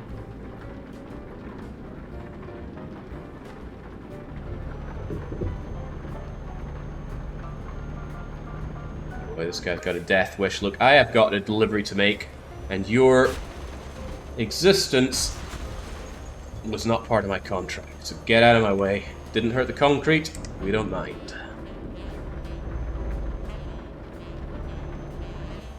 Oh, that was the Polizia there, wasn't it? That's okay. Hungarian is such a weird language. I don't even know what they call the police around here. Surely they're going to understand Policia, but they got some long-winded weird name.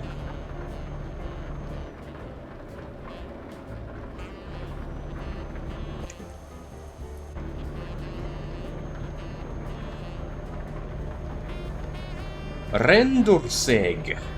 Rendőrség. Do you speak any Hungarian? Oh, no. Oh, heavens, no. I don't think, regardless how long I plan on living here, I'll be picking up the Hungarian language. I've never been well suited for languages. Whoa! Okay, ambulance. I don't care how desperate you are. That was not a legal maneuver. Igen, nem problem. Minden oké.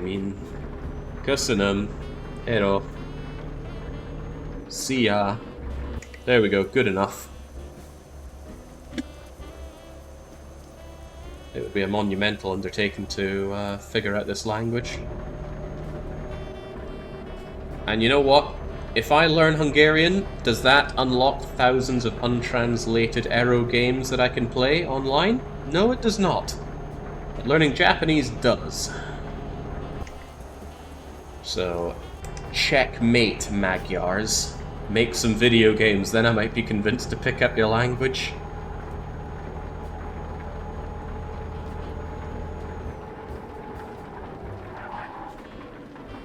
Wheels is so good. The sound of the shrieking of the tires brings back very fond memories of going out for fun rides with my mate. He loved driving in adverse conditions and just screeching around, doing donuts in parking lots and that kind of thing. I knew he'd get in trouble in one day, and sure enough he did. I was on a phone call to him while he was driving down the motorway, and he got pulled over whilst I was on the phone to him. Oh, good bloody times. Overshot that one. I don't have time for overshooting. Come on. I do not have long to deliver this vital concrete.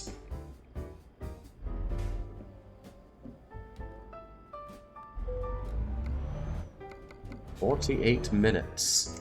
Well, we made the time. It thinks we're going to be there in 44 minutes. It's 30 kilometers away, but we must be entering. Oh, we haven't been in Montenegro. We're entering it now. I can see the flag up there. Montenegro is one of the flags that I actually put on display quite often. I have a collection of flags that I cycle through. And Montenegro is one of the better looking flags. And trust me, I've got good looking flags. That said, not once have I changed the flag since I moved here to Hungary. It's been Golden Horde, Timurid Empire, and the Papal States. Those are the three flags that I've had up since moving here. And really that's just two flags because I always fly the Papal States. I always fly the Papal State flag over my gym because I like the idea of God looking down on me as I get swole. Fills me with ecumenical power to push out that last rep. And I'm not joking here, right? I figure the things I say might sound like they're jokes, but I do very literally have that flag. The two crossed keys, yellow and white.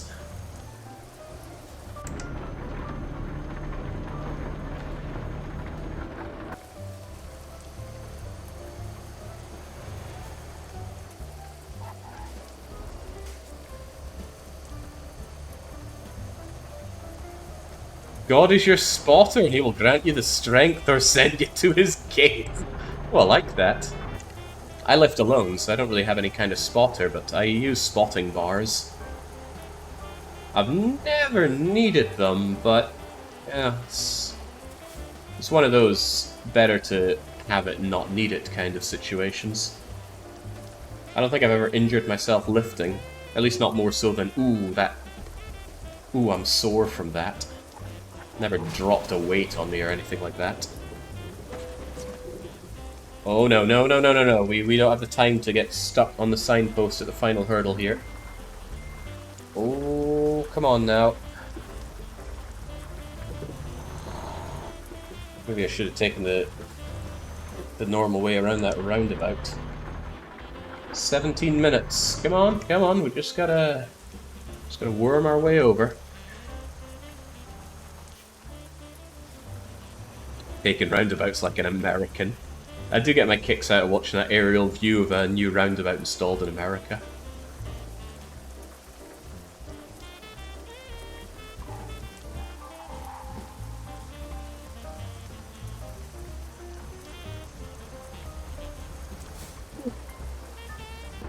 The counter to that is usually an American posting a picture of the UK's magical roundabout.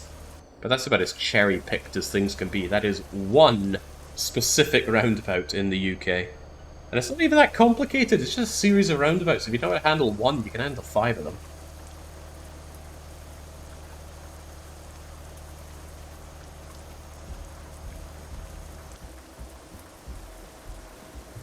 Well, even though I just had that problem, I still think I'll save a bit of time by taking this route.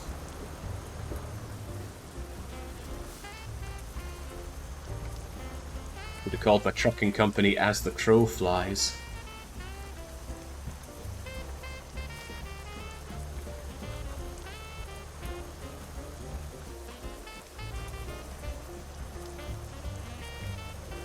Well, I believe I'll vote in the third option, Igars.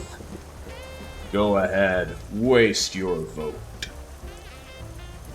Beta Electrical.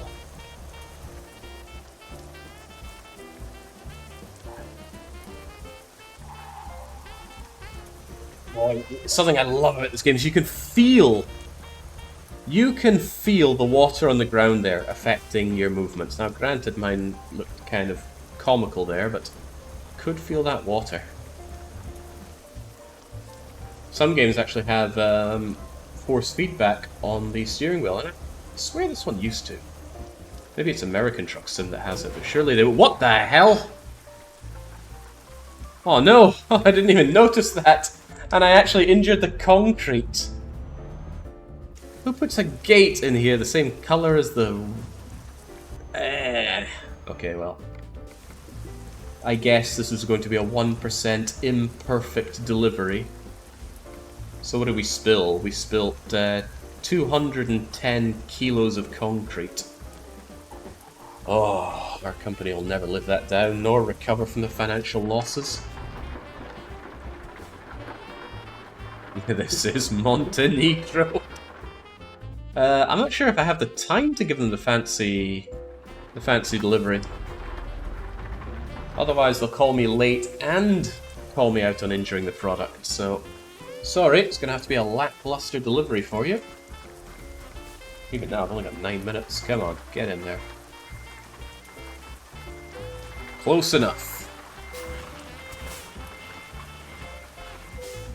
Delivery isn't timed, though. I'm pretty sure it is. Ugh, 1.2% of that concrete spilt. How dare I? Alright, you know what? That was a whole lot of fun, but I think we're going to call it there for the trucking. Just as a recap, we started out in Budapest, made our way over to, I believe it was Salzburg? What, Salzburg? It was somewhere. Oh no, it was Klagenfurt am Wörthersee. And then I'm pretty sure we came to an abrupt end somewhere around here and got dragged off back.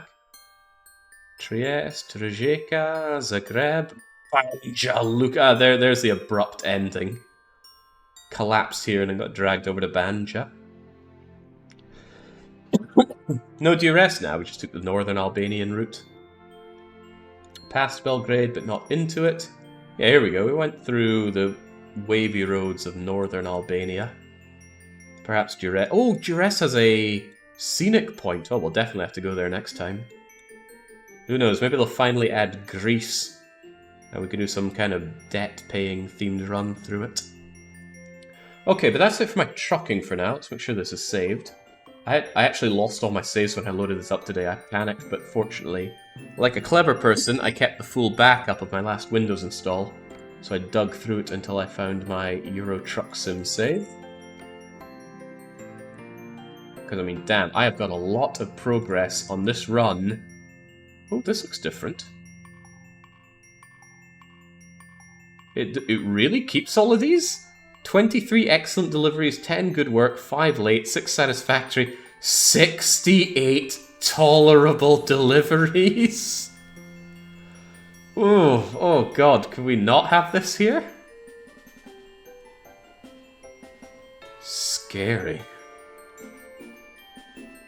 I've owned 44 trucks, 9 different types are used in the jobs. Ooh. This is cool. They didn't used to have this. What they had was I'm surprised they actually keep all of this, because that must mean they've been keeping this information since they made the game.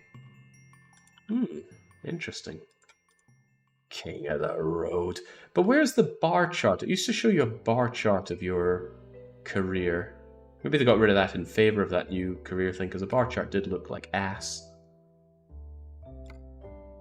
I don't owe the bank anything. Good, let's keep it that way. What are special transports? Special transports are ones where you are given a bit of a convoy. You have an escort, a police escort, and it's a very big fat load, so they close off the road in front of you and let you drive through it. Honestly, they're kind of boring, so I don't recommend them. Where are you seeing special transport? Oh, here they are, yeah. Could have sworn I've done more than 2, so that doesn't feel right, but they're not very exciting, so I don't tend to take them. They just pay quite well. Up top, the delivery log. Yeah, so day 2 was that. But yeah, it doesn't seem to show the bar chart there was before. But then again, this is better information. Oh, I see. It's not that I've done that many tolerable jobs, it's just that it doesn't remember the stat for the old stuff. So it just calls it tolerable. There's no way that all of these are only tolerable. A tolerable helicopter, tolerable glass panels, tolerable fireworks. Nah. Yet again, the game is at fault here, and I am a brilliant driver, as told by my good work. Good work. Excellent. Double excellent. Yeah, I'm too damn good. Sort by the rating. We'll see what's what. Do we need to see this? Well, look at all these excellent ones, alright? Late. See, reasonable. Reasonable is good. Ignore the reckless. It's in alphabetical order, which is a weird way to do it. Biggest money we ever made was on sodium hydroxide, and that was a reasonable job. Apparently that took 38 hours from Grimsby to Budapest. Funny, because that would have been done long before I'd ever considered living in Hungary. But as we can see, my best work was generally done long ago. Right, even so, I am going to clean up these bottles and glasses for one, and then I'm going to come back and set up the marble races, because what's the point in having Christmas if I can't give something? It's the season for giving, after all. I'll certainly be giving to myself, but that'll come later. So, spare me just a few minutes, I'll get that set up, and we can start rolling.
Alright, pardon me just a sec while I get this set up. I always feel like Marbles is trying to do me in because it's always forced full screen with no obvious way to make it windowed. It doesn't take Alt-Enter. Oh, now it does take Alt-Enter. Okay. Is it making its own noise here? No, it's not.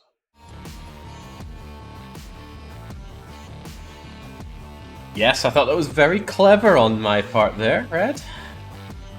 Christmas was yesterday, might as well do something nice myself, says Acro. Something nice?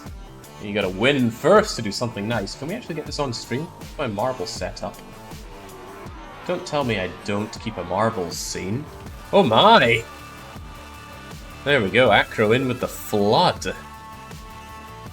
40 sub-gifts! Well, thank you kindly. Merry Christmas, says Pandora, getting washed away in the flood.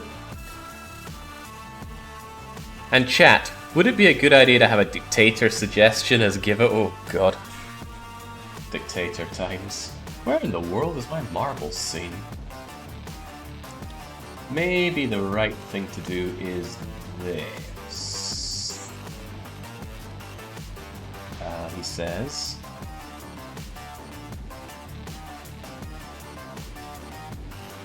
I appear to have lost the scene that I want. Oh, that's not a good sign. Alright, alternative idea. Making it up as I go here. Don't sweat the small stuff.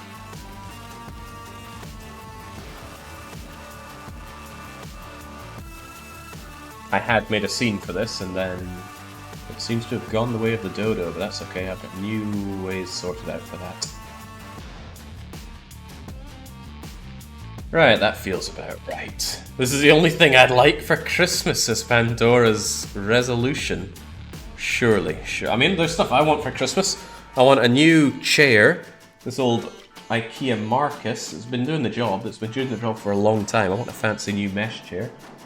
A new phone and some new headphones. But hey, nice thing about being an adult is you can sort out the ideal Christmas gifts for yourself. Leave the family to get you the socks and things. Right. So. It feels a whole lot better to give than to receive at Christmas time. Well, the receiving certainly feels good. Thank you, Acro. Time for me to really do some giving away. I don't really count the trucking stream or streaming in general as giving, right? That's me having fun myself. But we will absolutely get some giving done here with the marble races. So it's going to work as follows. We're going to run some marble races. Probably about 5 of them. Let's not commit to a number, but let's say 5. If you win, congratulations. I shall get you on Steam or whatever place you like your games from, and gift you a game of your choice. Could be that you want that crappy little indie game that's practically free, or you want the full edition of Elden Ring, or what have you. Or, I don't know, pre-orders for Dragon Dogma 2. Hell, that's probably what I'd ask for. Point is, if you win, I'll get you whatever. However, you don't have to take it for yourself. You could be very saintly. And if you are, you can give that gift to the 2nd and 3rd place winners. So instead of just one person getting a present, you ensure that 2 others get it. You're doubling the amount of joy being spread in the world. But you have to give up your own prize for that one. What a conundrum. Will you be a Grinch or will you be a saint? That is up to you. So, well, we have to have a race to start it all off. I guess I'll pick the first one. Let's go with Fear of Heights. Looks like a lot of people are going to get knocked out here, but that's fine by me. Select the type of race. A viewer race, right? Is this going to work, or is it one of those things that isn't actually going to work? I should have tested this, shouldn't I? For whatever reason, though, it's not letting me choose viewers. Is it not linked in? It's entirely possible that it's not. Ah, there we go. Okay, hold on. Nobody needs to see my fancy Twitch login stuff. Ah, I see. With my reinstall and such, it has forgotten all of my loggy in stuff. Okay, I think it should be back in. Hey, now we can do viewers. Excellent. Get me away from that. Get me back to the race. There we go. Alright, let's do it then. So, don't worry, you got plenty of time to join in. You don't need to race on this stuff. So, if you put in !play in chat, you will become what you've always wanted to be, a little marble for me to play around with. And as we can see, people flooding in already. There's a limit of 500, but I doubt we've never hit that limit here before. I doubt we'll start now. And you are all going to be racing. It should be a fairly self-explanatory situation. But the marbles are going to race down and along. And the first one to land is the winner. We don't care about anyone other than first place. We might end up thinking about second or third, but only if our winner is saintly and not a Grinch. You gotta get all the way down here in this Super Monkey Ball style finish point. It's a long way to go. Many of you will likely die in the process, but we've never had a total party wipe before. This is also a great opportunity to see the panhandlers in chat, because this drags out the kind of people that they never come along, or they never say anything, but they've decided now is the time to get involved. So, special shout out to Captain Ricard, Red Knight 452, Dinneretta, Without Dreamer, and Frostglow, not to mention Tacky 10969, for coming in and deciding that, you know, the best way to show support for the channel is to come in and panhandle off of everybody else. Well, me especially. And I don't know who this ball of cheese is. I thought there was a way for it to display all the names at once, but I can't see who the cheese ball is. Maybe they'll show up later on. Otherwise, we have mostly standard ones. Right, that's all the time I'm affording you to join in. So now, we just gotta get it go. Oh, there we go. Now I've got all the names. Who was our cheesy ball? Oh, wow. Dinneretta. That is very flamboyant, and I don't mean that in a good way. Right, never mind. We've got to get this started. Although, how do I even hit start? I don't know. It's like it doesn't want me to hit it. There we go. The jig is up. It's time to get going. You're not going to join in, Jake? Oh, good point. Oh god, let me join. Let me join. Ah, damn, I forgot to join in myself. How could this be? Anyway, whoa, looks like you're actually getting sucked up, first and foremost. Then thrown down, and are we going to have some people very early on go through? The answer is yes, absolutely. Lacaste, whatever they're called. They've got a picture of a very threatening-looking stuffed animal, and they are just weaving their way. Nothing's getting in their way. They are here to become the biggest Grinch or saint there is. Nothing is going to stop them. They're going to land easily down, get the boost, and everyone else just has to eat their dust. Nastarius can't quite keep up. All those losers falling down into the dead zone. But you're no longer the apple of our eye. Moss Kingen has decided that they want top spot, and they're going for it. Spectre in hot pursuit, no stairs, El Coro. User 3 making an interesting fall down there. They might get down through the hoop before anybody else. They're certainly defeating Moss at making the spiral round and down. Ah, Corpser couldn't quite make it. Right, looks like we have something of a 5-horse race here. Sard, Wutrax is there, User 3, Nastarias.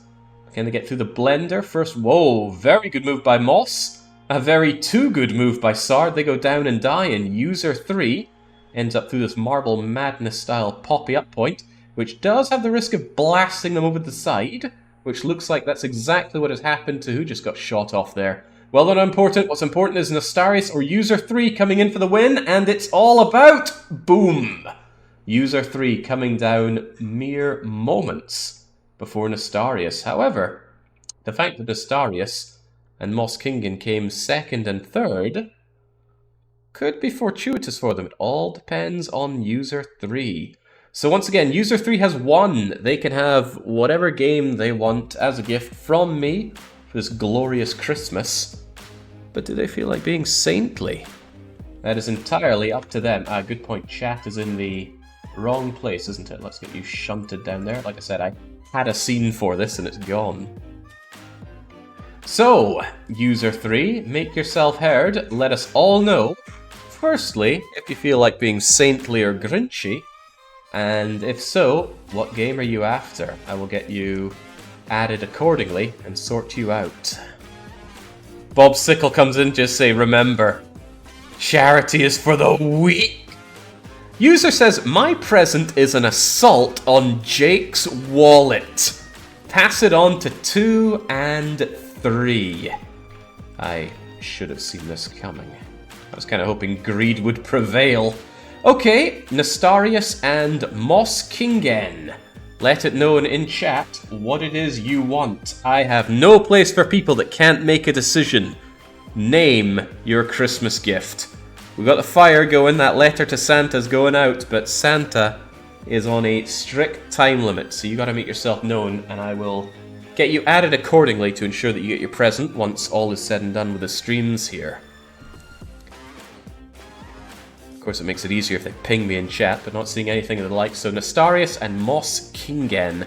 Moss Kingen makes a truly phenomenal choice. They want Factorio. And that is going down in my little book of grudges here. See, once all said and done, there's no way I can remember everybody that raced and won and such, so I always write it down and consult the paper. So in this case, user with 3 R's and a 3 wins, but gives it over to Moss Kingen, and they want Factorio. I'm going to assume you want it on Steam. I am open to other people wanting on other platforms. And do we have anything coming in from Nostarias, the second place winner? Are they even here? Nostarias. There we go. They said, well, I'd like to gift to winner number 4. That is not at all how it works. You win. You didn't take part in this not planning a gift, did you? Make your choice and make it soon. It's the only choice you have here. Right, whilst you are considering that, how about Moss Kingen, since you actually were able to come to a decision, choose our next race place. I always like to see the comments that come in. What a lovely choice. It was a lovely choice, wasn't it? My marble finish, that's better than usual, says Pultz. Very good choice. Alright, back to the race menu we go. Oh god, I didn't write down our next place winner. I just said their name. What was it again? Nostarius. I'm gonna check my notes and be like, what game is Nostarius? Why can't I find this? Cyberpunk 2077. Don't know why I waited on the number there. What other Cyberpunks are there? Well, that's a choice, isn't it? Anyway, we're gonna get our next race going. See if we have any more Saints or Grinches. Two great choices, says Franco. We'll see about that. Right. I'm not seeing a... oh, number 19 sounds good. No, but Moss says map number 8, the Devil's Chaos. Alright, let's get it done. Good lord, that is dark. Very dark indeed, although maybe that's just my monitor. This time, however, you better believe I'm joining in myself too. There we are. Damn right I'm getting in. So now, exclamation mark play to join, and, you know, we can pay homage to the people who come in for the first time ever in this community, just to panhandle, like GMO Ogway. They decided they came in just to try and drain my coffers on Christmas. That's all they're coming in for. Wouldn't be surprised if there are people out there that just come along on Christmas Day, scouring for titles that say giveaway on stream, and just join in to panhandle their way to glory. Well, that's all the time I'm giving you. Let's get it started. Obviously, you would gift to second and third, Jake, wouldn't you? Oh, no. I think I'll take one of those games I've been humming and hoeing about and get it for myself. Maybe like the Forsaken Remaster. That sounds about right. Right, as they drop down, who has got the best gravitation going for them? It is 86 Admans, as well as Spix and Mfurfur. They come around, they go over some kind of weird seesaw thing, but Mfurfur couldn't quite make it like many other furry types. They can yiff in hell. Spix, Adman, Wootrax. Spix taking the lead, Spix dropping through as they need to do. I can see Worm, I can see Kalpa, I can still see Spix and JoePro, but many useless scrubs, and of course some dignitaries, falling to their death out there, failing to make it through. Get through the weird funnel into the loop-de-loop, and Spix is still maintaining good lead ahead others, although we've got Miss Morrigan Nightshade obviously wanting to get more of those games that should have been demoing on stream. Well, this is your opportunity, but Switch just got slowed down in many ways. Can someone come and overtake? No, they're still doing well. In fact, everybody else is just getting clogged up. Slow and steady wins the race, certainly for Spix here. Pepper tries to blast their way through, but they come out with their mod sword swinging right down into hell. They couldn't make it. So Spix is coming through. Is anybody coming to challenge them? There's Morgan, there's Pekilact, Ninja, Kino, but they're all just not cutting the mustard. What in the world is this part here? They're going to be shot right across. This must be the aforementioned devilish part. Oh wow, Matty Mayo trying to do a bit of a wrong warp there, trying and failing. They just warp their way to death. Can we have Anorix or Hairman or Kessant coming in as they go through this weird and fiery, rubbly landscape? No, it's Hairman coming out on top. It's still a wee bit to go for the end point, so you got some work ahead of you. Let's follow your journey. You are the front runner. And if you're coming in front, you deserve all the right attention and get the real speed boost coming in here. This could be a great opportunity to speed past absolutely everything. Oh, what a mistake to make. You were so close, Herman. I could taste that. It was going to be the full DLC collection of Railway Simulator for you, clocking in at $2,000. But nope, you just couldn't land it. It is without the Dreamer, who has a very clear lead. As long as nobody else lands in the suit. Oh, you were so close, but it seems like Melkiad was able to do the big jump into the bowl. They made it. They win. The rest of you are all bloody losers, I'm afraid. Dreamer's just getting swished around inside the tumble dryer. They've lost all hope. But you never know, it could be that we have a bit of a saint and not a Grinch here. What will Melkiad do? Because it is Brauswind, and without the Dreamer coming in as the first and second losers. Of course, we need to hear from them. This is hilarious chaos, says Eleanor. Well, we wouldn't have it any other way in the marble races. We're here to win, and those that can't win get burned alive. I just saw our flamboyant cheesy ball get roasted. There goes the Fox, there goes Najao, Trufatio, Shifty Theory. Doc Spangler, can you live? No. No, you do not. Like the rest of Philly, you must burn. The final results show that only 6 balls had the brass to make it to the end. So many DNFs. Furfur being the front-running loser here. Good lord, we can see the people that have been playing one too many marble races. So you get for panhandling here at the 11th hour, being a loser. Got vaporized. Yes, you did. The Euclidean distance to goals always throw me when I see myself in the top 10. Well, Melkiad, I got no time for delays here. What's it going to be? Melkiad just comes in and says, hee. Are you a saint? Or are you a Grinch? Melkiad laughed, but was it a generous laugh? Or a greedy one? Yeah, only 6 finishes was brutal here. Wouldn't be out of the question to not have anybody win if that's the case. Come now, Melkiad. We ain't got time for this. Wonder if Melkiad's sitting there just not understanding anything that's going on. Just having a pool of drool form on their chest while they go, marble's fun. He already told you, Jake. Oh, really? I mean, I'm looking at this and I'm not seeing anything. Makes my life harder if I don't see anything. Oh, I assume they were just talking about how they are ascending in life. Is ascendancy something I should know? I'm going to go quickly onto Steam and check for the game Ascend... and see?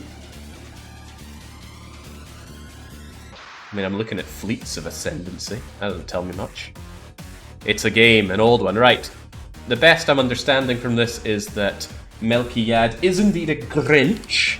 In fact, that's getting written in big letters in my little book of grudges here. Melkiad. I shall ensure that you get your ascendancy.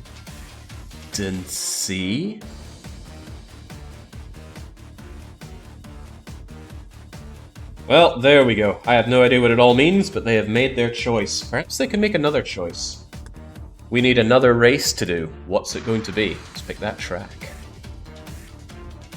What about games that aren't yet available? Does it have to be available right now? We'll cross that bridge. Right, if somebody wants a game with no clear release date, I don't know what to make of that. Pre-orders sound like they'd be a pain in the ass. But you know, if I was winning, I'd get Dragon's Dogma 2 for myself. Right, what are we going to be playing at? I'm not really trusting Melchiad's state of mind at the moment, so if anybody chooses a number or a name of something that we're going to do, we're going to do it.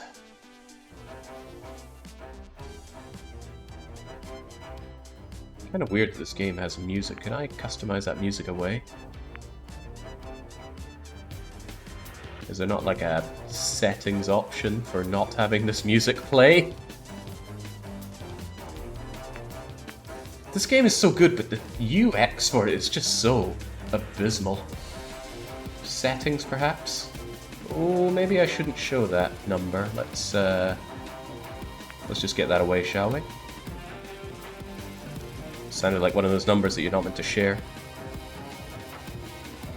Yeah, there we go. I don't want any music here.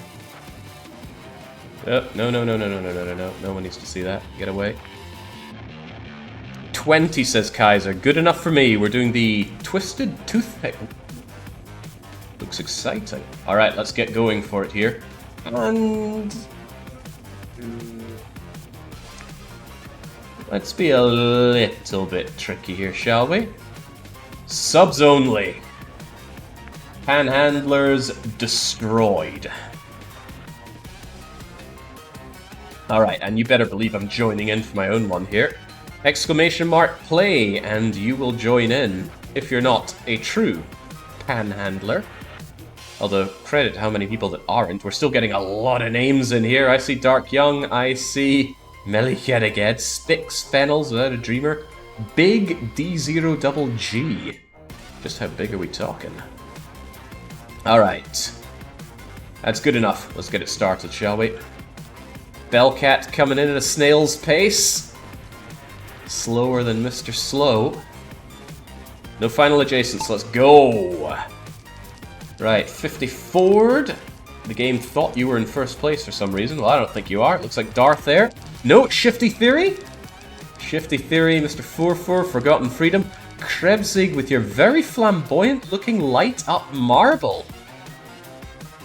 He's greased his balls. I know, because I sold him my spare grease.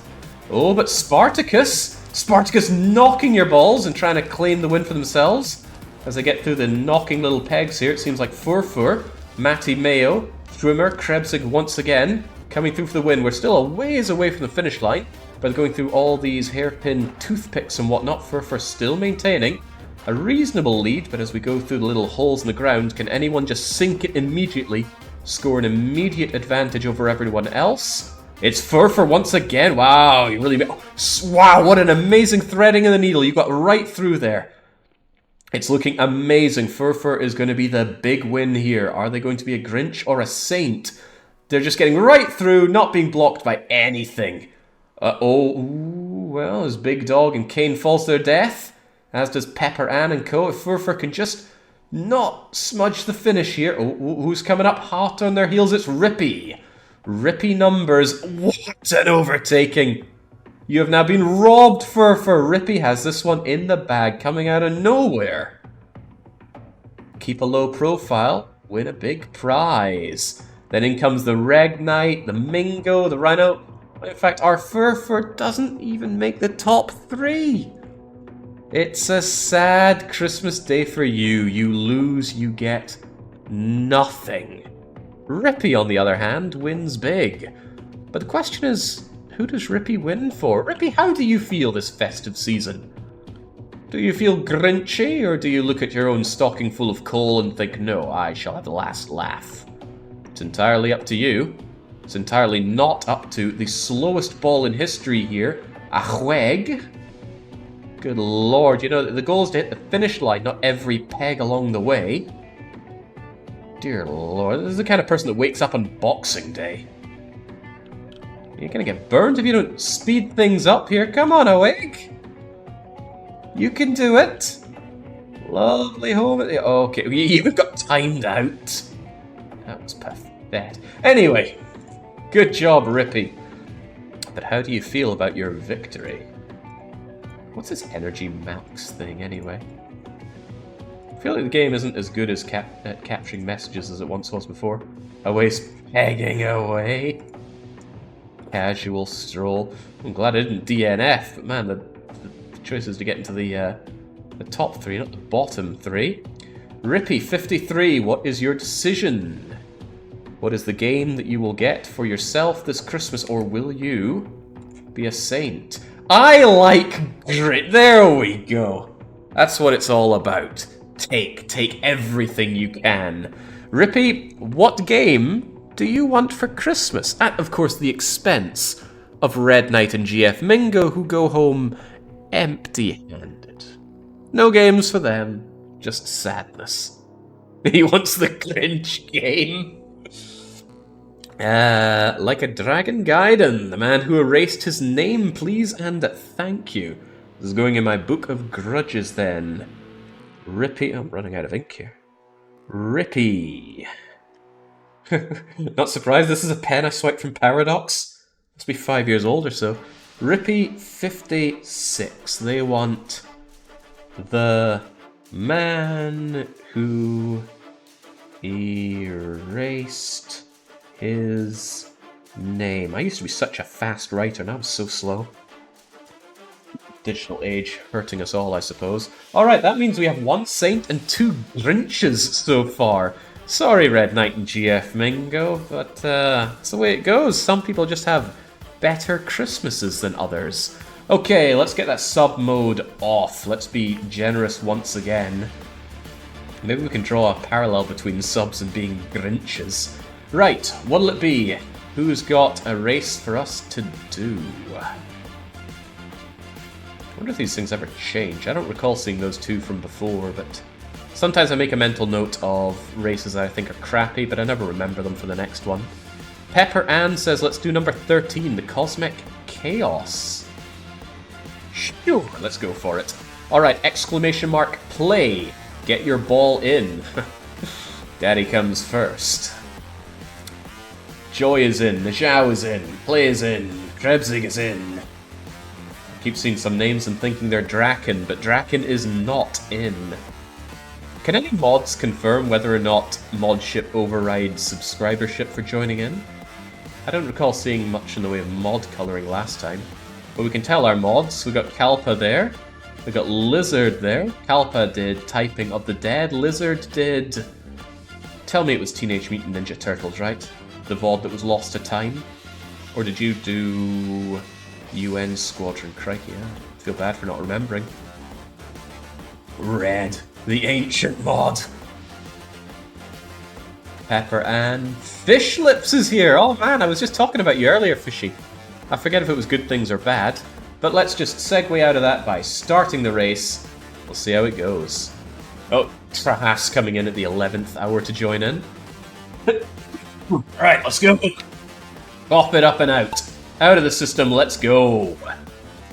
So, first of all, everybody has to get down this massive little funnel. Massive little funnel. Well, it is massive and the hole in the middle is tiny. They're all going to converge. Some people can bash into other balls in order to expedite their journey down. Doesn't look like anyone's having a happy collision here. There's that bloody flashing marble once again. Oh, well, there we go. Health has the wherewithal to make their way through. Way ahead of the other losers. That's how you get ahead in life. Unfortunately, bang! That was a lot of slowdown there. That cost you all the time. And that gives Zeleb the excellent opportunity to get a bit of time on you. And wow, that is enough to make a man dizzy. Who was that slow bastard at the end there? Round and round they go. Functionally, I think it just works the same as going in a straight line, really. So where do they have to go? They've got to go through this giant centrifuge. And there's a lot of ways to get to the end point there. It doesn't look like a lot of opportunities for people to DNF. But it's certainly an opportunity for Hardmuth to F here. 106, your lucky number, straight down the chute. No time waste. Make it through the pegs. Get a good lead. Become the Grinch or the Saint. A quick show of hands, chat. tell me, do you think you would be a saint or a Grinch if you win? I'm not saying I'm going to hold you to it, I just want a general finger in the air for how many people are going to do the right thing and how many people are going to do the nice thing. Grinch, Grinch, Grinch, Grinch, Grinch 120%! Who could foster such a community? Right, Choshrow has struggled through to become front runner as they make their way over these annoying little speed bumps. Anyone could come out of this. Usually the clever player is the one that goes around the side, avoiding all of this. Doesn't look like we have a lot of clever buggers around here. Oh, well, someone made the side swipe there, but they're way too far back for that to make a difference. The ending is right here. Who's going to fall down the chute? Just avoid the pegs. Choshrow, is it your day? Yes! Choshrow even hit the peg, but just powered through it, unlike Nyx! Oh, Nyx has contributed many things of great value to this community, and his presence is a joy for all to behold. Unlike Wind Tears here, what is this? You trying to lose? You trying to invoke the pity vote here, because it doesn't work. Look at the Grinches around you. My god, this is like watching Nikki playing that Motorsport Manager game. Get in the chicken suit. Ellie, oh. It's a putty competition. Well, the burning is a fair bit away, so you do make it through. Right, well done, Choshrow. Combination of marbles and wine seems to bring out the best in you, says Alik. It's kind of actually bringing back the aforementioned feelings of Motorsport Manager. Good times. We need another game like that. Choshrow. Choshrow has claimed in advance that they are a saint. I wonder now that they've actually taken first place that they still feel that way. Part of my plan here was to make people claim one way or the other, and then if they do win, see how they really feel about it. No, that was said after winning. A likely story. Alright, into my little book of grudges it goes. Double the damage on my wallet though, that's for sure. Tin Shadow. I need to use one of my other stolen pens now. Tin_Shadow. And Laka, LAKKA72. What games would you like? Also, you can make my life a lot easier by either whispering me on Twitch so I can keep a hold of you, or add me on Steam. I will need to confirm you one way or the other. So. Tin Shadow Laka72. Laka says, oh boy, I've been wanting to get Knights of Honor 2. Aha! We have EU4 at home, the game. I've played Knights of Honor 2. Knights of Honor 2. I'm assuming that everybody's getting these games on Steam, unless said otherwise, so I will sort you out with that. You make my life a lot easier by adding me, otherwise I shall reach out once the stream is done and get that into your pocket, into your stocking, so to speak. Tin Shadow wants the perennially early access Timberborn. I've had my eye on that game for a long time, but it just doesn't seem to come out. Maybe it is out of early access by now, but the problem with EA games is I lose interest in them if they don't come out lickety-spit. Maybe I'm just really biased against it. But still, it was an interesting enough looking game, and you can tell me just how good, because that is your Christmas prezi. Right, we are 2 for 2. 2 Grinches, 2 Saints, and a lot more than 2 damages to my wallet, but that is my problem, not yours. One more roll of the marbles. Let's do it. But what are we going to race on? I don't thank me just yet, Laka. You don't have the game. For all we know, I just say I do these, and then I ban the people who win so they can never complain about not getting their prizes. Right, we're going to actually do the Mountain Mingle, because when I read that, I misread what that word was, and it gave me a little giggle. Let's go! Nothing like some mountain climbing, or is it mountain descending? Here for Christmas. Gotta join in myself, of course. Ooh, boy, this one's got a lot going for it. Got pegs and bumps and loop-de-loops and the cleaner and the centrifuge. And I swear somebody who spawned in has a really pretentious ball, because that's not a ball at all! What the hell is this? This seems a little bit unsporting, doesn't it? Oh man, it's going to be all the better if you go down into soup. Righto, righto. We got 147 balls so far. You might think your odds aren't very good, but look at it this way. You're either going to win or you're going to lose. That's a 50-50. Let's get going, shall we? And remember, someone has to win. And on top of that, if the person that wins isn't you, there's another chance that they could let you win. So really, you got a 2 in 3 chance of winning. Those are good odds. Now put them to use. The game seems to think that Spartacus is the front runner, but it's way too early to say. Lazy Puka, Schwambi, Pultz, they're all falling down. And I think this is one of those fall down and rise back up. Yeah, we've got anti-gravity. It's like we're doing a Park Beyond coaster. Hi-Fi Panda miles ahead of everybody. Instantly doing really well. They drop right down. Along they go, Hard Muff and Narak miles away. So what'll it be, Hi-Fi? You are the star of the show right now. Make your way through these little pegs. All those red flags in the way, doesn't matter. You ignore the red flags in relationships and in marbles. Ascend all the way up, get over the speed bumps, and, well, good thing you don't have to... Good thing you asked for a hi-fi system out of me this Christmas. That's not really a thing people ask for anymore, is it? Surely? They just have their phones, right? Hey, I see myself there. Maybe I could win. I'd get that Dragon's Dogma 2 pre-order, I think, or Forsaken, one or the other. Right, NRAC. I mentioned them earlier, but they did manage to come along and defeat Hi-Fi Panda so far. Not a lot of DNFs, though. I think we spent our DNF budget really early on today's marble races. Got all but 6 dying in the second race. That was good, though. Third place is promising, said Runic. We'll see about that. NRAC. Oh, yeah, well, there you are. Third so far. Orlov, leader of the bunch. You know him well. The BR races over here, significantly slower than the real races, but it's got such famous names as DDR, Zengis, Corpsey, Blackie, Finellis, Kane, and all the rest. So down they go, they finally converge into the tumble dryer, through the centrifuge, and Hi-Fi Panda, despite all that, still coming out on top. Apparently. Oh, I thought this wouldn't be a DNF run, but goodbye, Nestorius. Hi-Fi Panda does loop-de-loop. Gets blasted through. Is this really front place? No, actually. Some people managed to completely wrong warp their way to victory. Look at him go, Mordkalb. Mordkalb just got blasted through, ignored everything else, and decided victory shall be theirs. Good job, Mord. And Runic does indeed come in 3rd place. Now, Pepper Ann is rightfully bringing up the fact that Mord is a cheater, but the counter there is absolutely no rule against cheating in the marble races. Hell, we had someone drive a car to the finish line. I mean, James, you might have someone drive a car to the end of the Boston Marathon, and nothing in the rules against it. Well, I'm assuming not. Sounds like it'd be a messy drive.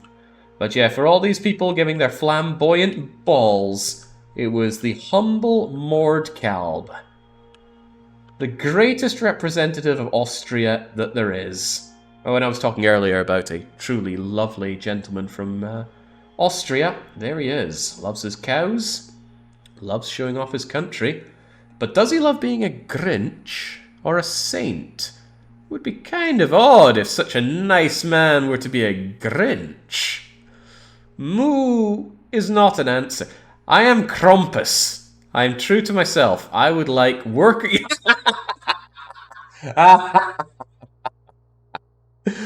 Oh, one of the nicest people that we have in the community. And they have decided that they're Grinching it all the way. True to myself, I want workers and resources. Soviet Republic, pretty please. And Dark Young comes in to say they're not even getting a good game. Alright. More... curse this pen. Right. Mordkalb. Workers and resources. Shouldn't need the Soviet Republic on that. I know exactly which game it is. A game I myself am very interested in picking up and playing, but once again it's perennially in early access. Right. Never be predictable. I said we'd do 5, and we did do 5. We're going to do 1 more. Does anybody have a race? No, actually, why don't we just go for the longest looking one? That can be a recipe for disaster, actually. Look, anything that averages more than 3. I recall Castle Siege being awful. That sticks in my head as being a pretty bad one. Slippery Slopes, that sounds kind of Christmassy. Christmassy and long. 25 for December 25th. Death Alley. Ah, yes. How very Christmassy. And yet Frozen Kaiser being the one to say that. You can do a community map. I'd rather not stray from the tried and tested at this point. What was I just looking at? The one before that? Not the Mountain Ninjal. Or the Mountain Pass. Okay, I've managed to lose it, so we're going to go with the 25th one. Alright. I will Grinch it up. Subs only for the final one. Let's go. And of course, got to join in myself alongside the greats like Franconian and Green Giant TV. I see Lona, I see Bellcat, I see Kiryu, and oh, Twink Fox! I thought after I capped you in State of the Decay 2, you'd never return, but nope. Oh, I guess they weren't allowed in heaven. What do we have looking for us here? Is it just a big straight line? You know what? I'm not interested in just a straight line. That's not very exciting, is it? Let's go to that frozen place after all. What was it? What was it? Like 3 minutes or so of a frozen level. What in the world was it? It wasn't called Frozen, although that looks interesting. It was Slippery Slopes. There we go. Alright. That's why it's heaven precisely. Ooh, this looks like there's an opportunity for people to slip off the sides. That's what I'm talking about. Again, let's make sure that I'm in as well. Just like Pepper and Dark Young and Blue Opanox and 54 and Spix. So yeah, in case you just smashed join and went off to the kitchen to make yourself a cup of mulled wine, you gotta join again. Alright, that's long enough. We have got 82 balls clashing for victory. Bohemian Tactics looks like they're the last one in, but will they be the first one out? May the best ball win. That was a great beat drop moment. The music that we're playing right now is Domina, an excellent game about raising gladiators. Unfortunately, it has been delisted from Steam. The developer just lost it, I think. But death of the author and all that, the game remains fantastic. So everyone's really clumped up. Everybody made it through the pachinko section easily enough. But it looks like Dave or Kai... Wow, I've actually seen Frozen Kaiser do well in the Frozen map. Who would have thought? Can they avoid the cannoned out chunks and make their way down?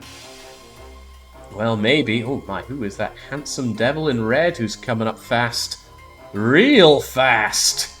Oh yeah, that's what we like to see. Now come on. Oh god, the boulders. Get out of the way!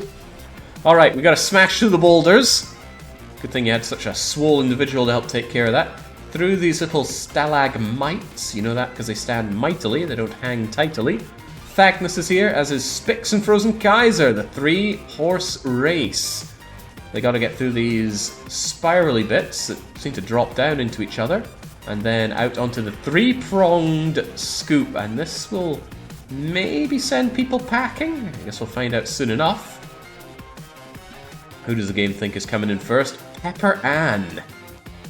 Recycle or kiss my can. Where's that from? Looks like a Recess character. Alright, alright. Whoa, what's all the people just hanging around here? Get a move on. Oh, I see. It spirals you out upwards a bit. Are any of them going to jump over here too far? Nah, it doesn't look like they have the momentum. No need for momentum here. You just got to very cleanly get through the Gladiator-style foam prop-up things here. Man, I loved Gladiator, the show. Gladiators, are you ready? Oh my, what a clogging point. It actually looks like the last one in has the advantage. Oh no, how could this be? I might have seen it the wrong way round. If you land on top of the other balls, you're just going to be cast out into the beyond. Ooh, but then the first one in has their own advantage. I don't know what to make of this. Actually, when all is said and done, I do think the first one in will have the advantage, so I still think we're reasonably sure to see a Frozen Kaiser come out on top once everyone is swayed back and forth. There he is he the leader of the bunch? He fires coconut shells. Yeah, there we go. If he can get through some more stalagmites.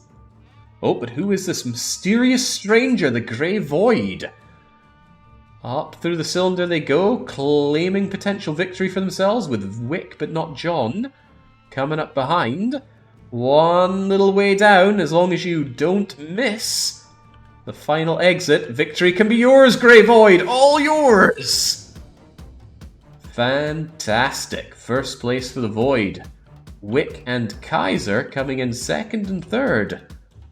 There's Dark Young coming in for the finish, as is Shadow Chocolates! Whose sock puppet account is Shadow Chocolates? Oh man, like I needed to be reminded of the Hot Pot Recipe punishment game. Yeah. Well now, Grey Void, here's the big question. Do you feel like a saint or a Grinch? This is our final marble race, though. Regardless how Grinchy or not you are. Let's spread some joy. Ooh, oh dear. Oh dearie me. You still got the keys from me, unless you got better plans for them, says Lizard. Yes, plans. I think I'm going to use those for New Year's, because I didn't have time to sort out a kind of giveaway for keys like that. So I went to the marbles, but I think I'll do it at New Year's, Lizard. Right, Grey Void. If you're spreading the joy, that means Wick and Frozen Kaiser get to choose their games. What will they be? No joy for Jake's wallet. Considering that Frozen Kaiser is the man who just went and googled hardest Professor Layton puzzle when I had to do that in my weekly one-shot. I'm already just currently googling most expensive game on Steam. They want Dragon's Dogma 2. Frozen Kaiser Dragon Dogma 2. And what about Wick but not John? Wetter wants us to scroll through the list, but they want to see how they performed. Wetter, you came in December the 25th. Congratulations. Pick your game. Disco Elysium. For some reason I thought you'd played that already, but hey ho. Maybe you just want another copy. Alright, Wick. But not John. That is a pain in the butt to write down. I hope you know that. And you want Disco Elysium, which means our winners in total. User 3 dedicated their win to Moskingen, who wants Factorio, and Nostariats, who's getting Cyberpunk 2077. The Grinchy Melchiad is taking Ascendancy, whatever that means. Rippy, old Grinchy Rippy, wants the man who erased his name. Tin Shadow and Laka are the beneficiaries of being saintly and get Timberborn, Knights of Honor 2. Mordkalb, El Grincho, wanted workers and resources, whilst Frozen Kaiser and Wick, but not John, benefit from Grey Void, getting them Dragon Dogma 2, and Disco Elysium. Well, 1, 2, 3, 4, 5, 6, 7. Oh, Christ. 9 games. Alright, good to know. I will get those in your hands later on today. For now, though, I'm going to switch out, and what I'm going to do is I'm just going to enjoy some games that I picked up for me in the Christmas sale. Picked up a bunch of different ones, and I figure, let's do more than just trucking and doing some marbles. Let's actually play a game or two. No, not Sudoku. Not at all Sudoku. H2RG says thanks, and Frozen Kaiser decides to pay it forward by giving a sub to Lino. And Orlov. Oh wow. No, not Draken. I bought Draken long ago. Didn't need to pick it up in the sales. Also glad to see that the people who are complete tryhards in marble racing did not end up winning here. Kind of sad to see myself on the DNF list, that's for sure. And how does Voltron not have an ID number? What is their secret? Perhaps we'll never know. Alright, marble racing, fantastic, but you gotta go now. And music, you've gotta go as well. Oh god, I never shut down my trucking game. You've just been humming along in the background all this time. Away you go as well.